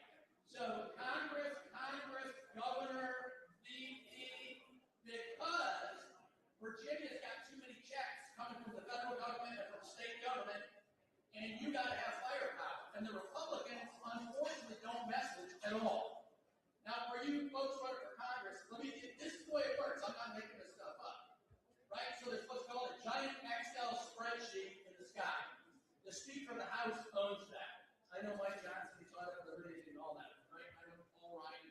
He got trained in on stuff, and then once they go behind that curtain, something falls out of their head. Common sense. Right? So the way this thing works for real is the Democrats all have a unified message. Right? Nancy Pelosi, iron fist, 3 issues, boom, boom, boom, they fight on it. Healthcare, what's it going to be this year? Mamdani, what's it going to be? One word, against an A, affordability. That's what they're going to do. What are the Republicans running on? Do you have any earthly clue? No. So I was one of the most conservative because I'm a Presbyterian economist. I went to Princeton Seminary, home of James Madison, who also went to Princeton Seminary and stuck around and studied Hebrew. And if that's your worldview, you might structure things knowing about what's called the fall in Genesis 2. I'm going to get to Genesis 1 in a minute for all you religious freaks. But I got no money from leadership. None. Because I oppose leadership on a lot of issues because they follow no common sense whatsoever. But if you're going to do that, at first I was okay. But you better make friends with your local regional newspapers. You better make friends with a lot. Who's running for Congress in here? Raise your hand. Everybody good. And you Right now, I'm just telling you, you better make friends with a bunch of 20-year-olds who use social media. Right? I got a guy, like Jenny Circle here. I made fun of her dress. I got all sorts of trouble. By the way, the golfer's 47. Congrats, that is phenomenal. For 9 holes, I can't shoot 47. That's my word. All right. That's my little education lesson for the Congress folks. Let me hang on. I wrote a few notes down. Let me give you a mini history lesson to bore you to death, but please pay attention. The order of this matters. Let me start with the finish line. I'm an economist. When did economic growth start in the human history of humanity?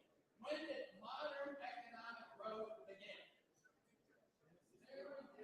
1776. Before that, every human being on Earth, for all of human history, every civilization made $1,000 a year. Are you with me on this? The people that are chatting are going to get an F and have to come back from summer school. Listen up, $1,000 all of humanity, and we're all now sitting in Trump International Golf Course with a bunch of gazillionaires, from what I can tell. Right? How did that happen? How did we get so lucky? I don't think it's luck. I think it's the same reason we still got President Trump with us. A bullet grazes his ear. He's alive by divine providence. True or false, class? True. We with me on this one? If you believe that's true, you can't just go on from there and go, oh, the God thing, I'm not really that interested. Either there is divine providence or there is not. If there is, then we got some work to do. So, if there is divine providence and you do believe in God, let's go back to the Hebrew scriptures of the Torah in Genesis 1. The most powerful political sentence the world's ever seen. That led to everything else. Every single person in this room, God created you, man and woman, He created you, just by the way. I'm not going to unpack the meaning of all that, going to biology. Man and woman, He created you in His image. Do you get what that means, or are you clueless? Right? You're made in the image of God, the likeness of God. That is quite something. Right? Now, if you believe that's true, then the Catholics came around about 1300. Have any of you heard of Steve Bannon? Any Steve Bannon fans? War Room? Yeah! Not enough of you. Wow. The golfers, you guys, you young people. War, yes, okay, there's Steve Bannon. Bannon is Catholic. I'm what you call a Protestant. I'm the frozen chosen. I'm from Michigan, Minnesota, so that's my own problem, right? So we get into it all the time, but we have a great time. The Catholics came up with this nice little thing called human rights. Not in the Bible. Anybody know about what century? 1300s. Islam, the Muslims had a few smart guys back then in great universities. Not so much anymore. Averroes, Avicenna, the Catholics had Thomas Aquinas. Who am I leaving out? Jewish Maimonides. 1300. They all agreed on Aristotle. All right? Any of you believe in human rights?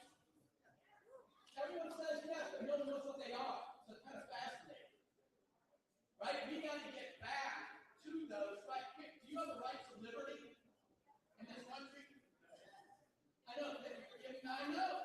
Do you have it? I know. Good. Someone's critical thinking over here. If you have a right to liberty, how is it the federal government takes half your money from you? The smart guys, John Locke, he had this thing called self-propriety. That's when property rights came in this discussion on rights to liberty. How in the world do you say you believe in a right to your freedom and the federal government takes half your money from you? Because you're all sleeping. And because we're losing to who? The Marxists. So you say, rats up here rambling about God. Okay, you can say that. Does Xi Jinping in China believe in God? Do the Marxists believe in God? No. How about, are they in a love fest with us? They're the only kids that can't play in sandbox. Right? The Chinese and a few other, Iran, they have to fight Oh no, so some of this stuff, the dots kind of connect. All right, let me close up. I can tell you're all itched to talk again. Two other things after human rights, I'm just going to mention them. Private property. Anyone who believe in private property? Does Mom Donnie believe in private property? You politicians and people may want to spread that idea on social media. That seems to matter. Right? Private property, and then the punchline is, if you put all that stuff together, private property, the rule of law. Anybody like the rule of law in here, or is that me? Really? Rule of law is fine? Or is that just for Puritans? I know, no one likes any of this stuff. What? I gotta follow God, I gotta follow the rule of law, I gotta do human rights. It's a bitter pill. No, it's not a bitter pill. That's what the next comprehension. Right? So President Trump, deep in his guts, believes everything he said. He doesn't like wearing religion on his sleeve, but that guy is a freedom guy. He's the most optimistic guy. He believes in this country. He believes all our humans are made in God's image. There's no questioning that. We live with one of the greatest presidents that's ever been, in the greatest country, and the greatest get out the vote guy on the earth sitting right here in the room with us. Now the question is, are you going to do anything to help him? Are you going to today do anything to help him save the country I just got done preaching about? All right, that's it. I'm done. God bless you. God bless the United States of America. God bless Steve Stern. Go support him. All right. Congratulations to the Dolphins. Thank you so much. And before our next speaker, I would like to all to say to every one of you and to get all of your attention on this matter that we want you all to network and socialize here today with fellow Republicans. Your networking together matters, and that's the reason we bring you all together. For those of you who are having discussions with fellow Republicans networking right now, we ask that you please step into the lobby so that the remainder of everyone else can hear the next speaker. So if we can keep our chatter down, or you're welcome to network outside the room. To finish that, we'd like to give everyone a chance to hear our next speaker. So if we can have the crowd please be quiet for our next speaker. Thank you, Mr. Chairman. All right, thank you, Congressman Bragg, for telling us about starving the beast, killing the beast up in Washington. Thank you for your service. Appreciate you. All right, if I may have your attention, I'm going to introduce our keynote speaker today. Peter Ticton's legal career began in 1972 in Ontario, Canada, where he practiced as a barrister, primarily in the criminal courts. They call them barristers up there instead of lawyers. I'm a lawyer, so. He then attended the University of Miami for 2 years, graduating cum laude. He founded the Ticton Law Group in 1991, which became a prominent litigation firm with a dynamic team of strategists and trial lawyers. See, everybody complains about lawyers until you need one. Peter is one of the good guys. So you need a trial lawyer like Peter when you're in trouble. You need one of the good guys. Peter served as a lawyer for President Donald Trump, including representing him in various high-profile legal matters. Peter Ticton's career is marked by his dedication to justice and his unique perspective on the legal profession and public figures like President Donald Trump. His work has had a significant impact on various legal issues and continues to influence the legal community today. So, without further ado, and I'll give everybody the I'm going to bring out Mr. Peter Ticton.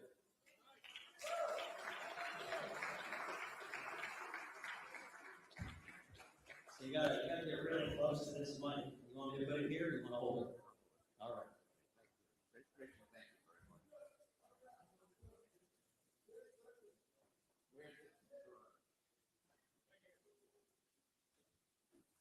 Steve, thank you so much. Not just for, giving me the honor of being able to get here. Thank you.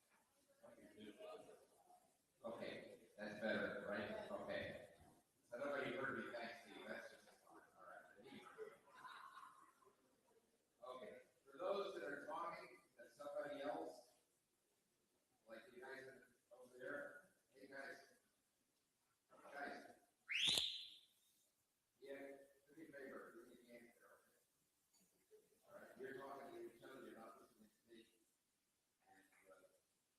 reason I hold this, because I'm going to tell you all something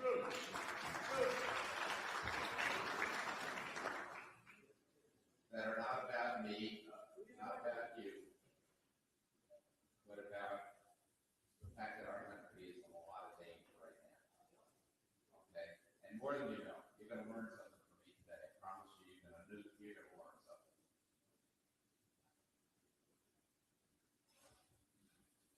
I don't know where to start exactly. I've been talking about this now for a few days. All of a sudden, our proposed emergency order that we are recommending to the president came out, the Washington Post, and since then it's been all over the place. But let me just tell you what it's all about, okay? Because we're in a lot of trouble. Now, how do I know what I'm talking about? That's probably the first place I need to know. I hate talking about myself because, as I said, I'm not what's important. But I represent Tina Peters. Anybody ever hear of her? And the most important thing I can tell you about Tina is she wanted me to make sure I got my points out today about what I'm talking to you about. Tina Peters is one of the most important people, one of the most important issues that I'm dealing with. I need to get her out of prison. And I'm doing everything I can. Thank God. Good job. But I was able to oppose on him and get a pardon, okay, for Tina Peters. When I did, he gave me that pardon. I all of a sudden I came to that thing I had heard so many times. Be careful of what you wish for, you just may get it. Because now I have to fight to make sure that a federal pardon from the President of the United States will apply to state charges. And that's going to probably be something that will go to the Supreme Court. And in the meantime, she's still languishing in prison. And she is a real American hero. She's not only an American hero because she's being incarcerated for three purposes. One, which is to shut her off. The second purpose is to be kind of a scapegoat for Shannon Griswold, the Secretary of State of the state of Colorado, who basically is the real criminal, who destroyed information, wiped 62 making machines clean. And the third reason is to scare every other clerk in every other county in the United States. Don't you dare be brave. Don't you dare stand up for what's right. Don't you dare preserve the truth, because you'll be treated like Tina Peters if you do. She's an American hero because of what she was doing. She preserved the truth. She preserved. She imaged the hard drives of the debate. Now, with that help from what Tina Peters did and from what was discovered in Aiken County, Michigan. Okay. So now we're talking about something you guys are not familiar with, right? Anybody here familiar with Aiken County, Michigan? You are, yes. Okay.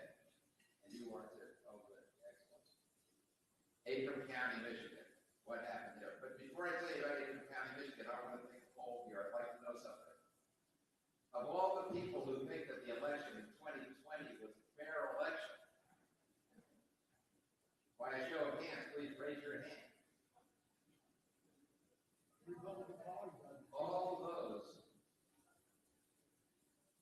All of those who believe that the election in 2020 where Joe Biden beat Donald Trump was rigged, please raise your hands. Okay. This is the result I get every time I speak. Let me ask you this.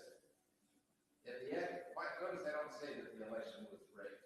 I mean, it was stolen. I don't use that expression that the election was stolen. The election was rigged, and I know it was rigged for a fact. But the election was rigged, not stolen. What was stolen was America. Our country was stolen for 4 years. And these people were not our friends. They were not good to America. They give up, there's no way anybody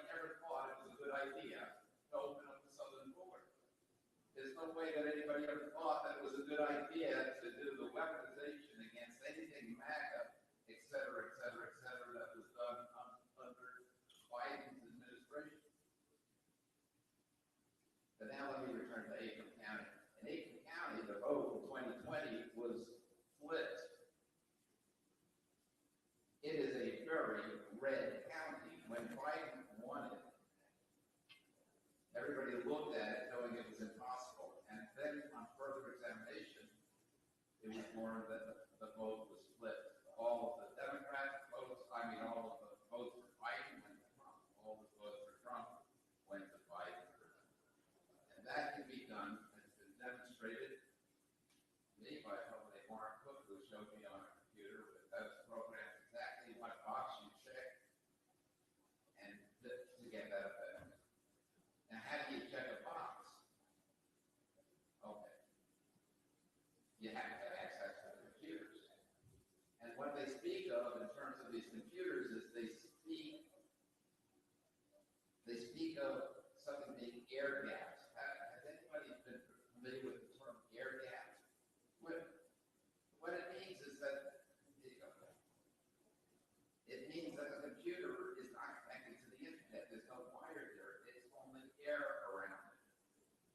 And all of the idiots in the world are very happy to believe that they did machines and believe that this is true. It's air gap. Therefore, the election must be true. It must be. It's not. Because now we know by examination of the machines in Aiken County, because of the flipping of the vote, there was a lawsuit. And because of the lawsuit, the attorneys involved, some of which are now being tried, about to be tried, I represent one of them. We will win. Always win. I get it. But let me tell these folks something important, okay? There were experts that examined the machines, the tabulators. And what we found in the tabulators are phone chips on the motherboard. Okay? Yes. Nothing less. Robust ones, the kind you get on first responders. So these tabulators are not just tabulators, they're cell phones. They don't need to be attached to the internet. Okay? What we're talking about here is something really dangerous and very serious. Because we have 22 Republican senators that are up for re-election in this particular midterm. 22 Republican senators. If they take the majority, and they can easily do it with these machines, if they take these senators, they can not only have, they not only will have a majority, they'll have a 2/3 majority. What is the nightmare that you consider here, and why is this an emergency situation? It's an emergency situation because you've got cell phone chips in the tabulators that count the votes. Let me ask you all something. That may be a bit different to you. Okay, then. And then just think of it the other way around. Okay? Would anybody, let's see by a show of hands, as to who would think that this scenario I'm going to give you is an emergency? You're driving down a two-lane highway, one lane in each direction. You're doing 70 miles an hour. The traffic that's coming in your opposite direction is doing 70 miles an hour, and you're separated by 2 yellow lines between you. Nothing else. And you get a phone call, and you find out that your ex-wife, who happens to be mentally ill and very, very hostile, has now seized control, has penetrated the computer in your car, and at any time can take over the steering. Anybody who thinks that that is not an emergency, please raise your hand. I don't see any hands.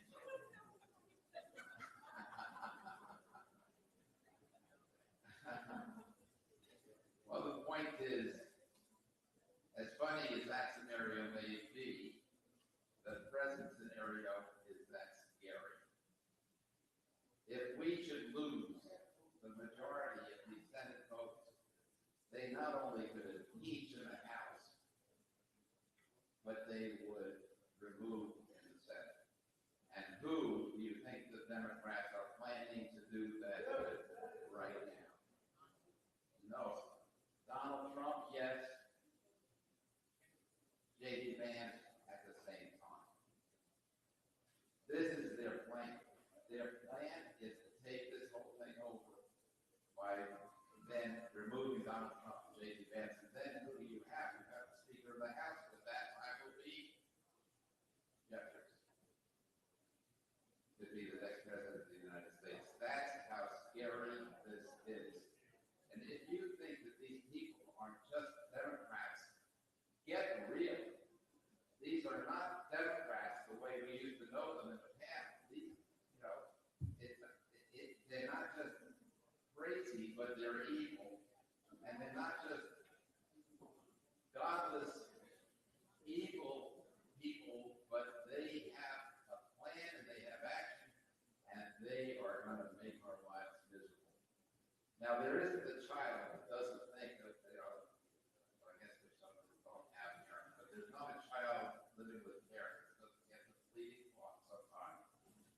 about what it would be when the parents die. And maybe they get a little bit of a tinge of unhappiness, a tinge of what the loss would be.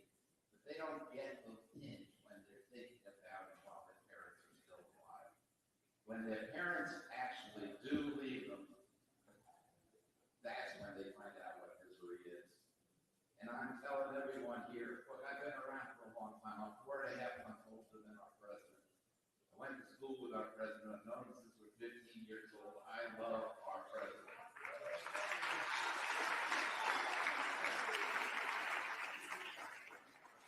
Almost everyone in our class knew Donald Trump loved our president at that time. We didn't know what his love. We were young boys. You know, we were 17, 18 when we graduated.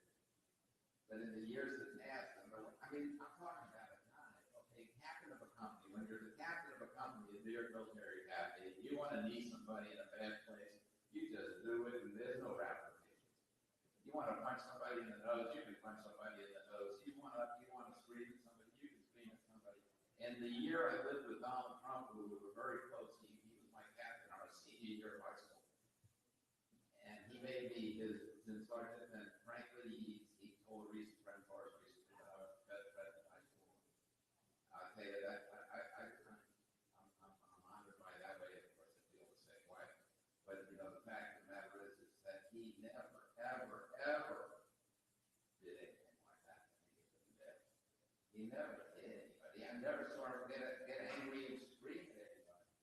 When we would have mail call, his heart was in it for the students. I mean, you know, they're getting their mail, except for those that don't get mail. We all know what that's like. You're on summer camp, you're on somewhere, you know, there's always those kids that just don't seem to have parents that care or love enough to send cookies from home. He always knew who they were. Always had the right thing to say. Was always a good guy. And that's why I love him.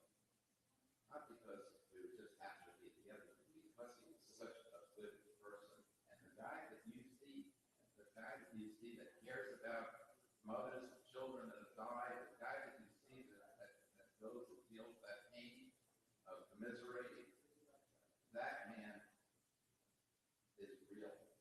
That's the same guy that I know. And so I promise you, what you see is what you get.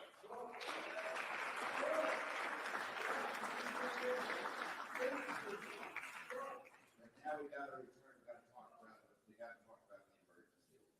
What we're going to need is we're going to need to deal with this. We need an order, and it's not an order. And Donald Trump made it very clear. He's not going to sign any order, emergency order. Why does that mean emergency first? It has to be an emergency because the president doesn't have the right under the Constitution to make rules as to how elections are conducted. The president does have the right if there's an emergency. And this is a national emergency. What could be more of an emergency? If China were coming at us, so we talked before about the fact that, yes, the election in 2020 was stolen. Okay, we all know that. By whom?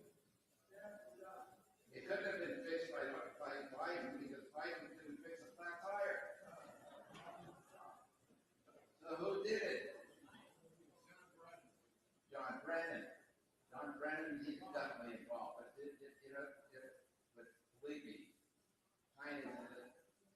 When we got Maduro, we didn't get Maduro just because he exported cocaine and fentanyl. We got him because he was exporting election fraud.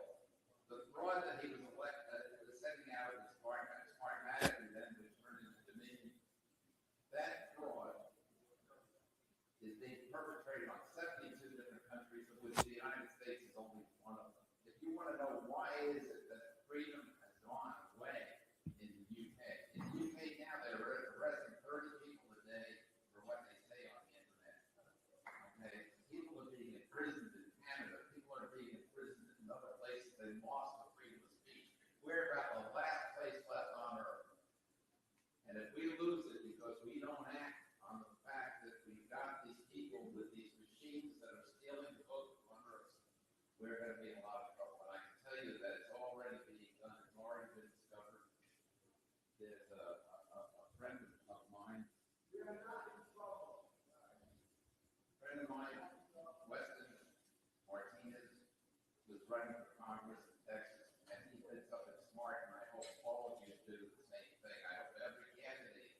running for Congress who can hear me now, or can see me on camera, or can hear what I said, it's very important that you take action and get the daily list of the people that are voting in your area where you're running, the district you're running. You've got to do that. You've got to go to that level because they're not able to keep up with it. The first day he got the information, he saw what we call modified duplicates. In the voter rolls, we've got modified duplicates. What the heck is he talking about? Modified duplicates. What the heck does he mean? It means that in any place where you've got like Steve Stern, right? You can have more than one Steve Stern. You can have Steve Stern, you can have two, you can have three, you can have four. And each one of them has the same driver's license number, the same social security number, the same date of birth, the same information, except a different voter identification number. These are the modified duplicates. These are in the voter rolls. They're in the archives. They pull them. The machines pull them out. They pull them, put them back. We need to make sure that our candidates are keeping track of this. Get daily lists of the voters that vote in the counties in which your district is in. You need to do it. Because you're going to see, you're going to catch them. You've got to catch them. Okay, please. This is really important. But the other thing is, why do we need this emergency order? I told you he doesn't have the power one way, but he does the other. He's not intending to file. And what he said was he's not going to sign an order, an emergency order, to take over the elections. But he's not federal. Let's not get confused here. When you watch the news and watch what's coming down in the next weeks, nobody's asking that the president federalize and nationalize the elections. We want the states to continue to be judged. We just have a few extra rules. And the most important of all the extra rules is that they be hand counted and they be publicly hand counted. Okay, that's what we need. We already have paper ballots. We don't need to change that. What we need to do is make sure that the machines are not doing the counting. Stalin said it's not who votes, it's who counts the votes. And right now, those that are counting the votes are using corrupted machines that cannot be trusted. And that in itself, the fact that they can't be trusted, makes it an emergency. And the fact that these phone chips are there, I mean, what are you going to believe? Wouldn't it be better if it's not just that they have to be hand counted, but they have to be hand counted publicly. So that means that there's going to be cameras on it. That means that there are going to be people watching it. And what it really means is that you've got something that's transparent that you can see and trust. Because what are you going to prefer to believe? A black box with phone chips in it? Or your own eyes? My own eyes. Thank you. All right.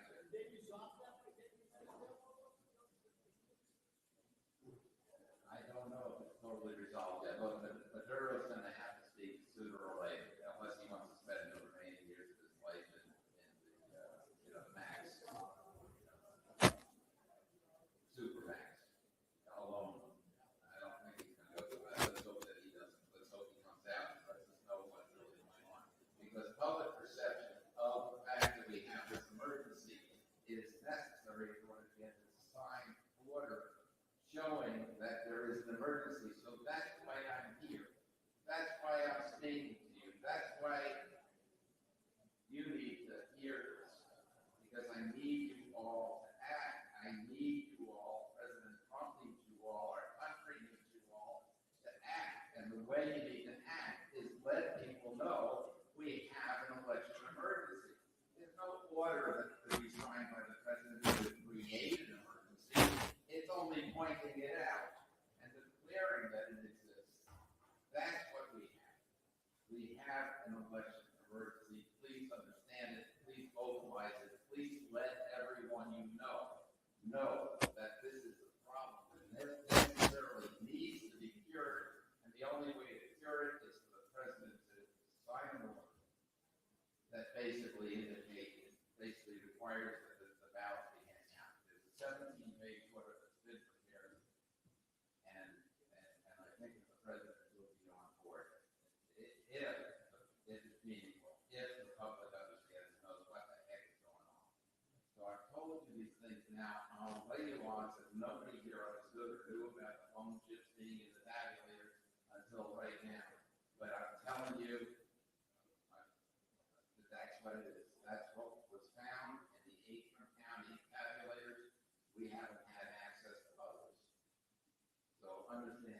in there for Akron County, they're in the competitors throughout the country, and they will determine the outcome of the election rather than as well as the voters. So with that, I thank you very much.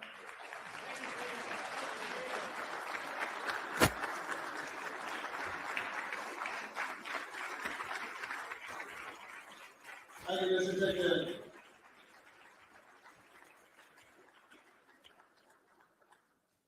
It's going to bring up once again our chairman, Chairman Chris Marino.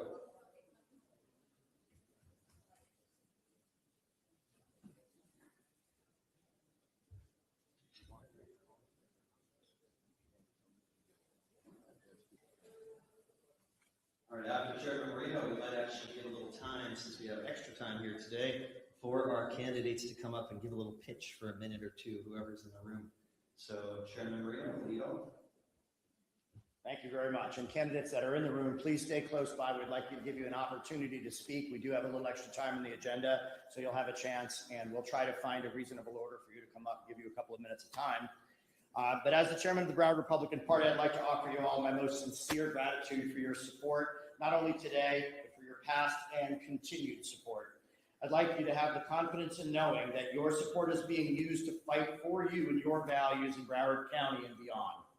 Aside from this event cost, all monies donated by you go directly towards turning out Republican voters to the polls in November, as well as supporting our candidates. Without your support, we would have no other funding to educate our voters. Let's talk about staying connected. You can also help by sharing us on your favorite social media. Please look at Facebook at Broward GOP Official, Instagram and X at Broward GOP. And we do need you to stay with us, like us, share us, and follow us. Please visit browardgop.com. Keep up to date and on supportive information that you need for elections, such as voter guides, candidate information, local Republican events, and much more. Please make sure to allow us and fellow Republicans to stay in touch with you. So I'm going to repeat that. This is difficult. We all get blown up by text messages every day. We know this. All of us do. It's not just any one of us. Please make sure to allow us and fellow Republicans to stay in touch with you by email and text. It is critical that you allow us to stay connected and never unfollow or unsubscribe from your fellow Republicans, and especially the Broward Republican Party. The Broward Republican Party would like to thank all of our speakers and members present today for volunteering your time and to make this event great. I ask that you all please read our event program guide carefully. That's the program guides on your table that Ismael Cabezas worked on for us. And you'll find these fine patriotic businesses that have stepped up for the cause and deserve an opportunity to have our business. Please take an extra step for them as they have done for us. Richard, if you would. Any candidates in the room, please be alert. And we're going to ask you if you'd like to have an opportunity to speak before the crowd. We'll give you that. All right, let's roll. I'm going to go to the top of the list that I had there. I'm going to give you a minute. Is George Moretis still here? George Moretis. Is Scott Singer here? Scott Singer's right up here. He's running for Congress. 1 minute. My fellow patriots, I'm Mayor Scott Singer of the city of Boca Raton, and I'm running for Congress in Florida's 23rd district. While I've been in Boca Raton for 15 years, I'm a Broward boy. I grew up in Lauderdale by the Sea, lived there for 17 years, so I've lived in this district for more than 32 years. And I know what it does. I know what it takes to get this a win for us. This is the most livable seat in Florida, and it's not just me saying that. That's Politico saying that after I entered this race in January, the best pickup opportunity we had. I have great support locally from within the district and without leaders in Washington, D.C., but it's really the grassroots here, and that's where I'm asking for your help. I'm proud to see supporters like Mayor Peggy Brown and Weston here, and we'll be rolling out a bigger list of endorsements. She deserves applause, but so do you all. This is a fight for the future of our country.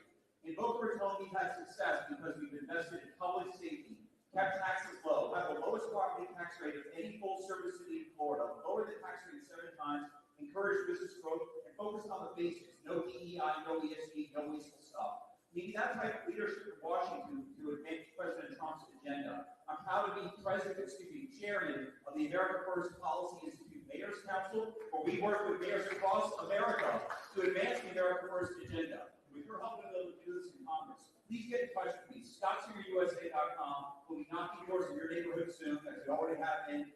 Appreciate your support, chance to earn your vote. We need to take this seat back. It's our best pickup opportunity, and I think I'm the best voice to win to beat Jared Moskowitz. Thank you. Thank you, Mayor Singer. Adam Cervera, school board member, would you like to say any words? Adam, up to you. I think he's already left. Chris Vincent, you still here, Chris? Let's see, Susan Stark, are you a candidate this year? Are you running? Okay, just making sure you can say something, yes. And Mayor Brown, are you up for re-elect this year? I'm not sure. No, you got it. Oh, no, only the candidates this time. We want to try to give them space. Thank you. I'm going to be quick because I know I stand between you and getting out of here. But I've been serving local government for 25 years in the town of Davie, so I'm probably one of the longest serving Republicans in Broward County. But it's because of grassroots effort. So I really want you to realize that, yes, the money's great, but if you don't get out there and help support, physically support, knocking on doors, talking to your friends, hosting coffees in neighborhoods, those local things are what gets everybody elected. And I want to touch upon something Peter said, and thank you. A couple of my elections ago, I guess maybe 10 or 15 years ago, there was an anomaly that I noticed every time I was knocking on doors to people that I knocked with. And we noticed that this was the early, voter absentee ballots. So when they came out, I always got the list. And as soon as they came out, I knocked on those doors first. So we go out there and we noticed that there were 5 or 6 people registered at the house that never lived there.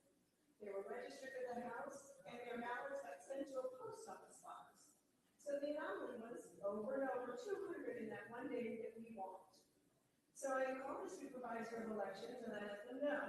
I was a Democrat at the time, but I still knew her enough to talk to her about what was going on.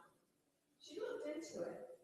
There were probably thousands across Broward County. Because if you talk about my little district in the town of Davie, that's one thing, and on one day. But you add those 200 around Davie, and then you add them out Broward, look at how many were actually, a problem. So what happens, they were registering people to vote with fictitious names at addresses all over. So they were going to post office boxes where they could break it then and then file for their candidate of choice. Be on the lookout. As Peter said, it's not just the machines though. It's the sneaky other ways that can happen. And I want you, the only way you can defend this is through grassroots effort. So help those candidates that you support grassroots, please. Thank you, Susan. Let's get some of the congressional candidates up here. I see Michael Carbonaro about 2 tables. He's on your umbrellas. Please come up, Michael. We're going to keep it strictly to a minute. Get ready, Rod Joseph. Any other congressional candidates? Let's bring you up since your districts are going to run through here. So just be ready. I'll call you up one at a time. I'm going to time it from now on. Thank you. All right. How many of y'all here want to be Betty Washington Schultz? Well, I'm running in Florida District 25, and I'm running on the basis that I want to restore the freedoms of America and the liberal Democrats have taken away from us for decades. And we've seen what happened recently in Iran this past weekend, and Venezuela 2 weeks ago, and that was going on with Cuba. And this is all about restoration of freedom. People have bled and died and left everything from this country for the American dream, and it's been slipping away as our freedoms erode. Our economic opportunity, affordability, our safety. I mean, DHS is defunded right now because of people like Betty Washington Schultz. So I'm running and I'm dedicating myself. I'm not a politician. I'm a first-time candidate. I'm a businessman.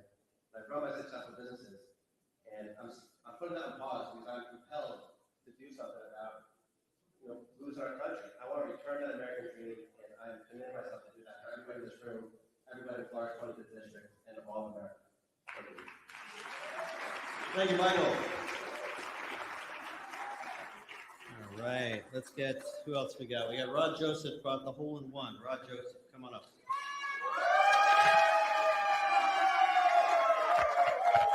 Whoa, what a cheering section.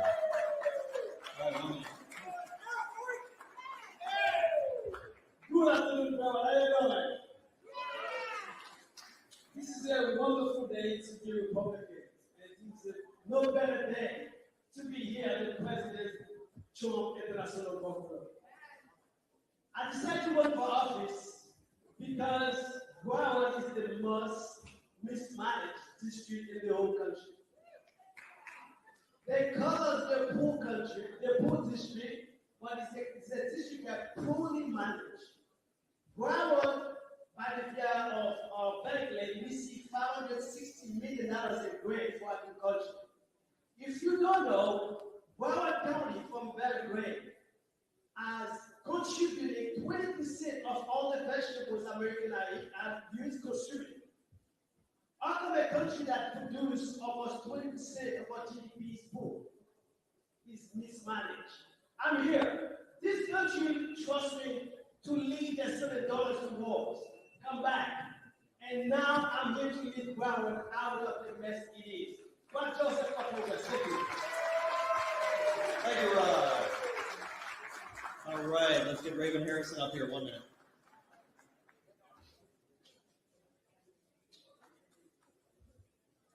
What do you want me to use? Good evening, good afternoon, Patriots. My name is Raven Harrison, also known as the Conservative Warrior. I am the daughter of not one, but two retired Air Force Lieutenant Colonels. I am also the wife of retired United States Air Force C-17 pilot Major Paul Harrison. And for those of you who know me, I'm also the mother of the strongest patriot I know, Patience Harrison, my daughter, who was picked up by the throat and thrown out of elementary school for voting for President Trump in a mock election at her elementary school. That is where we are, Patriots. It's coming right down to the children. I am running for Congress to take out the communist Jared Moskovich and replace it with the grassroots. So what we need to know is passion is great, but we need to have a plan. We don't send our doctors into surgery without the tools they need to operate. We don't send our firefighters in to fires without what they need. We don't back up the best president in our lifetime with establishment. I am the only grassroots with a plan to win Broward. They are talking to me, Raven Harrison, for Congress. It's going to be a new day, and I am proud to be the one who told Nancy Pelosi I was going to put a breathalyzer on our podium. Real representation is coming back. This is a grassroots effort, and I look forward to seeing you all in Washington, D.C. Thank you. All right, who else we got running for Congress here? We got Eddie Spear, Sandra Dorsey. I saw Sandra, you're up next.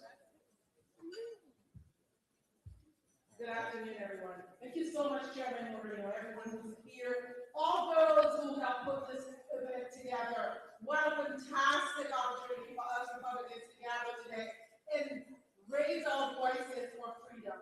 This is a great day in Palm Beach County. My name is Senator Dorsey. Has anyone here been told that they cannot do the impossible? I've been told that in this race. They told me, you are alone. You show up at every event by yourself. I'll tell you why. Because I answered a call. I know the journey I'm about to take. I know what's ahead. But you know, Sandra is spelled S-E-N-D-R-A. The E in Sandra is for Esther in the Bible. She was a slave girl, a woman who had no hope. But she had to answer because she was the only one who could step up to the plate to help her people. You are my people. You are in this because you saw the need of a country and a district that could lift it up. District 20, where I'm running, is a significant area for Florida. We have farming, we have tourism. Guess what? I am here to not just stabilize, but to increase the momentum in the financial sector so that it can become more prosperous. Affordability is on the ballot. We need to pay attention to how we can help those who cannot help themselves. So my name is Senator Dorsey, and I am running to be the service to that district. My background is as a Florida Supreme Court certified mediator, is to help bring more communication to both sides.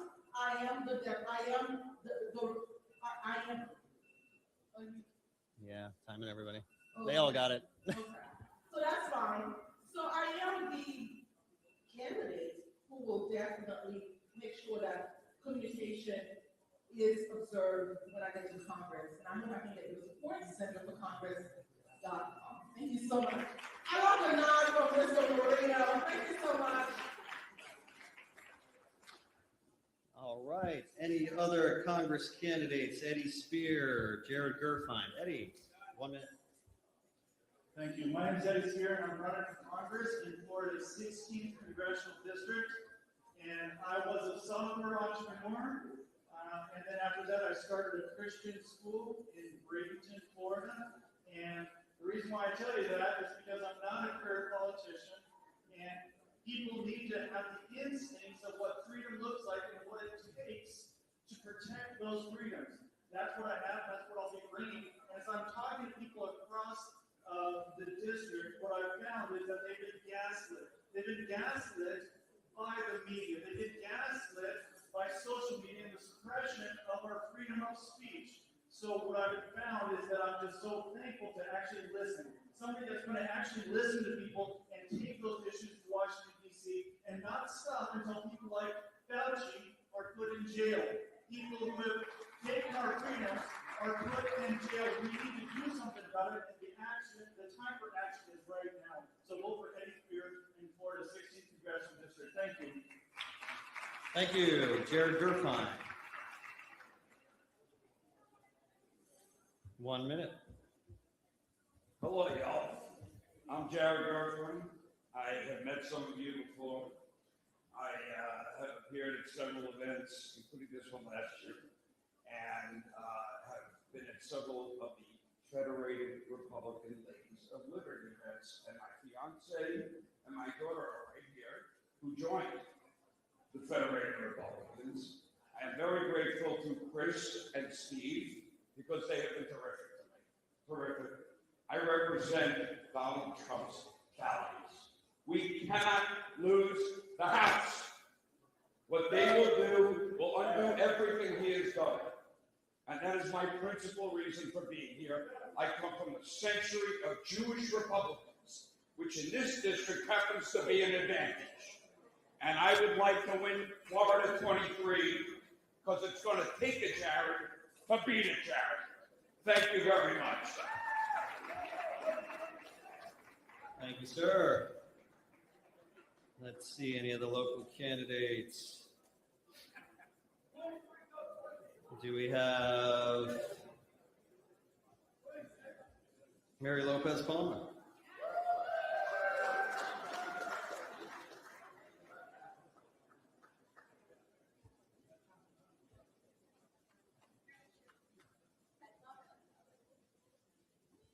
One minute. Hello, everyone. It's so nice to be here. What a great event. Thank you, Steve Stern, Richard Denobly, Chairman. We are going to flip District 102.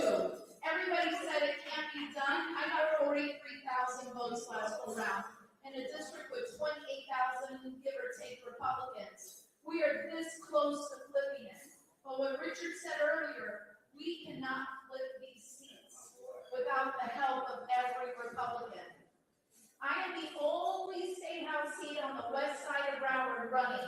And when you think about flipping a seat that has been blue almost 20 years, it's so exciting, right? Come on, man. We only have Chipper Hartman and Hillary Castalis now part of the Republican team, but I will be the third state house representative, 25 years plus as a real estate attorney. I'm going to write the legislation that makes a difference for home affordability and for families in Florida. So may God be my witness and God be with me on this crusade. Thank you for your support. And MaryLopezPalma.com, sign up, donate, and be there for me. Thank you so much. Have a blessed day. We have Chris Gleason, Bernadette Smith. Are they still here? Hearing none, I'll move on. do we have, let's see, Nicole Pazos, Rachel Rodriguez.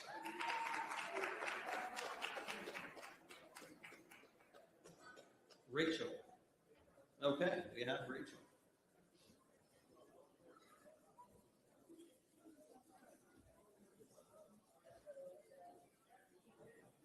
One minute for Rachel. I think I took the long way around. Good afternoon, everyone. And thank you so much, Chairman and Steve Stern, for this opportunity. I'm Rachel Rodriguez. I'm running for Florida Governor. And you may not have heard my name yet, but you know what work I've done. Back in 2021, I was representing firefighters in Central Florida with one of the first mandates for public employees in the COVID era. I was also representing families, parents, against unlawful mandates. And so that's where that began in the last few years. I've also worked with Chris Gleason, I'm here on election integrity. There are many, many issues that still face us here in Florida, and I really look forward to serving all of you as governor. Since I've been serving everyone as a litigator in the private sector, now I want to take it to the public square. I look forward to representing all of you. Again, that's Rachel Rodriguez, and you can find me at www.rachelforgov.com. Thank you. Thank you, Rachel. Well, so I see Audrey Fessick, I see. Carrie Ann Worley, are you still here? I see Audrey. Running for Pompano City Commission re-election. One minute. Thank you guys so much. Thank you for sticking around. My name is Audrey Fezzik. I am running for Pompano Beach re-election, actually. This came so quickly. Pompano Beach District 1 City Commissioner. So what I've been doing in the past year is learning a whole lot, and I've been really holding some people's feet to the fire, and I am enjoying that process. I'm enjoying being there to represent the residents that live in the district and live in the city, and make sure that we're doing things following proper processes, and making sure that every step of the way we have transparency and accountability. It's been a tough road so far, but it's been a fun one for me, and it's been something where I've truly been excited to see how many people are finally paying attention to what's happening in Pompano Beach and finally getting involved. And so with that, I just want to say I am thrilled to be running for re-election. I haven't even started going gung-ho yet, but I focus on the job that I'm doing, and I focus on doing it for as long as it takes. Thank you. Thank you, Audrey. All right, let's see. We have any other candidates? I don't see any other candidates unless you raise your hand. Sir, come on. I believe this to be Charles Watt. No? Who do we got? Is Charles Watley here? Oh, he's right there. Sorry. My vision is not so good these days. Let me give you one. Hi, everyone. My name is Chris Gleason. I'm running for the United States Senate. Some of you may have heard of my work, not so much me, but my work. Some of you might know this guy. He does a lot of videos. His name's James O'Keefe. Everybody here know who that is? Okay. So James helped me and some other people get some publicity on this thing that we had discovered. And it was a thing involving Act Blue and elderly people who were making thousands upon thousands upon thousands upon thousands of campaign contributions, but they didn't know that they were doing it. So we exposed that, and I've done that in conjunction with other people all across the country. We've exposed election fraud here. We exposed election fraud in Palm Beach County. In Broward County, who here votes in primaries? Everybody needs to write information in your hand. Okay? Who here would go out intentionally on election day or early voting and vote a ballot that doesn't have even one bubble color in it? Anybody here that would do that? Well, your SOB, Joe Scott, he thinks that you will believe that 180,000 people would do that. Or 68,000, or 69,000. And that happens every single election cycle here in Broward County. And I'm going to tell you, based on the work that we've done nationwide, that's not what's really going on. It's a a lot of what Peter was saying. So if you wanted a United States Senator who's really going to take a flight to Washington, D.C., I'm your guy. Yesterday, I filed a $5.3 billion election campaign finance violation against Act Blue, the DNC, the DSCC, Raphael Warren, a whole lot more. Thank you, sir. Charles Watley, running for sheriff in Broward, please come up, 1 minute. Your next Republican Broward County Sheriff. Raised in Broward County, Marine Corps veteran, 28 years of law enforcement experience. I will hold the county fiscally responsible. Right now they have a $2 billion budget. We will hold people accountable and we will be fiscally responsible. We will hold your tax dollars and count every single dollar. Number 2, we will hold criminals accountable. Not like the current sheriff. He thanks the people. We will hold criminals accountable. Right now, there are 47 active gangs in Broward County, and we will put a stop to it. But right now, it's not about me because my election is after the midterms. And we have to fight to bring that red wave of freedom across Palm Beach and Broward County because we are a party of God, a party of people. And we have to remember one thing also, that we are the party of Abraham Lincoln, that we are the party of Ronald Reagan, and that we are the party of our glorious president, Donald J. Trump. God bless each and every one of you. Charles Watley from Broward County Sheriff. Hey, Charles. Do we have any other candidates that didn't get a chance? Any other candidates? Any other candidates? Chairman Marino, I don't see any other candidates. Oh, Valerie Hogan, you gotta come up and do God Bless America. Where's Valerie? Here she is.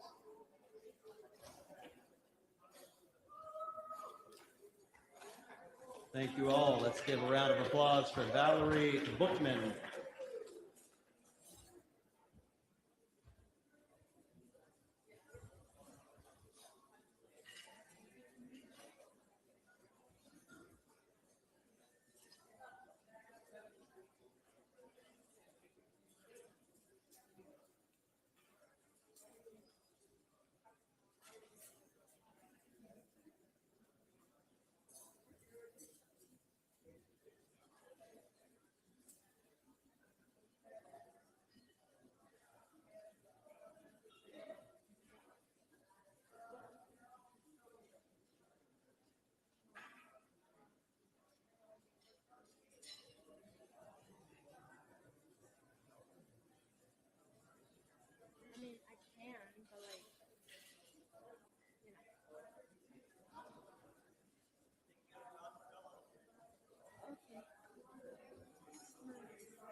I'll just sing like a little bit.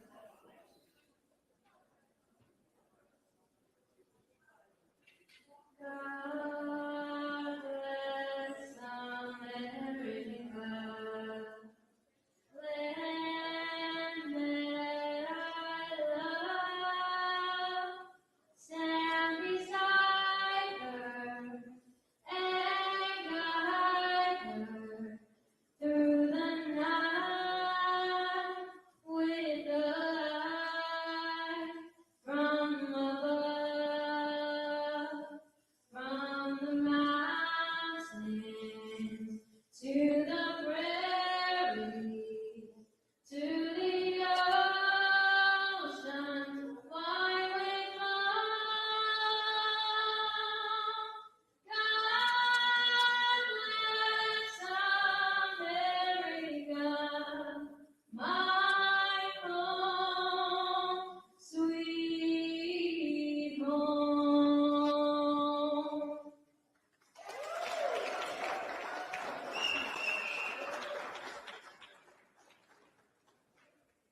Well done. Thank you so much, Valerie.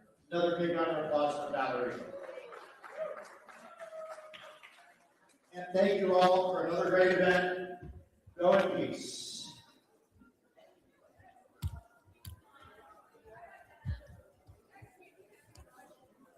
Yeah, oh, thank you. Oh, God,